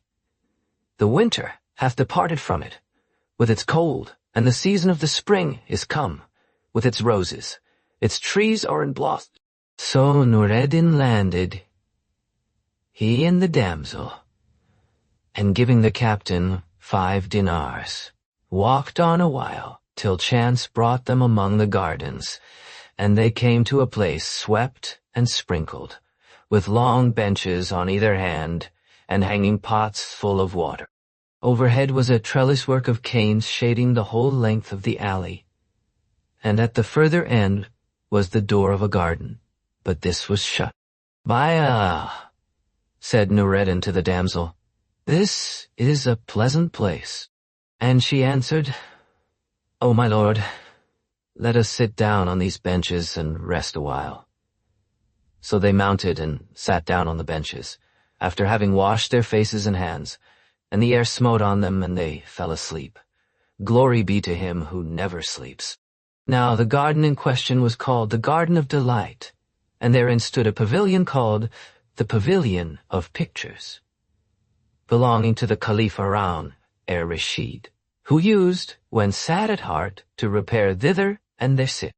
In this pavilion were 80 windows, and 80 hanging lamps, and in the midst a great chandelier of gold. When the Caliph entered, he was wont to have all the windows opened, and to order his boon companion Isaac ben Ibrahim and the slave girls to sing, till his care left him and his heart was lightened. Now the keeper of the garden was an old man by name Ghaffar Ibrahim, and he had found, from time to time, on going out on his occasions, idlers taking their case with courtesans in the alley leading to the door of the garden, at which he was sore enraged. So he complained to the Caliph, who said, "Whomsoever thou findest at the door of the garden, do with him as thou." As chance would have it, he had occasion to go abroad that very day, and found these two sleeping at the gate, covered with one veil, whereupon, "By Allah," said he, "this is fine. These two know not that the Caliph has given me leave to kill anyone whom I may catch at the door of the garden, but I will give them a sound drubbing, that none may come near the gate in future." So he cut a green palm stick and went out to them, and raising his arm, till the whiteness of his armpit appeared, was about to lay on to them, when he bethought himself and said, "O Ibrahim, wilt thou beat them, knowing not their case? Maybe they are strangers or wayfarers, and destiny hath led them hither. I will uncover their faces and look on them." So he lifted up the veil from their faces and said, "They are a handsome pair. It were not fitting that I should beat them." Then he covered their faces again, and going to Nureddin's feet, began to rub them, whereupon the young man awoke, and seeing an old man of venerable appearance rubbing his feet, was abashed, and drawing them in, sat up. Then took Ibrahim's hand and kissed it. Quoth the old man, "O my son, whence art thou?" "O my lord," replied Nureddin, "we are strangers," and the tears started to his eyes. "O my son," said Ibrahim, "know that the Prophet, whom God bless and preserve, hath charged us to be hospitable to strangers.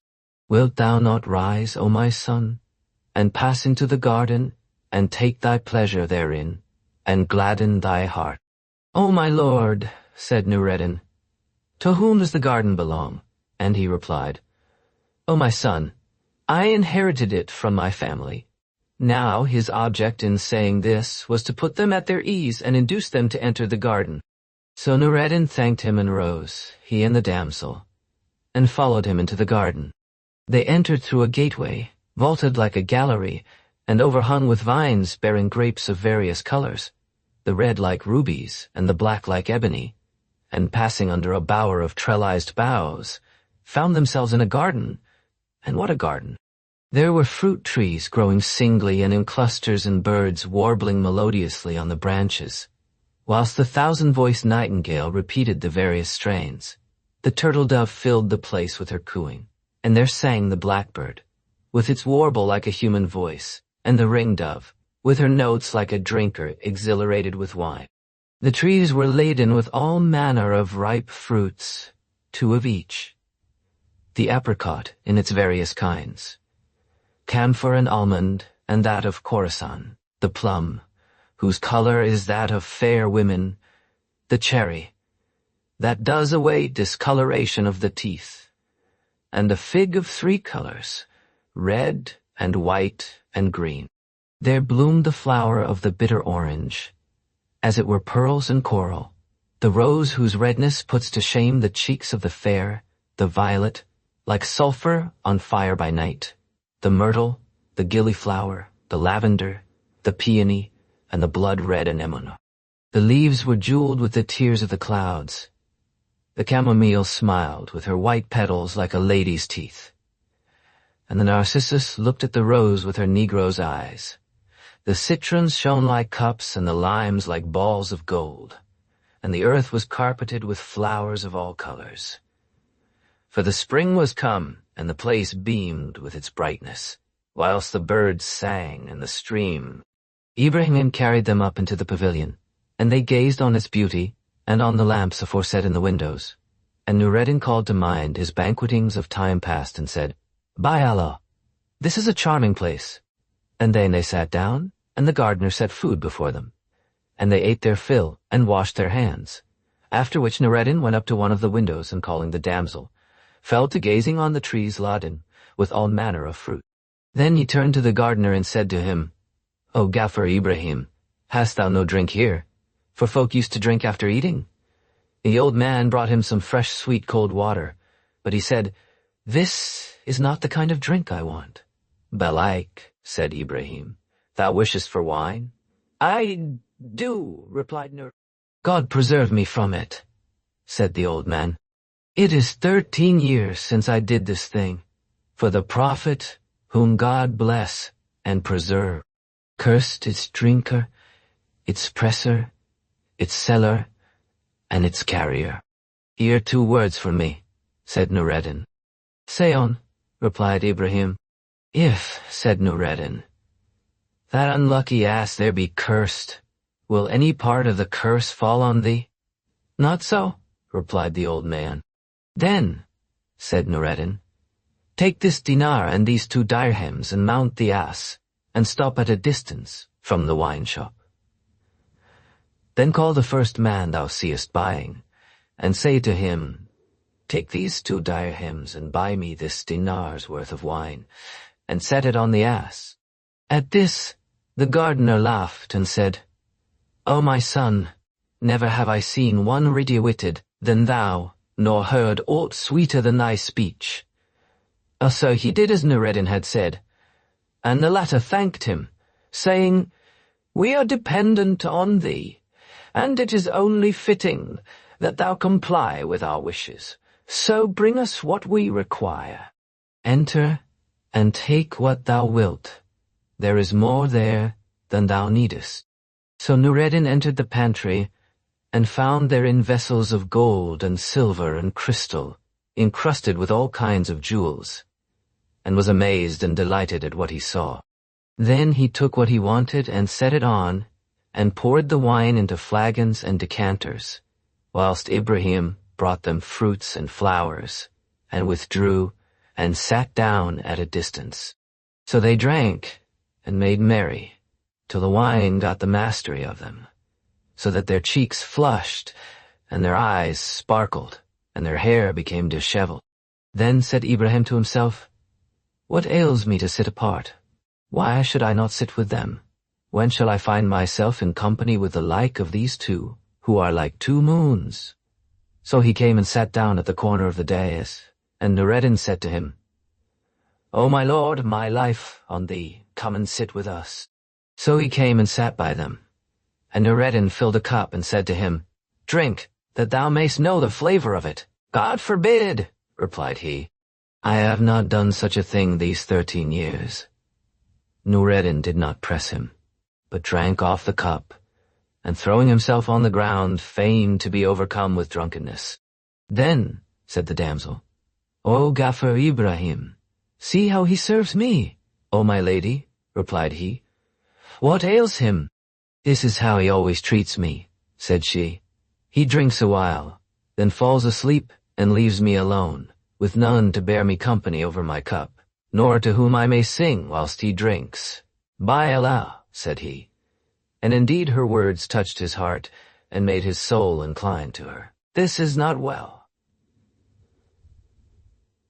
Then she looked at him, and filling a cup said to him, I conjure thee. So he took it and drank it off, and she filled a second cup and set it on the chandelier, saying, O my lord, there is still this one left for thee. By Allah, cannot take it, answered he. That which I have drunk suffices me. By Allah, said she, thou must indeed drink it. So he took the cup and drank, and she filled him a third cup, which he took and was about to drink when behold Noureddin opened his eyes, and sitting up exclaimed, Hell Ghaffar, what is? Did I not adjure thee just now? And thou refused, saying, I have not done such a thing these 13 years. By Allah, replied he, and indeed he was abashed. It is her fault, not mine. Noureddin laughed, and they sat down again to carouse. But the damsel turned to Noureddin, and whispered to him, O my lord, drink, and do not press him, and I will show thee some sport with him. Then she began to fill her master's cup, and he to fill to her, and so they did time after time, till at last Ibrahim looked at them and said, What manner of good fellowship is this? God's malison on the glutton who keeps the cup to himself. Why dost thou not give me to drink? O my brother, what manners are these? O blessed one! At this they laughed till they fell backward. Then they drank and gave him to drink, and ceased not to caress those. Then said the damsel, O Ghaffar Ibrahim, with thy leave, I will light one of these candles. Do so, said he. But light no more than one. So she rose, and beginning with one candle, lighted 80 and sat down again. Presently Noureddin said, O Ghaffar Ibrahim, how stands my favor with thee? May I not light one of these lamps? Light one, replied he, and plague me no more. So Noureddin rose and lighted one lamp after another, till he had lighted the whole 80, and the palace seemed to dance with light. Quoth Ibrahim, and indeed intoxication had mastered him, "Ye are more active than I." And then he rose and opened all the windows and sat down again, and they fell to carousing and reciting verses, till the place rang with their mirth. Now as God the all-powerful, who appointeth a cause to everything, had decreed, the Caliph was at that moment seated at one of the windows of his palace, overlooking the Tigris, in the light of the moon. He saw the luster of the candles and lamps reflected in the river, and lifting his eyes, perceived that it came from the garden palace, which was in a blaze with light. So he called Ja'far the Barmecide and said to him, "O dog of a vizier, has the city of Baghdad been taken from me, and thou hast not told me? What words are these?" said Ja'far. "Aye, if Baghdad were not taken from me," rejoined the Caliph, "the pavilion of pictures would not be illuminated with lamps and candles, nor would its windows be open. Out on thee! Who would dare to do this except the Caliphate were taken from me?" Quoth Ja'far, and indeed he trembled in every limb, "Who told thee that the pavilion was illuminated and the windows open?" "Come hither and look," replied the Caliph. So Ja'far came to the window and looking towards the garden, saw the pavilion flaming with light, in the darkness of the night, and thinking that this might be by the leave of the keeper, for some good reason of his own, was minded to make an excuse for him. So he said, "O Commander of the Faithful, Ja'far, Ibrahim said to me last week, 'O my lord Ja'far, I desire to circumcise my sons during thy life and that of the Commander of the Faithful.' 'What dost thou want?' asked I. And he said, 'Get me leave from the Caliph to hold the festival in the pavilion.' So I said to him, 'Go, circumcise, and circumcise them, and I—'" "O Ja'far," said the Caliph, "thou hast committed 2 offenses against me. First, in that thou didst not tell me. Secondly, in that thou didst not give the old man what he sought. For he only came and told thee this, by way of hinting a request for some small matter of money, to help him out with the expenses, and thou gavest him nothing nor toldest me. O Commander of the Faithful." "By the virtue of my forefathers," rejoined the Caliph, "I will not pass the rest of the night but with him, for he is a pious man, who consorts with the elders of the faith and the fakirs. Doubtless they are now assembled with him, and it may be that the prayer of one of them may profit us both in this world and the next. Besides, my presence will advantage him, and he will be pleased." "O Commander of the Faithful," objected Ja'far, "the night is far spent, and they will now be about to break up." "It matters not," replied the Caliph. "Ye must and will go to them." And Ja'far was silent, being perplexed and knowing not what to do. Then the Caliph rose to his feet, and taking with him Ja'far and Mesrur the eunuch, they all 3 disguised themselves as merchants, and leaving the palace, walked on through the by-streets till they came to the garden. The Caliph went up to the gate, and finding it open, was surprised and said to the Vizier, "Look, Ja'far, how Ghaffar Ibrahim has left the gate open to this hour, contrary to his wont." And they entered and walked on till they came under the pavilion, when the Caliph said, "O Ja'far, I wish to look in upon them privily before I join them, that I may see what they are about." Then he looked about, and seeing a tall walnut tree, said to Ja'far, "I will climb this tree, for its branches come near the windows, and so look in upon them."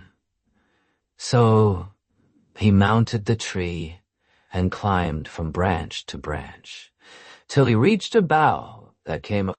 On this he seated himself, and looking in at the window, saw a young lady and a young man as they were 2 moons, glory be to him who created them and fashioned them. And by them Ghaffar Ibrahim seated, with a cup in his hand, saying, "O Princess of fair ones, drink without music is nothing worth. Indeed, I have heard a poet say, pass round the wine in the great, and the small cup too, and take the bowl from the hands of the shining moon. But without music, I charge you, forbear to drink. For sure I see, even horses drink to a whistled tune.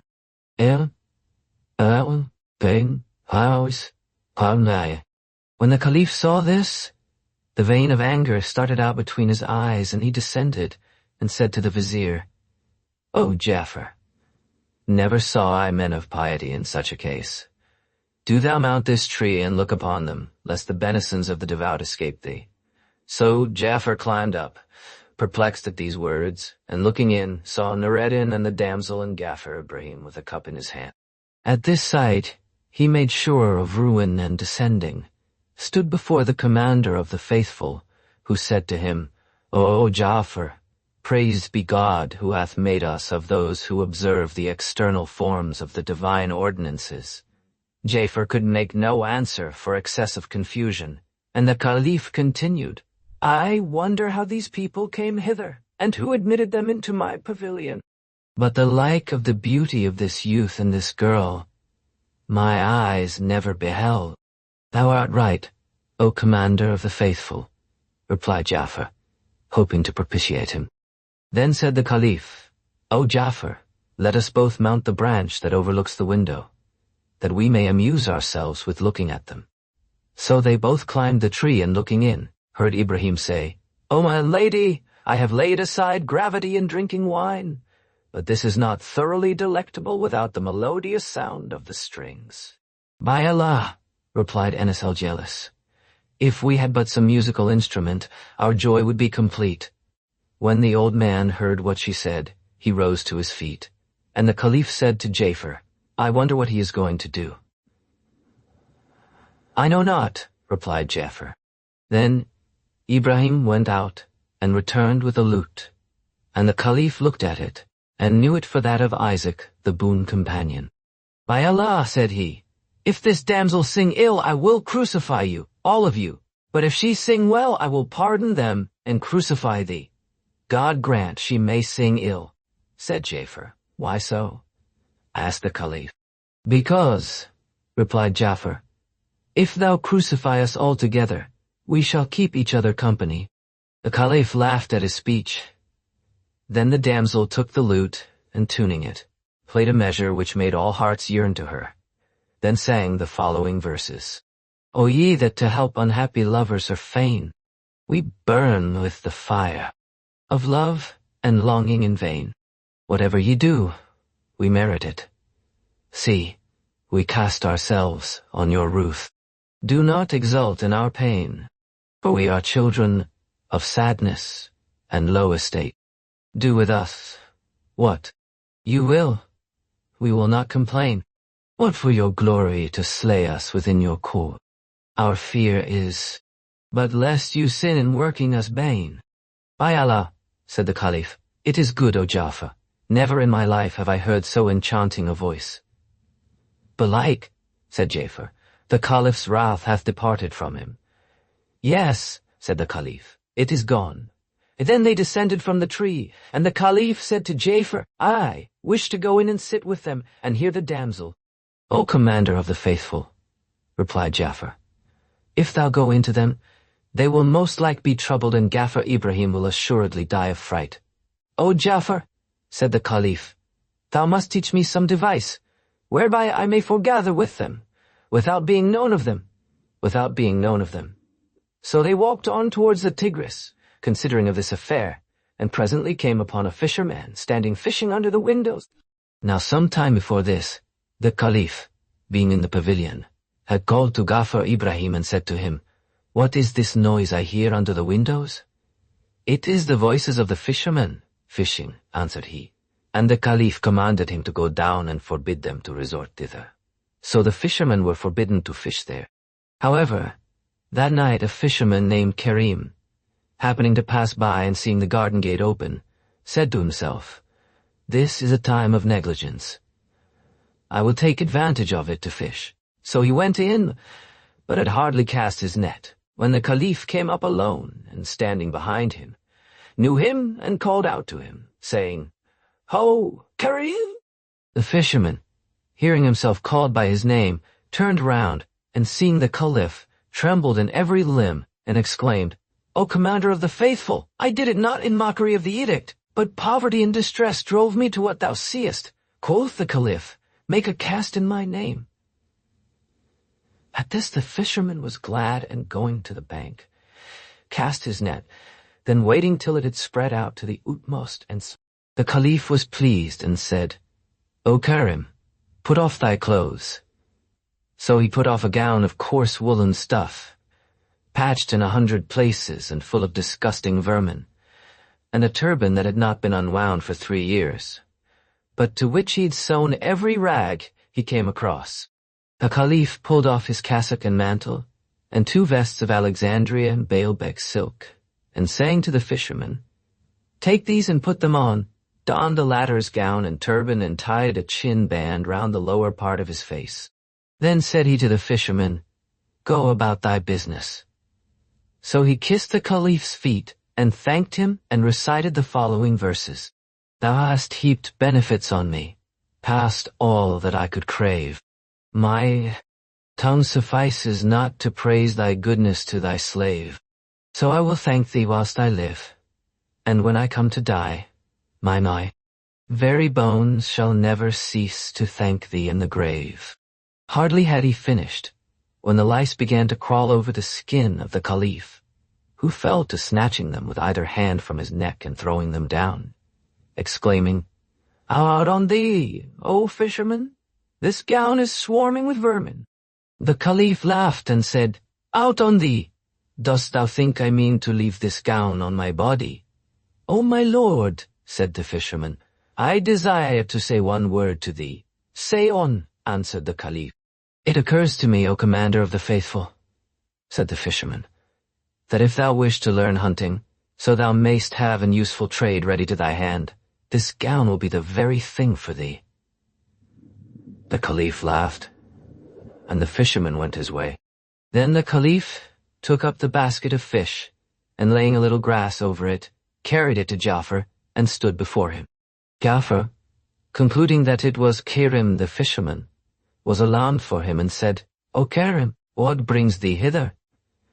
Flee for thy life, for the Caliph is in the garden tonight, and if he see thee, thou wilt lose thy head." And Ja'far knew him, and said, "Surely thou art our lord the Caliph?" "Yes, O Ja'far," replied he. "And thou art my Vizier, and I came hither with thee. Yet thou knewest me not. So how should Ghaffar Ibrahim know me?" And he drummed, "Stay here, till I come back." "I hear and obey," answered Ja'far. Then the Caliph went up to the door of the pavilion and knocked softly, whereupon said Nureddin, "O Ghaffar Ibrahim, someone knocks at the door."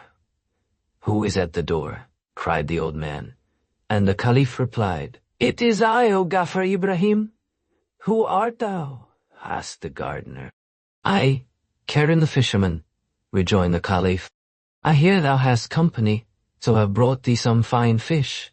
When Nureddin heard the mention of fish, he was glad, he and the damsel, and they both said to Ibrahim, "O my lord, open the door and let him bring the fish into us." So he opened the door, and the Caliph entered in his fisherman's disguise, and began by saluting them. Quoth Ibrahim, "Welcome to the brigand, the robber, the gambler. Let us see thy fish." So the Caliph showed them the fish, and behold, they were still alive and moving. Whereupon the damsel exclaimed, "O my lord, these are indeed fine fish. Would that they were fried."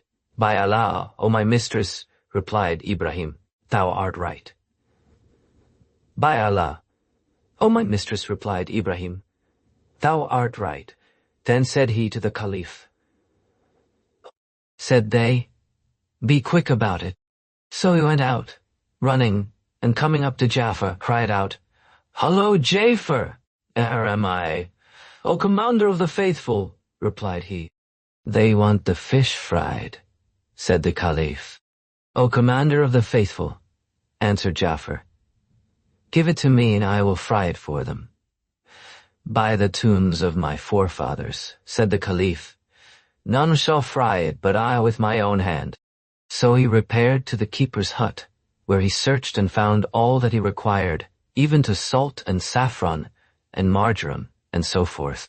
Then he laid the fish on the frying pan and setting it on the brazier, fried them handsomely. When they were done, he laid them on a banana leaf, and gathering some lemons from the garden, carried the dish to the pavilion and set it before them. So Nureddin and the damsel and Ibrahim came forward and ate, after which they washed their hands, and Nureddin said to the Caliph, "O fisherman, thou hast done us a right welcome service this night." Then he put his hand to his pouch, and taking out 3 of the dinars that Sanjar had given him, said, "O fisherman, excuse me. By Allah, had I known thee before that which has lately befallen me, I had done away the bitterness of poverty from thy heart. But take this as an earnest of my goodwill." Then he threw the dinars to the Caliph, who took them and kissed them and put them up. Now the Caliph's sole desire in all this was to hear the damsel sing.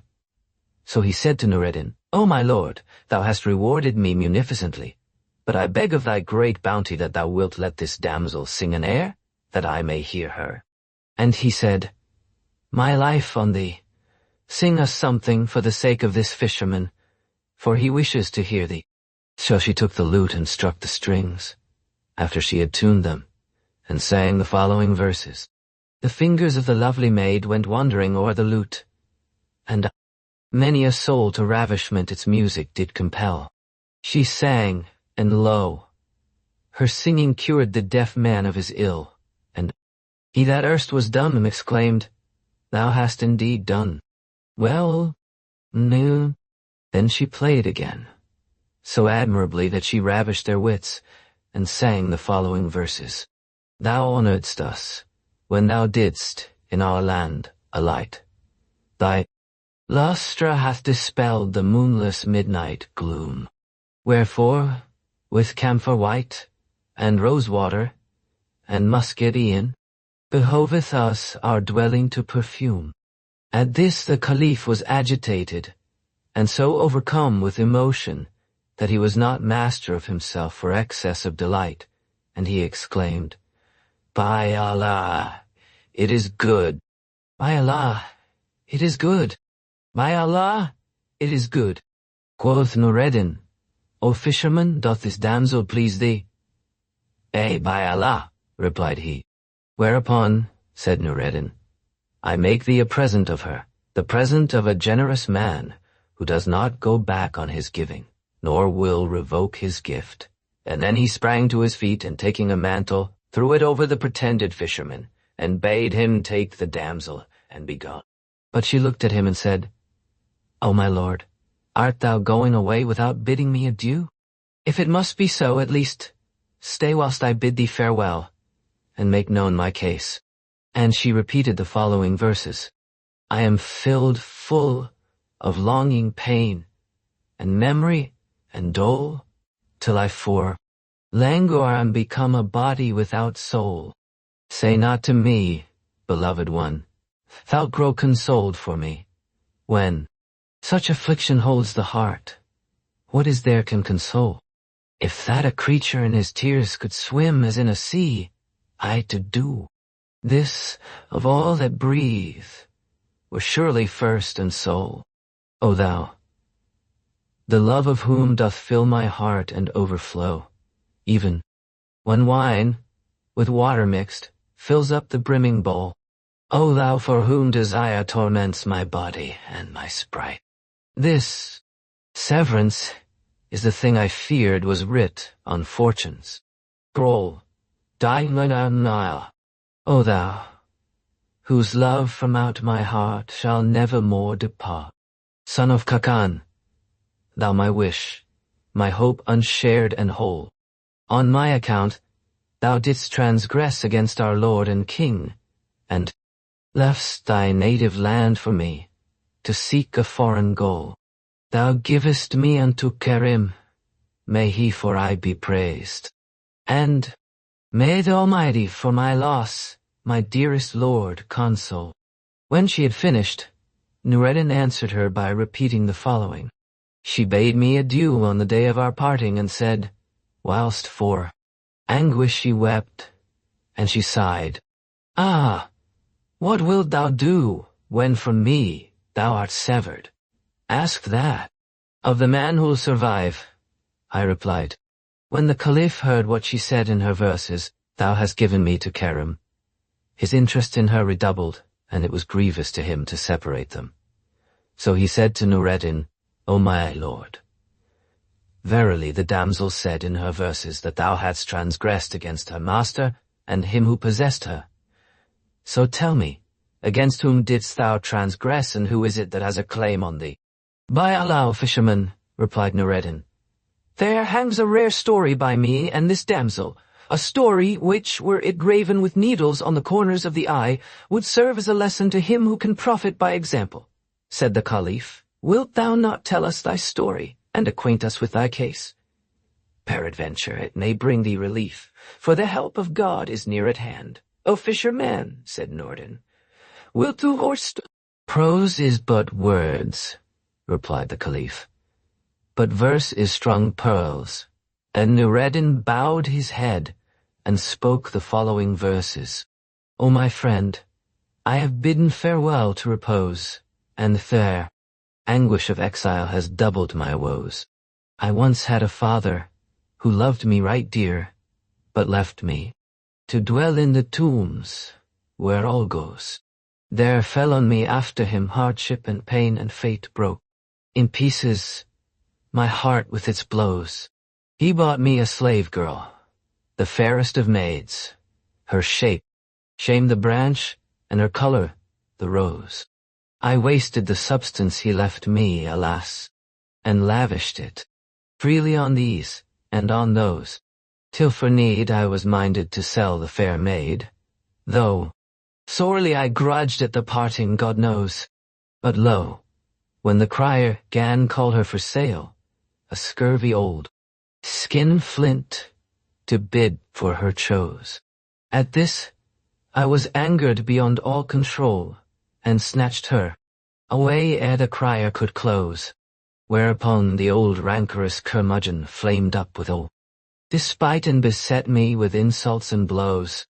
In my passion I smote him with right hand and left, till my wrath was assuaged, after which I arose, and, returning, betook me in haste to my house, where I hid me for feet of the wrath of my foes. Then the king of the city decreed my arrest, but a kind-hearted chamberlain pitied my woes, and warned me to flee from the city forthright, ere my mice enemies' spring as my life should enclose. So we fled from our house in the dead of the night, and came in to Baghdad for a place of repose. I have nothing of value, nor treasures, nor gold, or ID. Hansel thee, fisherman, freely with those, but I give thee, instead, the beloved of my soul, and in her thou hast gotten my heart's blood, God knows. When he had finished, the Caliph said to him, O my lord Noureddin, explain to me thy case more fully.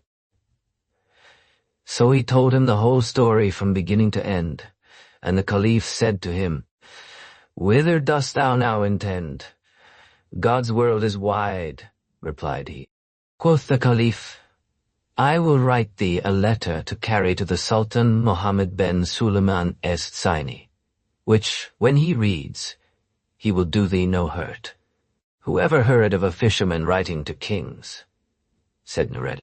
Such a thing can never be.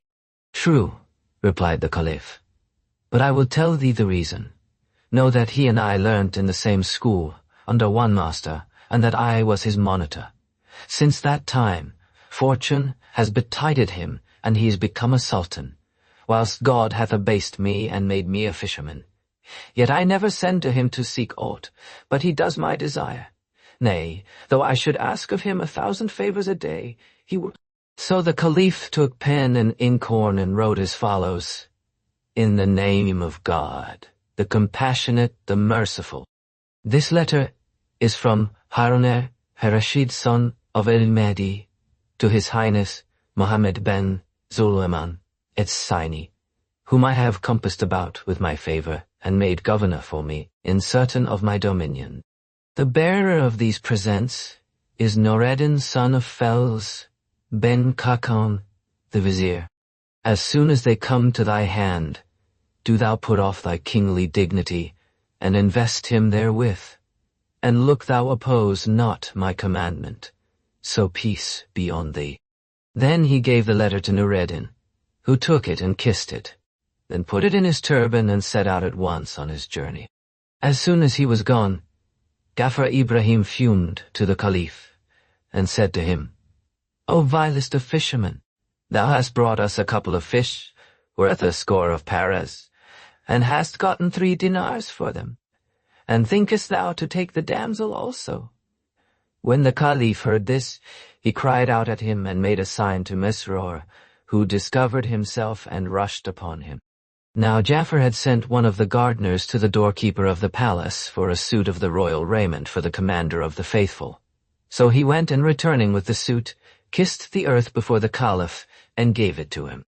Then he threw off the clothes he had on, and dressed himself in those which the gardener had brought, to the great amazement of Ghaffar Ibrahim, who bit his nails in bewilderment and exclaimed, Am I asleep or awake? O Ghaffar Ibrahim, said the Caliph, what state is this in which I see thee?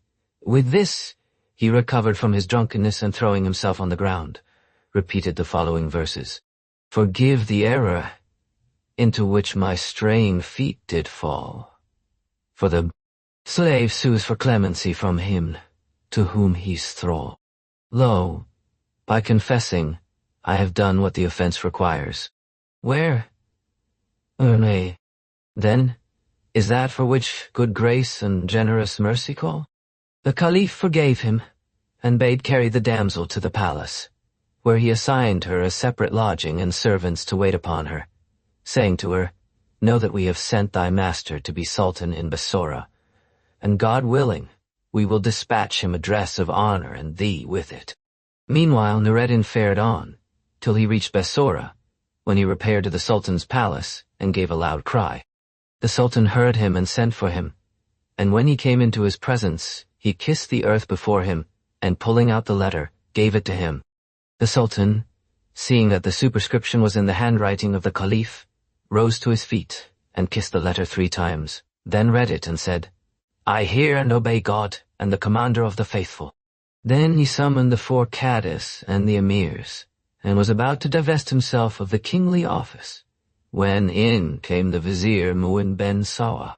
The sultan gave him the Caliph's letter, and he read it, then tore it in pieces, and putting it in his mouth, chewed it, and threw it away. Out on thee! Exclaimed the sultan, and indeed he was angry. What made thee do that? By thy life, O our lord the sultan, replied Mu'in. This fellow hath never seen the Caliph nor his Vizier, but he is a gallows bird, a crafty imp, who happening upon a blank sheet in the Caliph's handwriting, hath written his own desire in it. The Caliph would surely not have sent him to take the sultanate from thee, without a royal mandate, and a patent appended thereto, nor would he have omitted to send with him a chamberlain, or a vizier. But he is alone, and hath never come from the Caliph. Never, never, never. What is to be done? Said the sultan. Leave him to me, replied the vizier. I will send him in charge of a chamberlain to the city of Baghdad. If what he says be true, they will bring us back royal letters patent and a diploma of investiture, and if not, I will pay him what I owe him. When the sultan heard the vizier's words, he said, Take him. So Mu'in carried Noureddin to his own house and cried out to his servants, who threw him down and beat him till he swooned away. Then he caused heavy shackles to be put on his feet and carried him to the prison, where he called the jailer, whose name was Qudit, and said to him, O Qudit, take this fellow and throw him into one of the underground cells in the prison, and torture him night and day. I hear and obey, replied he, and taking Noureddin into the prison, locked the door. Then he bade sweep a bench behind the door, and laying thereon a mattress and a leather rug, made Noureddin sit down. Moreover, he loosed his fetters and treated him kindly. The vizier sent every day to the jailer, charging him to beat him. But he abstained from this, and things abode thus 40 days' time. On the 41st day, there came a present from the caliph, which, when the sultan saw, it pleased him, and he took counsel about it with his viziers, one of whom said, Mayhap this present was intended for the new sultan. Quoth Mu'in, We should have done well to put him to death at his first coming. And the sultan said, By Allah, thou remindest me of him. Go down to the prison, and I will strike off his head. With thy leave I will have proclamation made in the city. Whoso hath a mind to look upon the beheading of Noureddin Ali ben Khakan, let him repair to the palace. So great and small will come out to gaze on him, and I shall heal my heart and mortify those that envy me. As thou wilt, said the sultan, whereupon the vizier went out, rejoicing, and commanded the chief of the police to make the aforesaid proclamation. When the folk heard the crier, they all mourned and wept, even to the little ones in the schools, and the traders in the shops, and some hastened to get them places to see the sight, whilst others repaired to the prison, thinking to accompany him thence. Presently the vizier came to the prison, attended by 10 armed slaves, and the jailer said to him, What seekest thou, O our lord the vizier? Bring me that gallows bird, replied the vizier, and the jailer said, He is in the sorriest of plights for the much beating I have given him. And then Cutie went into the prison, where he found Noureddin repeating the following verses. Who shall avail me against the woes that my life enwind? Indeed, my disease is sore, and the remedy hard to find. Exile hath worn my heart and my spirit with languishment, and evil fortune hath turned my very lovers unkind. O folk, is there none of you all will answer my bitter cry? Is there never a merciful friend will help me of all mankind? Yet death and the pains of death are a little thing to me. I have put off the hope of life and left its sweets behind. O thou that sentest the guide, the chosen prophet to men, the prince of the intercessors, gifted to loose and bind. I prithee, deliver me and pardon me my default, and put the troubles to flight that crush me, body and mind. The jailer took off his clean clothes, and clothing him in 2 filthy garments, carried him to the vizier.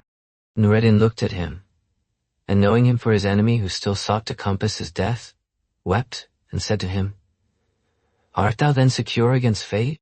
Hast thou not heard the saying of the poet? Where are now the old Chosroes, tyrants of a bygone day? Wealth they gathered, but their treasures and themselves have passed away. O vizier, continued he, know that God, blessed and exalted be he, doth whatever he will. O Ali, replied the vizier, dost thou think to fright me with this talk? Know that I mean this day to strike off thy head in despite of the people of Bassorah, and let the days do what they will. I care not, nor will I take thought to thy warning, but rather to what the poet says. Let the days do what they will. Without debate, and brace thy spirit against the doings of fate. And also, how well says another, He who is a day after his foe hath compassed his wishes, I trow. Then he ordered his attendants to set Noureddin on the back of a mule, and they said to the youth, for indeed it was grievous to them, Let us stone him and cut him in pieces, though it cost us our lives. Do it not, replied Noureddin. Have ye not heard what the poet says? A term's decreed for me, which I must needs fulfill, and when it's needs. Days are spent, I die, do what I will. Though to their forest dens the lions should me drag, whilst but an hour remains, they have no power to kill. Ah, well, yeah. Then they proceeded to proclaim before Noureddin, This is the least of the punishment of those who impose upon kings with forgery. And they paraded him round about Bassora, till they came beneath the windows of the palace, where they made him kneel down on the carpet of blood, and the headsman came up to him and said, O my lord, I am but a slave commanded in this matter. If thou hast any desire, let me know, that I may fulfill it.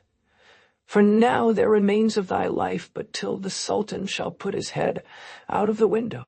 So Nureddin looked in all directions and repeated the following verses.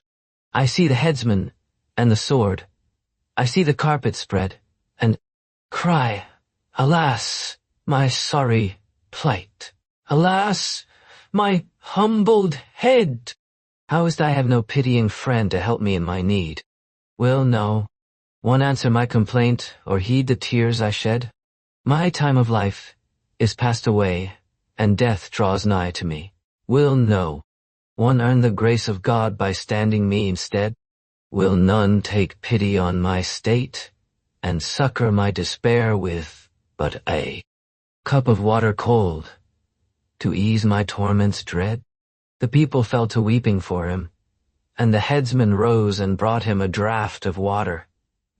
But the Vizier smote the gugglet with his hand and broke it. Then he cried out at the executioner and bade him strike off Nureddin's head. So he proceeded to bind the latter's eyes, whilst the people cried out against the Vizier, and there befell a great tumult and dispute amongst them. At this moment there arose a great cloud of dust, and filled the air and the plain. And when the Sultan, who was sitting in the palace, saw this, he said to his attendants, Go, and see what is the meaning of that cloud of dust. When we have cut off this fellow's head, replied Mu'in. But the Sultan said, Wait till we see what this means. Now the cloud of dust in question was raised by Ja'far the Barmecide, Vizier to the Caliph, and his retinue, and the reason of his coming was as follows. The Caliph passed 30 days without calling to mind the affair of Nureddin Ali ben Khakan, and none reminded him of it, till one night, as he passed by the apartment of Anis el-Jili, he heard her weeping and reciting the following verse in a low and sweet voice. Thine image is ever before me, though thou art far away, nor doth my tongue give over the naming of thee, aye. And her weeping redoubled, when lo, the Caliph opened the door and entering the chamber, found her in tears. When she saw him, she fell to the earth, and kissing his feet 3 times, repeated the following verses. O thou pure of royal lineage and exalted in thy birth, O thou tree of fruitful branches, thou, the all unstained of race, I recall to thee the promise that thy noble bounty made. God, forbid thou shouldst forget it, or hold the gifted grace. Quoth the Caliph, Who art thou? And she answered, I am she whom thou hadst as a present from Nureddin Ali ben Khakan, and I crave the fulfillment of thy promise to send me to him with the dress of honor. For I have now been here 30 days, without tasting sleep. Thereupon the Caliph sent for Ja'far, and said to him, O Ja'far, it is 30 days since we had news of Nureddin Ali ben Khakan, and I doubt me the Sultan has killed him. But by the life of my head, and the tombs of my forefathers, if aught of ill have befallen him, I will make an end of him who was the cause of it, though he be the dearest of all men to myself. So it is my wish that thou set out at once for Bassora, and bring me news of my cousin Mohammed ben Suleiman Isaini, and how he hath dealt with Nureddin. And do thou tell my cousin the young man's history, and how I sent him to him with my letter. And if thou find that the king hath done otherwise than after my commandment, lay hands on him and his Vizier Mu'in ben Sawa, and bring them to us. Nor do thou tarry longer on the road than shall suffice for the journey, or I will strike off thy head. I hear and obey, replied Ja'far, and made ready at once, and set out for Bassora, where he arrived in due course. Aye. When he came up and saw the crowd and turmoil, he inquired what was the matter, and was told how it stood with Nureddin Ali, whereupon he hastened to go in to the Sultan, and saluting him, acquainted him with his errand, and the Caliph's determination. in case of any foul play having befallen Noureddin, to destroy whosoever should have been the cause of it. Then he seized upon the Sultan and his Vizier, and laid them in ward, and commanding Noureddin to be released, seated him on the throne in the place of Muhammad ben Sulayman. After this Ja'far abode 3 days at Bassorah, the usual guest time, and on the morning of the 4th day, Noureddin turned to him and said, I long for the sight of the commander of the faithful. And then said Ja'far to Muhammad ben Sulayman, Make ready, for we will pray the morning prayer and take horse for Baghdad. And he answered, I hear and obey. So they prayed the morning prayer and set out, all of them, taking with them the Vizier Mu'in ben Sawa, who began to repent of what he had done. Noureddin rode by Ja'far's side, and they fared on without ceasing, till they arrived in due course at the abode of peace, Baghdad. And going into the Caliph's presence, told him how they had found Noureddin nigh upon death. The Caliph said to Noureddin, Take this sword, and strike off thine enemy's head. So he took the sword and went up to Mu'in ben Sawa. But the latter looked at him and said, I did according to my nature. Do thou according to thine. So Noureddin threw the sword from his hand and said to the Caliph, O Commander of the Faithful, he hath beguiled me with his speech. And he repeated the following verse. Lo, with the cunning of his speech my heart he hath beguiled. For generous minds are ever moved by artful words and mild. Leave him thou, said the Caliph, and turning to Mesra, commanded him to behead Mu'in. So Mesra drew his sword, and smote off the Vizier's head. Then said the Caliph to Noureddin, Ask a boon of me. O my lord, answered he, I have no need of the sovereignty of Bassorah. All my desire is to have the honor of serving thee, and looking on thy face. With all my heart, replied the Caliph. Then he sent for Inis el-Jeli, and bestowed plentiful favors upon them both, assigning them a palace at Baghdad and regular allowances. Moreover, he made Noureddin one of his boon companions, and the latter abode with him in the enjoyment of the most delectable life, till death overtook him. Ghanim ben Ayyub, the slave of love. There lived once at Damascus, in the days of the Caliph Harun er-Rashid, a wealthy merchant who had a son like the moon at its full and withal sweet of speech, called Ghanim ben Ayyub, and a daughter called Fitna, unique in her beauty and grace. Their father died and left them abundant wealth, and amongst other things 100 loads of silk and brocade and bladders of musk, on each of which was written, This is of the loads intended for Baghdad, he having been about to make the journey thither, when God the Most High took him to himself. After a while, his son took the loads, and bidding farewell to his mother, and kindred and townsfolk, set out for Baghdad with a company of merchants, committing himself to God the Most High, who decreed him safety, so that he arrived without hindrance at that city. Here he hired a handsome house, which he furnished with carpets and cushions and hangings, and stored his goods therein, and put up his mules and camels. Then he abode a while, resting, whilst the merchants and notables of Baghdad came and saluted him, after which he took a parcel containing 10 pieces of costly stuffs, with the prices written on them, and carried it to the bazaar, where the merchants received him with honor, and made him sit down in the shop of the chief of the market, to whom he delivered the parcel of stuffs. He opened it, and taking out the stuffs, sold them for him at a profit of 2 dinars on every one of prime cost. At this Ghanim rejoiced and went on to sell his stuffs, little by little, for a whole year. On the 1st day of the following year, he repaired, as usual, to the bazaar in the marketplace, but found the gate shut, and inquiring the reason, was told that one of the merchants was dead, and that all the others had gone to wail in his funeral, and was asked if he were minded to gain the favor of God by going with them. He assented and inquired where the funeral was to be held, whereupon they directed him to the place.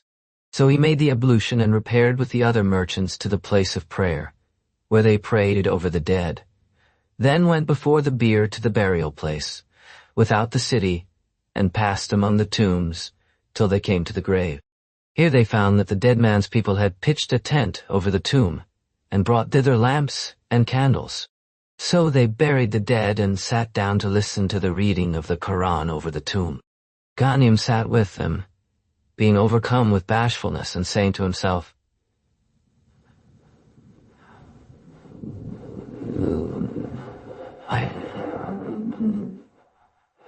I cannot well go away till they do. They sat listening to the recitation till nightfall, when the servants set the evening meal and sweetmeats before them, and they ate till they were satisfied, then sat down again after having washed their hands. But Ghanim was troubled for his house and property, being in fear of thieves, and said to himself, I am a stranger here, and thought to be rich, and if I pass the night abroad, the thieves will steal the money and the goods. So he arose and left the company, having first asked leave to go about a necessary business, and following the beaten track, came to the gate of the city, but found it shut, and saw none going or coming, nor heard aught, but the dogs barking and the wolves howling. For it was now the middle of the night. At this he exclaimed, There is no power and no virtue but in God. I was in fear for my property, and came back on its account. But now I find the gate shut, and am become in fear for my life. And he retraced his steps, seeking a place where he might pass the night, till he found a tomb enclosed by 4 walls, with a palm tree in its midst and a gate of granite. The gate stood open, so he entered and lay down. But sleep came not to him, and fright and oppression beset him, for that he was alone among the tombs. So he rose to his feet, and opening the door, looked out and saw, in the distance, a light making for the tomb from the direction of the city gate. At this he was afraid, and hastening to shut the gate, climbed up into the palm tree, and hid himself among the branches.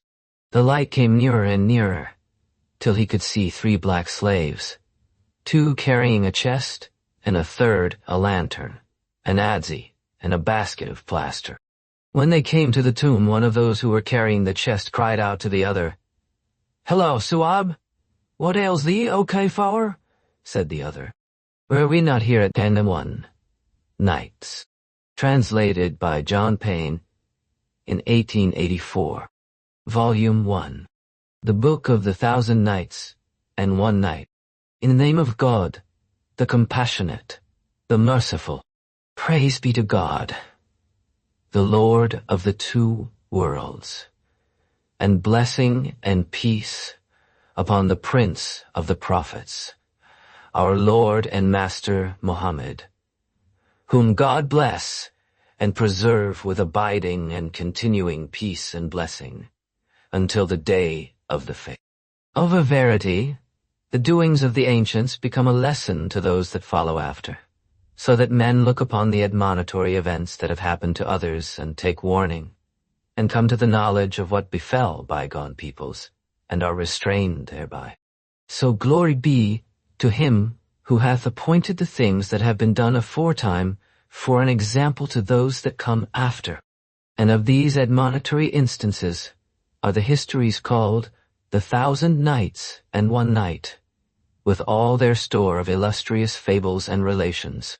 It is recorded in the chronicles of the things that have been done of time past, that there lived once, in the olden days, and in bygone ages and times, a king of the kings of the sons of Sasan, who reigned over the islands of India and China, and was lord of armies and guards and servants and retainers.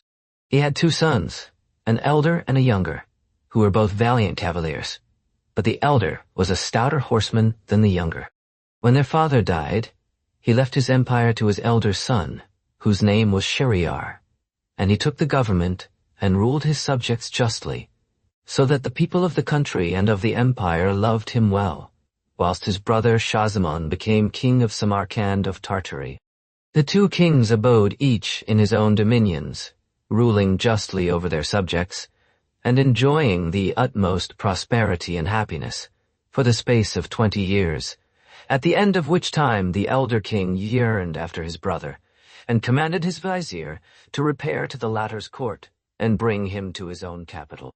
The vizier replied, I hear and obey, and set out at once, and journeyed till he reached King Shahzaman's court in safety, when he saluted him for his brother, and informed him that the latter yearned after him, and desired that he would pay him a visit, to which King Shahzaman consented gladly, and made ready for the journey, and appointed his vizier to rule the country in his stead during his absence.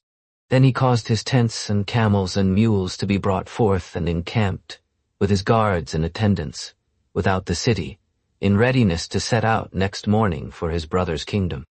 In the middle of the night, it chanced that he bethought him of somewhat he had forgotten in his palace. So he returned thither privily, and entered his apartments, where he found his wife asleep in his own bed, in the arms of one of his black slaves.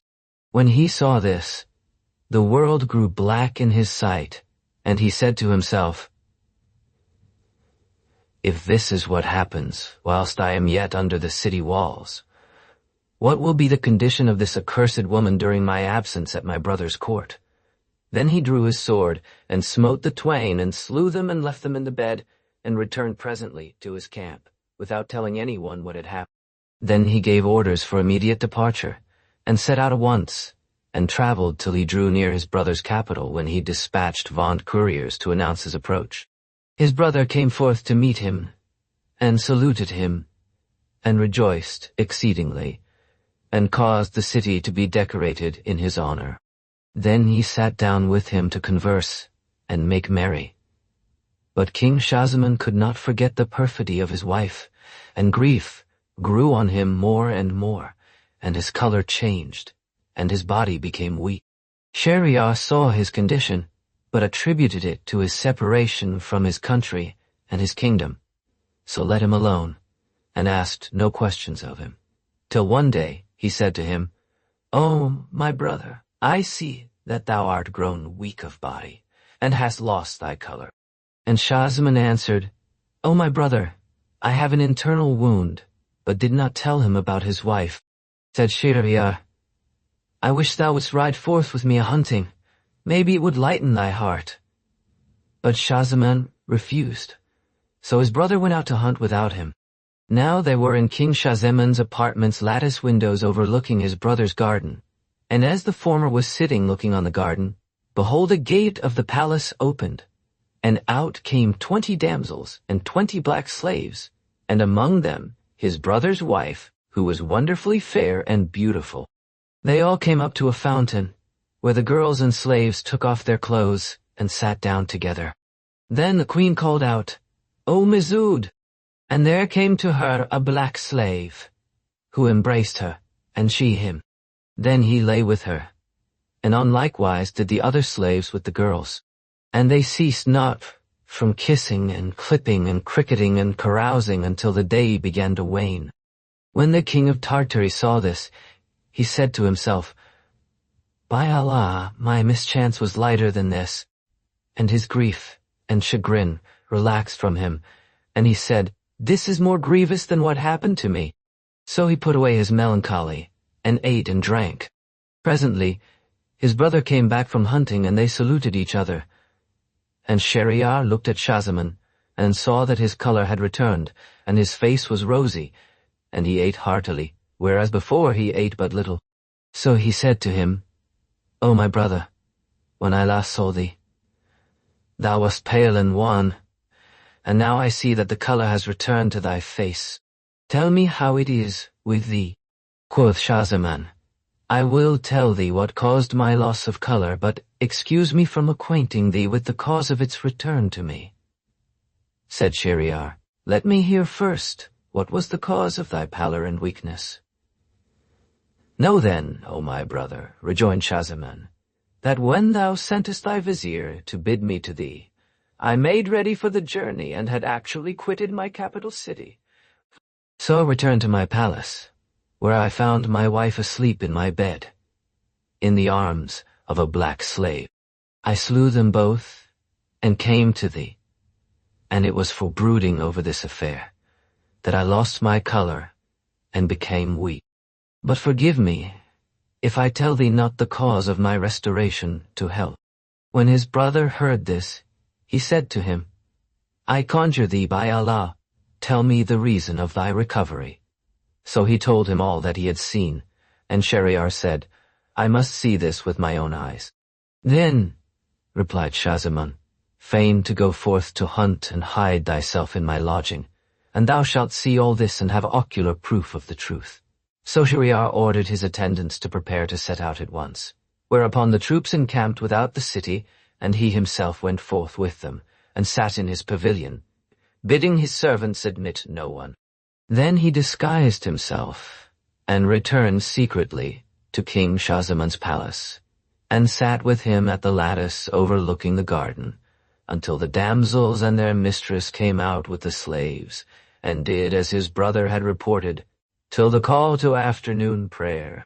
When King Shahryar saw this, he was as one distraught, and said to his brother, "Arise, let us depart hence, for we have no concern with kingship, and wander till we find one to whom the like has happened as to us, else our death were better than our life."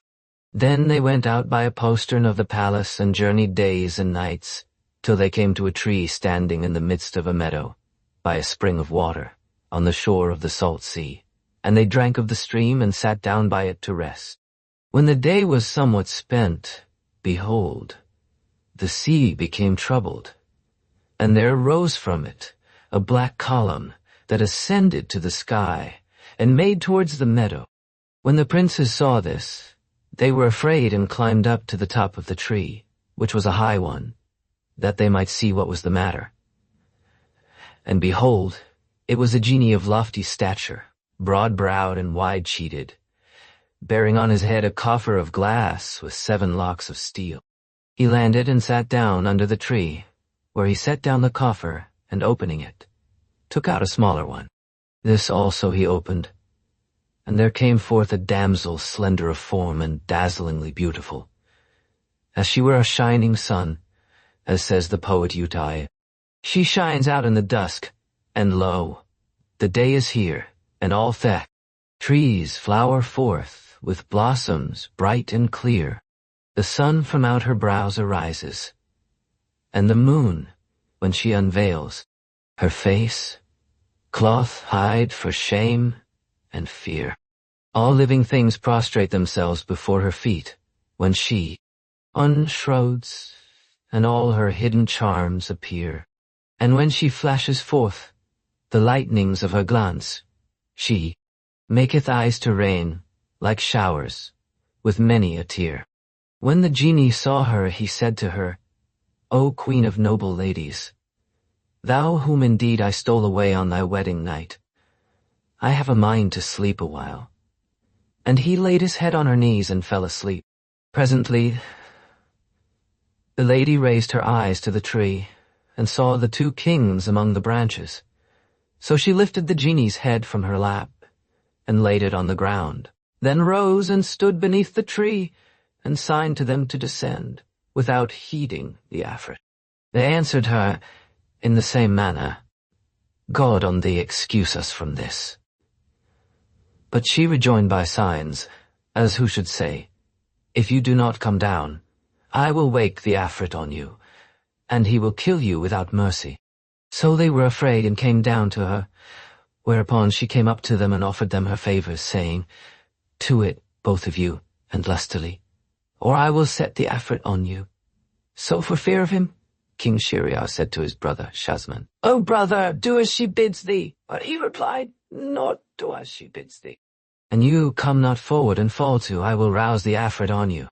So, for fear of the genie, they lay with her one after the other, and when they had done, she bade them arise, and took out of her bosom a purse containing a necklace made of 570 rings, and said to them, "Know ye what these are?" They answered, "No." And she said, "Every one of the owners of these rings has had to do with me in despite of this act. And now give me your rings, both of you." So each of them took off a ring and gave it to her.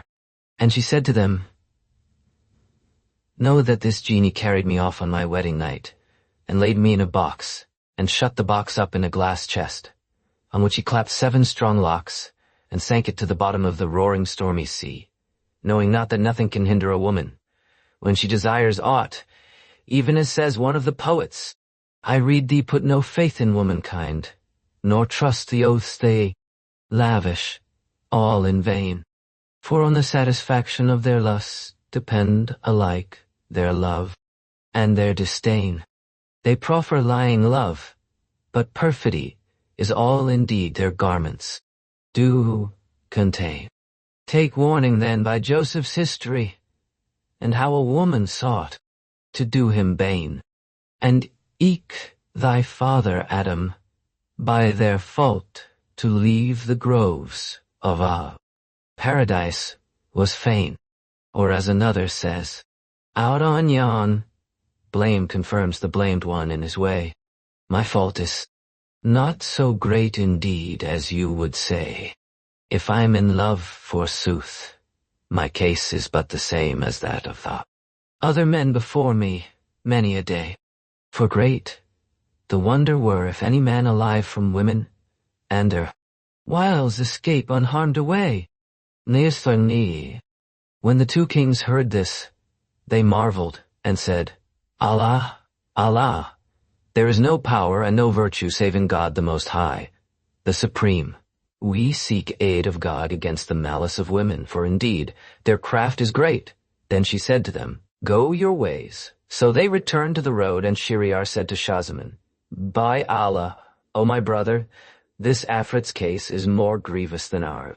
For this is a jinni, and stole away his mistress on her wedding night, and clapped her in a chest, which he locked with 7 locks, and sank in the midst of the sea, thinking to guard her from that which was decreed by fate. Yet have we seen that she has lain with 570 men in his despite, and now with thee and me to boot. Verily, this is a thing that never yet happened to any, and it should surely console us. Let us therefore return to our kingdoms, and resolve never again to take a woman to wife. And as for me, I will show thee what I will do. So they set out at once, and presently came to the camp outside Shahryar's capital, and, entering the royal pavilion, sat down on their bed of estate. Then the chamberlains and emirs and grandees came in to them, and Shahryar commanded them to return to the city. So they returned to the city, and Shahryar went up to his palace, where he summoned his vizier and bade him forthwith put his wife to death. The vizier accordingly took the queen and killed her, while Shahryar, going into the slave girls and concubines, drew his sword and slew them all. Then he let bring others in their stead, and took an oath that every night he would go into a maid, and in the morning put her to death, for that there was not one chaste woman on the face of the earth. As for Shahzaman, he sought to return to his kingdom at once. So his brother equipped him for the journey, and he set out and fared on till he came to his own dominions. Meanwhile, King Shahryar commanded his vizier to bring him the bride of the night, that he might go into her. So he brought him one of the daughters of the emirs, and he went into her, and on the morrow he bade the vizier cut off her head. The vizier dared not disobey the king's commandment. So he put her to death, and brought him another girl, of the daughters of the notables of the land. The king went in to her also, and on the morrow he bade the vizier kill her. And he ceased not to do thus for 3 years, till the land was stripped of marriageable girls, and all the women and mothers and fathers wept and cried out against the king, cursing him and complaining to the Creator of heaven and earth, and calling for succor upon him, who heareth prayer and answereth those that cry to him. Till at last there remained not a single girl in the city apt for marriage. One day the king ordered the vizier to bring him a maid as of wont. So the vizier went out and made search for a girl, but found not one, and returned home, troubled and careful, for fear of the king's anger. Now this vizier had 2 daughters, the elder called Shehrzad, and the younger Dunyazad. And the former had read many books and histories and chronicles of ancient kings, and stories of people of old time. It is said indeed that she had collected 1,000 books of chronicles of past peoples and bygone kings and Moreover, she had read books of science and medicine, Her memory was stored with verses and stories and folklore and the sayings of kings and sages, and she was wise, witty, prudent, and well-bred. She said to her father, "How comes it that I see thee, troubled and oppressed with care and anxiety?" Quoth one of the poets, "Tell him, that is of care oppressed, that grief shall not endure always. But even as gladness fleeteth by, so sorrow too shall pass away." And when the vizier heard his daughter's words, he told her his case, and she said, "By Allah, O my father, marry me to this king, for either I will be the means of the deliverance of the daughters of the Muslims from slaughter, or I will die and perish as others have perished." "For God's sake," answered the vizier, "do not thus adventure thy life." But she said, "It must be so." Whereupon her father was wroth with her, and said to her, "Fool that thou art, dost thou not know that the ignorant man who meddles in affairs falls into grievous peril, and that he who looks not to the issue of his actions finds no friend in time of evil fortune? As says the byword, I was sitting at my ease, but my officiousness would not let me rest." Quoth the vizier, "Know, my daughter, that story of the ox and the ass. There was once a merchant who was rich in goods and cattle, and he had a wife and children, and dwelt in the country and was skilled in husbandry. Now God had gifted him to understand the speech of beasts and birds of every kind, but under pain of death if he divulged his gift to anyone. So he kept it secret for fear of death. He had in his byre an ox and an ass, each tied up in his stall, hard by the other. One day, as the merchant was sitting near at hand, he heard the ox say to the ass, "Sigh, give thee joy, O father wakeful, thou enjoyest rest and attention, and they keep thy stall always swept and sprinkled, and thine eating is sifted barley, and thy drink fresh water, whilst I am always weary. For they take me in the middle of the night and gird the yoke on my neck, and set me to plough, and I toil without ceasing from break of morn till sunset. I am forced to work more than my strength and suffer all kinds of indignities, such as blows and abuse, from the cruel ploughman. And I return home at the end of the day, and indeed my sides are torn, and my neck is flayed. Then they shut me up in the cowhouse, and throw me beans and straw mixed with earth and husks, and I lie all night in dung and stale.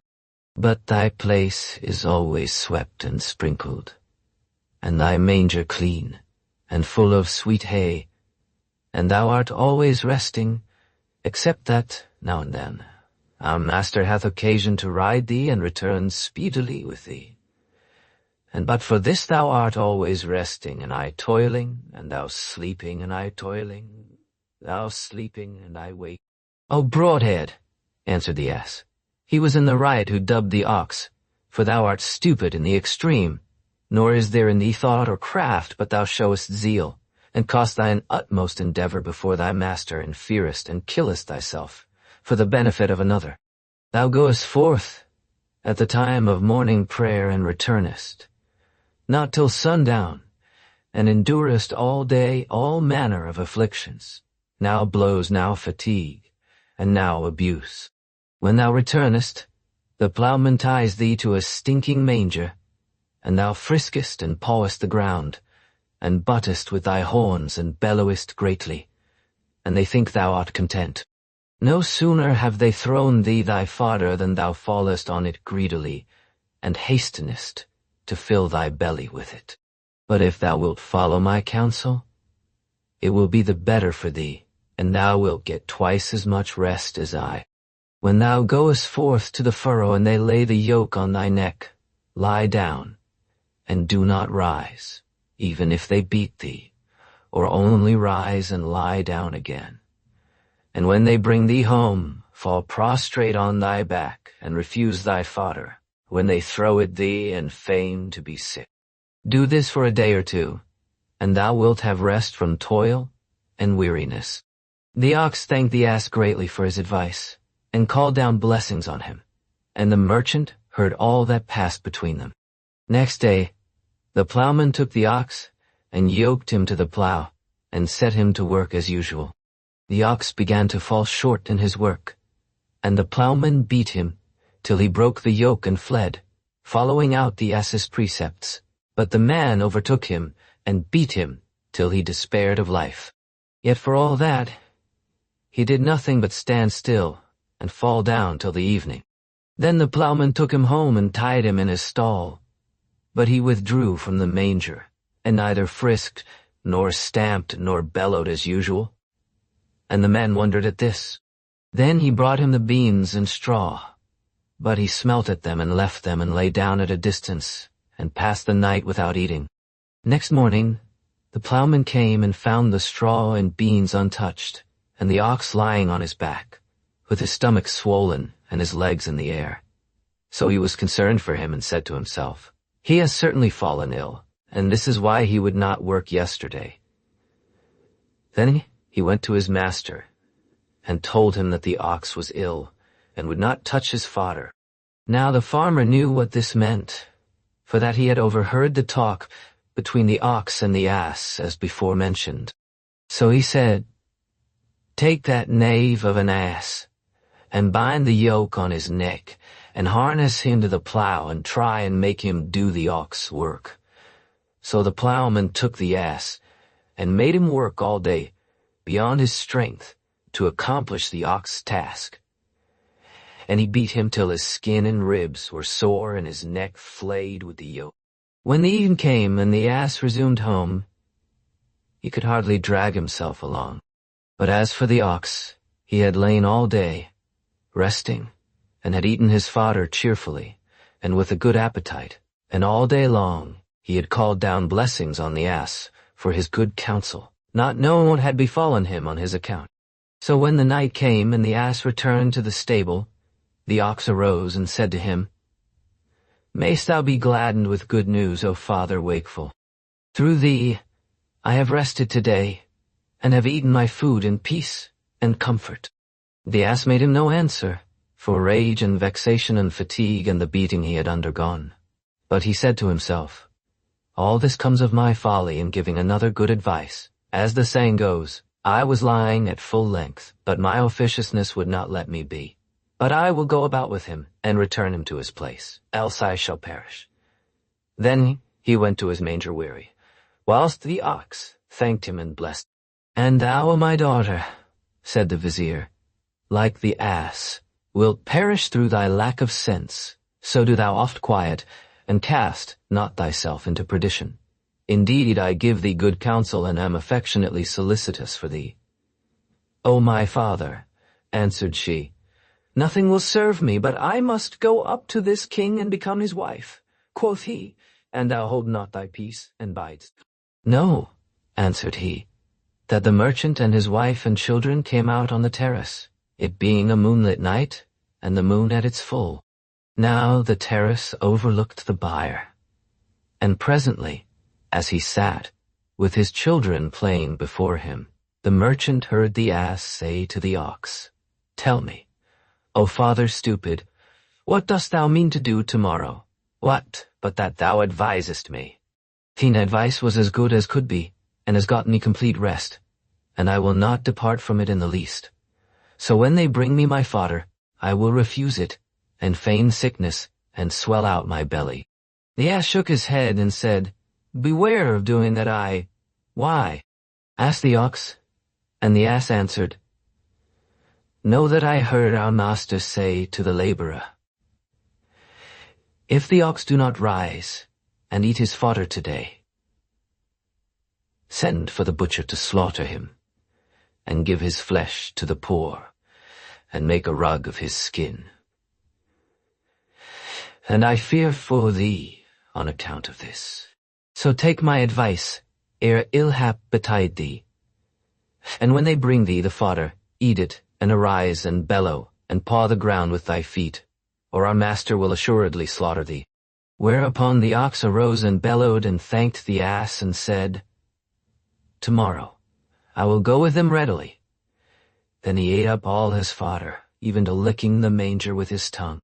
When the merchant heard this, he was amused at the ass's trick, and laughed till he fell backward. "Why dost thou laugh?" asked his wife. And he said, "I laughed at something that I saw and heard, but it is a secret, and I cannot disclose it, or I shall die." Quoth she, "There is no help for it, but thou must tell me the reason of thy laughter, though thou die for it." "I cannot reveal it," answered he, "for fear of death." "It was at me thou didst laugh," said she, and ceased not to importune him till he was worn out and distracted. So he assembled all his family and kinsfolk, and summoned the Cadi and the witnesses, being minded to make his last dispositions, and impart to her the secret and die. For indeed, he loved her with a great love, and she was the daughter of his father's brother and the mother of his children. Moreover, he sent for all her family and the neighbors, and when they were all assembled, he told them the state of the case, and announced to them the approach of his last hour. Then he gave his wife her portion, and appointed guardians of his children, and freed his slave girls, and took leave of his people. They all wept, and the Cadi and the witnesses wept also, and went up to the wife, and said to her, "We conjure thee, by Allah, give up this matter, lest thy husband and the father of thy children die." Did he not know that, if he revealed the secret, he would surely die? He would have told thee. But she replied, "By Allah, I will not desist from him, till he tell me, though he die for it." So they forbore to press her, and all who were present wept sore, and there was a general mourning in the house. Then the merchant rose and went to the cowhouse to make his ablutions and pray, intending after to return and disclose his secret and die. Now he had a cock and 50 hens and a dog, and he heard the latter say in his lingo to the cock, "How mean is thy wit, O cock? May he be disappointed who reared thee. Our master is in extremity, and thou clappest thy wings, and crowest and fliest from one hen's back to another's. God confound thee. Is this a time for sport and diversion? Art thou not ashamed of thyself? And what ails our master, O dog?" asked the cock. The dog told him what had happened and how the merchant's wife had importuned him, till he was about to tell her his secret and die. And the cock said, "Then is our master little of wit and lacking in sense. If he cannot manage his affairs with a single wife, his life is not worth prolonging. See, I have 50 wives. I content this one in anger that stint one, and feed another, and through my good governance, they are all under my control. Now, our master pretends to sense and accomplishments, and he has but one wife, and yet knows not how to manage her." Quoth the dog, "What, then, should our master do?" "He should take a stick," replied the cock, "and beat her soundly, till she says, 'I repent, O my lord. I will never again ask a question as long as I live.' And when once he has done this, he will be free from care and enjoy life. But he has neither sense nor judgment." Now, when the merchant heard what the cock said, he went to his wife, after he had hidden a rattan in an empty storeroom, and said to her, "Come with me into this room, that I may tell thee my secret and die and none see me." So she entered gladly, thinking that he was about to tell her his secret, and he locked the door.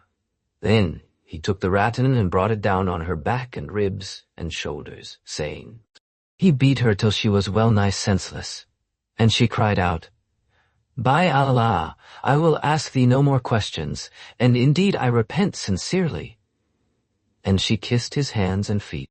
Then he unlocked the door and went out, and told the company what had happened, whereat they rejoiced, and mourning was changed into joy and gladness.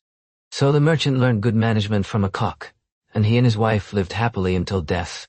"And thou, O my daughter," added the vizier, "except thou desist from this thing, I will do with thee, even as the merchant did with his wife.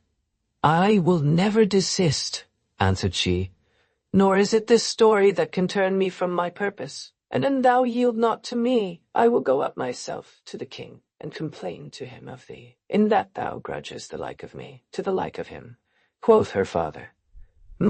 So being weary of striving with her, and despairing of turning her from her purpose, he went up to King Shahryar, and kissing the earth before him, told him about his daughter, and how she would have him give her to him that next night. Whereat the king marveled, and said to him, "How is this? By him who raised up the heavens, if thou bring her to me, I shall say to thee on the morrow, Take her and put her to death, and if thou kill her not, I will kill thee without fail." "O king of the age," answered the vizier, "it is she who will have it so." And I told her all this. But she will not hear me, and insists upon passing this night with thy highness. It is well. And make her ready, and tonight bring her to me. So the vizier returned to his daughter and told her what had passed, saying, "May God not bereave us of thee." But Shehrzad rejoiced with an exceeding joy, and made ready all that she needed, and said to her sister Dunyazad, "O my sister, note well what I shall enjoin thee. When I go up to the Sultan, I will send after thee. And when thou comest to me and seest that the king has done his will of me, do thou say to me, O my sister, Aud, be not asleep. Tell us some of thy delightful stories, to pass away the watches of this our night.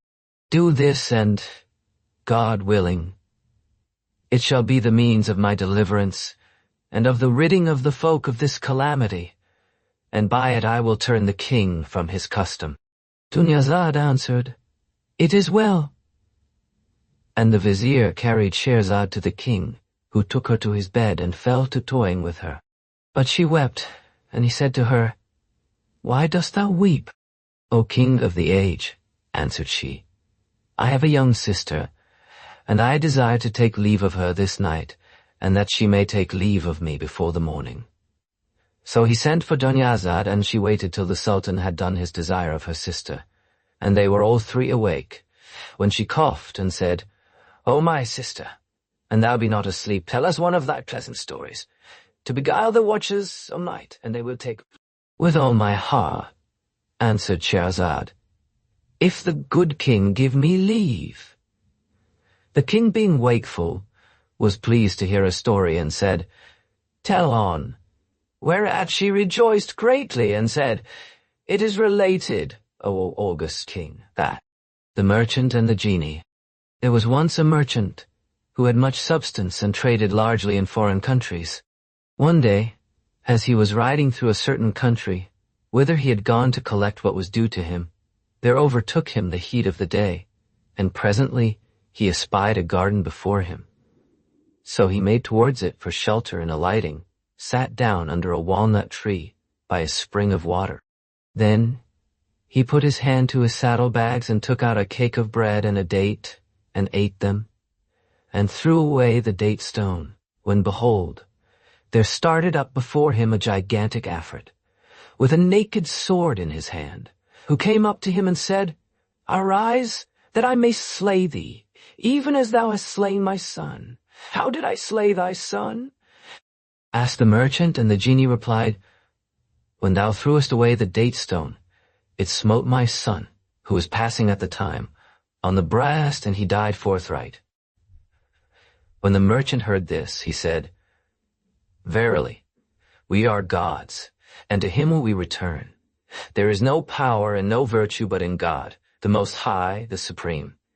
If I killed him, it was by misadventure."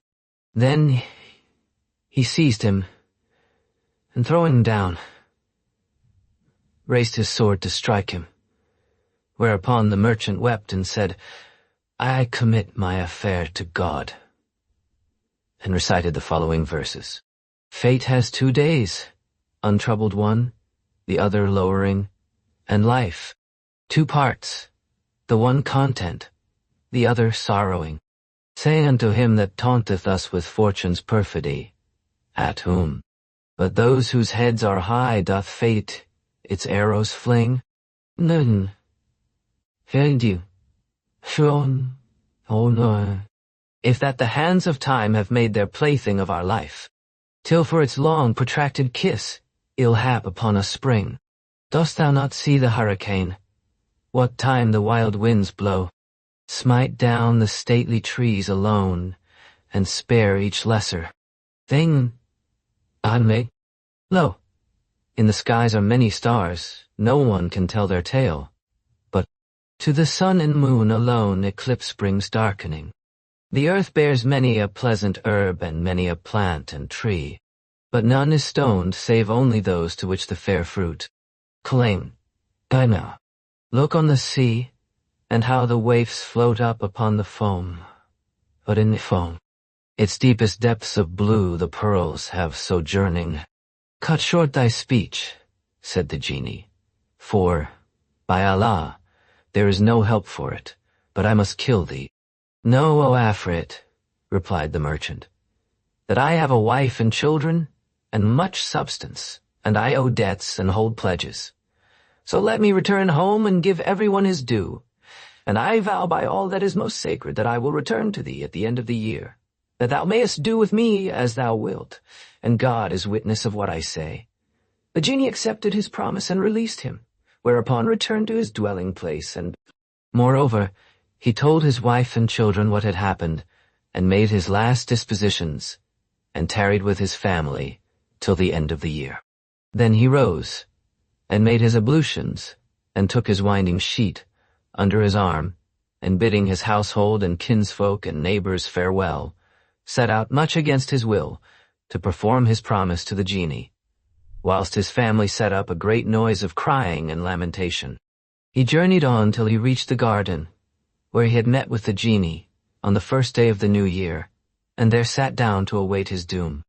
Presently, as he sat weeping over what had befallen him, there came up an old man, leading a gazelle by a chain, and saluted the merchant, saying, What ails thee to sit alone in this place, seeing that it is the resort of the jinn? The merchant told him all that had befallen him with the Afrit.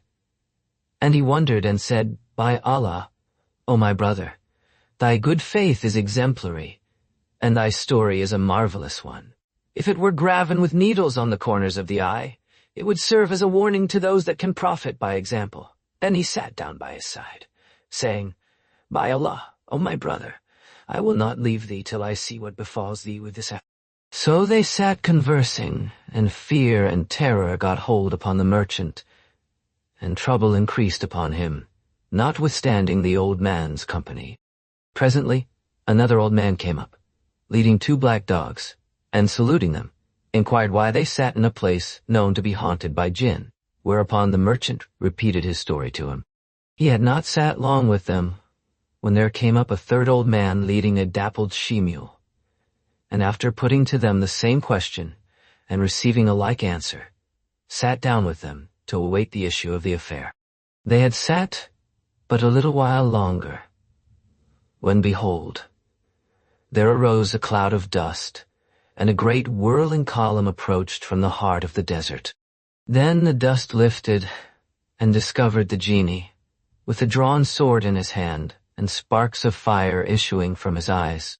He came up to them and dragged the merchant from amongst them, saying, Rise, that I may slay thee, as thou slewest my son, the darling of my heart. Whereupon the merchant wept and bewailed himself, and the 3 old men joined their cries and lamentations to his. Then came forward the first old man, he of the gazelle, and kissed the Afrit's hand, and said to him, O genie and crown of the kings of the jinn, if I relate to thee my history with this gazelle, and it seem to thee wonderful, wilt thou grant me a third of this merchant's blood? Yes, O old man, answered the genie, if thou tell me thy story, and I find it wonderful, I will remit to thee a third of his blood. Then said the first old man's story, This gazelle is the daughter of my fathers,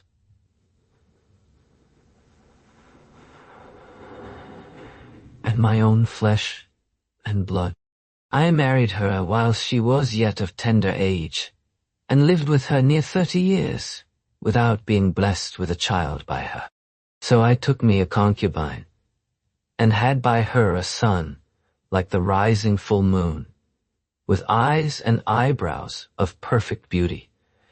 And he grew up and flourished till he reached the age of 15, when I had occasion to journey to a certain city, and set out thither with great store of merchandise. Now my wife had studied sorcery and magic from her youth. So, I being gone, she turned my son into a calf and his mother into a cow, and delivered them both to the cowherd. And when, after a long absence, I returned from my journey and inquired after my son and his mother, my wife said to me, I abode for the space of a year, mournful-hearted and weeping-eyed, till the coming of the greater festival, when I sent to the herdsman, and bade him bring me a fat cow for the purpose of sacrifice. So he brought me the very cow into which my wife had changed my concubine by her art. And I tucked up my skirts, and taking the knife in my hand, went up to the cow to slaughter her. But she lowed and moaned so piteously that I was seized with wonder and compassion, and held my hand from her, and said to the herd, Bring me another cow. Not so. Slaughter this one, for we have no finer nor fatter. So I went up to her again, but she cried out, and I left her, and ordered the herdsman to kill her and skin her. So he killed her and flayed her, but found on her neither fat nor flesh, only skin and bone. Then I was sorry for having slain her, when repentance availed me not, and I gave her to the herd and said to him, Bring me a fat calf. So he brought me my son in the guise of a calf, and when he saw me, he broke his halter and came up to me, and fawned on me, and moaned and wept, till I took pity on him, and said to the man, Bring me a cow and let this calf go. But my wife cried out at me and said, Not so. Thou must sacrifice this calf, and none other today, for it is a holy and a blessed day, on which it behoves us to offer up no. Quoth I, Look at the condition of the cow I slaughtered by thine order. We were deceived in her, and now I will not be persuaded by thee to slay this calf this time. By the great God, the compassionate, the merciful, answered she, Thou must without fail sacrifice this calf on this holy day. Else thou art no longer my husband, nor am I thy wife. When I heard this harsh speech from her, here Shehrzad perceived the day, and was silent. And her sister said to her, What a charming and delightful story, quoth Shehrzad. This is nothing to what I will tell thee tomorrow night, if the king let me live. And the king said to himself, By Allah, I will not kill her, till I hear the rest of the story. So they lay together till morning, when the king went out to his hall of audience, and the vizier came in to him, with the winding sheet. Then the king ordered, and appointed, and deposed, without telling the vizier aught of what had happened, much to the former's surprise, until the end of the day, when the divan broke up and he retired to his apartments. And when it was the second night, Dunyasad said to her sister Shehrzad, O my sister, finish us thy story of the merchant and the genie. With all my heart, answered she. If the king give me leave. The king bade her, Say on. So she began as follows, It has reached me, O august king and wise governor, that the first old man continued his story as follows. O lord of the kings of the jinn, as I was about to kill the calf, my heart failed me, and I said to the herdsman, Keep this calf with the rest of the cattle. So he took it and went away. Next day, the herd came to me, as I was sitting by myself, and said to me, O my lord, I have that to tell thee will rejoice thee, and I claim a reward for good news. Quoth I, It is well. And he said, O merchant, I have a daughter who learnt the art of magic in her youth from an old woman who lived with us, and yesterday, when I took home the calf that thou gavest me, she looked at it and veiled her face and fell a-weeping. Then she laughed and said to me, O my father, am I become of so little account in thine eyes that thou bringest in to me strange men? Where are the strange men? Asked I. "And why dost thou weep and laugh?" quoth she. "The calf thou hast there is our master's son, who has been enchanted, as well as his mother, by his father's wife. This is why I laughed, and I wept for his mother, because his father slaughtered her. I wondered exceedingly at this, and the day had no sooner broken than I came to tell thee. When," continued the old man, "I heard the herdsman's story. O genie, I went out with him, drunken without wine, for stress of joy and gladness, and accompanied him to his house, where his daughter welcomed me and kissed my hand. And the calf came up to me and fawned on me. Said I to the girl, 'Is it true what I hear about this calf?' 'Yes, O my lord,' answered she. 'This is indeed thy son and the darling of thy heart.' So I said to her, 'O damsel, if thou wilt release him, all that is under thy father's hand of beasts and goods shall be thine.' But she smiled and said, 'O my lord, I care not for wealth, but I will do what thou desirest upon 2 conditions. The first, that thou marry me to this thy son, and the second, that thou permit me to bewitch the sorceress and imprison her.' I answered, 'Besides what thou seekest, thou shalt have all that is under thy father's hand, and as to my wife, it shall be lawful to thee to shed her blood if thou wilt.' When she heard this, she took a cupful of water and conjured over it, then sprinkled the calf with the water, saying, 'If thou be a calf by the creation of the Almighty, abide in that form and change not. But if thou be enchanted—' With that he shook and became a man, and I fell upon him and said to him, 'For God's sake, tell me what my wife did with thee and thy mother.' So he told me what had befallen them, and I said to him, 'O my son, God hath sent thee one to deliver and avenge thee.' Then I married him to the herdsman's daughter, and she transformed my wife into this gazelle. She dwelt with us days and nights and nights and days, till God took her to himself. And after her death, my son set out on a journey to the land of Ind, which is this merchant's native country. And after a while, I took the gazelle and traveled with her from place to place, seeking news of my son, till chance led me to this garden." Quoth the genie, "This is indeed a rare story, and I remit to thee a 3rd part of his blood."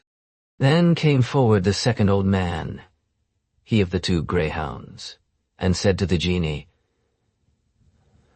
"I will tell thee my story with these 2 dogs, and if thou find it still rarer and more marvelous, do thou remit to me another 3rd part of his blood." Quoth the genie, "I agree to this." Then said the second old man, "No, O Lord of—" The second old man's story. "These 2 dogs are my elder brothers. Our father died and left us 3,000 dinars, and I opened a shop that I might buy and sell therein, and my brothers did each the like. But before long, my eldest brother sold his stock for 1,000 dinars, and bought goods and merchandise, and setting out on his travels, was absent a whole year. One day, as I was sitting in my shop, a beggar stopped before me, and I said to him, 'God assist thee.' But he said to me, weeping, 'Dost thou not recognize me?' I took note of him, and behold, it was my brother. So I rose and welcomed him, and made him sit down by me, and inquired how he came in such a case. But he answered, 'Do not ask me. My wealth is wasted, and fortune has turned her back on me.' Then I carried him to the bath and clad him in one of my own suits, and took him to live with me. Moreover, I cast up my accounts and found that I had made 1,000 dinars profit, so that my capital was now 2,000 dinars. I divided this between my brother and myself, saying to him, 'Put it that thou hast never traveled nor been abroad.'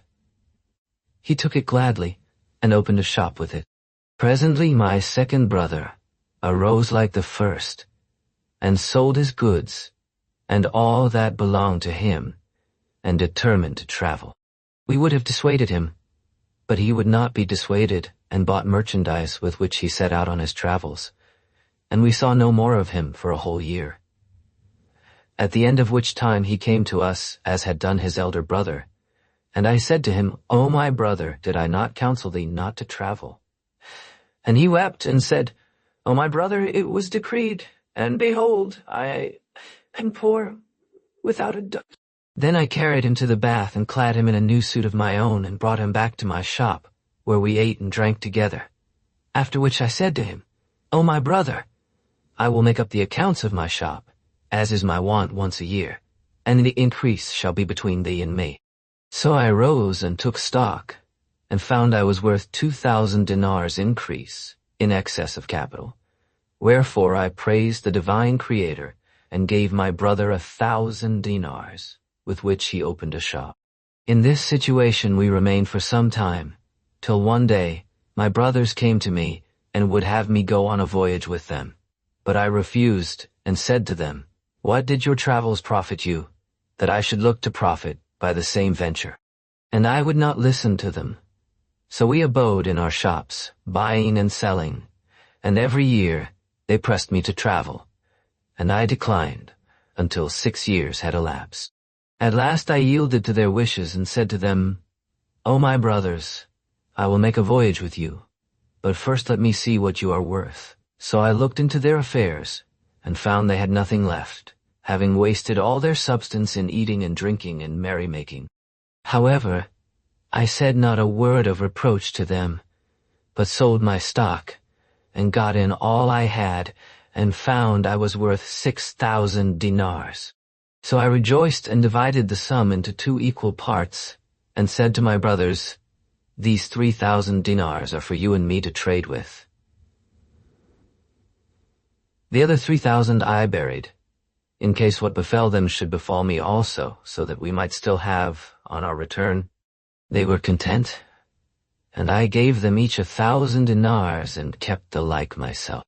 Then we provided ourselves with the necessary merchandise, and equipped ourselves for travel, and chartered a ship, which we freighted with our goods. After a month's voyage, we came to a city, in which we sold our goods at a profit of 10 dinars, on every one, of prime cost. And as we were about to take ship again, we found on the beach a damsel in tattered clothes, who kissed my hand and said to me, O my lord, is there in thee kindness and charity? I will requite thee for them. Quoth I, Indeed, I love to do courtesy and charity, though I be not requited. And she said, And treat me courteously. For indeed, I am of those whom it behoves to use with kindness and consideration. And I will requite thee therefore. Do not let my condition prejudice thee. When I heard what she said, my heart inclined to her, that what God, to whom belong might and majesty, willed might come to pass. So I carried her with me and clothed her, and spread her a goodly bed in a ship, and went into her, and made much of her. Then we set sail again, and indeed, my heart clove to her with a great love, and I left her not night nor day, and occupied myself with her to the exclusion of my brothers, wherefore they were jealous of me, and envied me my much substance. And they looked upon it with covetous eyes, and took counsel together to kill me and to take my goods, saying, Let us kill our brother, and all will be ours. And Satan made this to seem good in their eyes. So they took me sleeping beside my wife, and lifted us both up, and threw us into the sea. When my wife awoke, she shook herself, and becoming an Afrite, took me up and carried me to an island, where she left me for a while. In the morning she returned, and said to me, I have paid thee my debt, for it is I who bore thee up out of the sea, and saved thee from death, by permission of God, the Most High. Know that I am of the jinn who believe in God and his apostle, whom God bless and preserve. And I saw thee and loved thee for God's sake. So I came to thee in the plight thou knowest of, and thou didst marry me, and now I have saved thee from drowning. But I am wroth with thy brothers, and needs must I kill them. When I heard her words, I wondered, and thanked her for what she had done, and begged her not to kill my brothers. Then I told her all that had passed between us, and she said, "This very night will I fly to them and sink their ship and make an end of them." "God on thee," answered I, "do not do this, for the proverb says, 'O thou who dost good to those who do evil, let his deed suffice the evil doer.' After all, they are my brothers," quoth she. "By Allah, I must kill them." And I besought her till she lifted me up and flying away with me, set me down on the roof of my own house, where she left. I went down and unlocked the doors, and brought out what I had hidden under the earth, and opened my shop, after I had saluted the folk and bought goods. At nightfall, I returned home, and found these 2 dogs tied up in the courtyard. And when they saw me, they came up to me, and wept and fawned on me. At the same moment, my wife presented herself, and said to me, "These are thy brothers." "Who has done this thing unto them?" asked I. And she answered, "I sent to my sister, who turned them into this form, and they shall not be delivered from the enchantment till after 10 years. Then she left me, after telling me where to find her.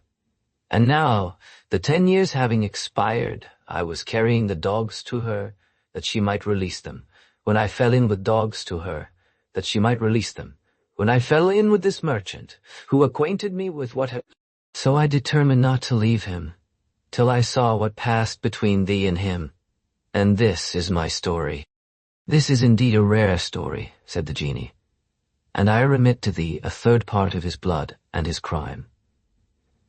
Then came forward the 3rd old man, he of the mule, and said, "O genie, I will tell thee a story still more astonishing than the 2 thou hast heard, and do thou remit to me the remainder of his blood and crime." The genie replied, "It is well." So the 3rd old man said, "No, Sultan and Chief of the Jinn, that, O Sultan and Chief of the Jinn." The 3rd old man's story. This mule was my wife. Some time ago, I had occasion to travel, and was absent from her a whole year. At the end of which time, I returned home by night, and found my wife in bed with a black slave, talking and laughing and toying and kissing and dallying. When she saw me, she made haste, and took a mug of water and muttered over it, then came up to me, and sprinkled me with the water, saying, "Leave this form for that of a dog." And immediately I became a dog. She drove me from the house, and I went out of the door and ceased, not running till I came to a butcher's shop, where I stopped and began to eat the bones. The butcher took me and carried me into his house. But when his daughter saw me, she veiled her face and said to her father, "How is it that thou bringest a man in to me?" "Where is the man?" asked he. And she replied, "This dog is a man whose wife has enchanted him, and I can release him." When her father heard this, he said, "I conjure thee by Allah, O my daughter, release him." So she took a mug of water and muttered over it, then sprinkled a little of it on me, saying, "Leave this shape and return to thy former one."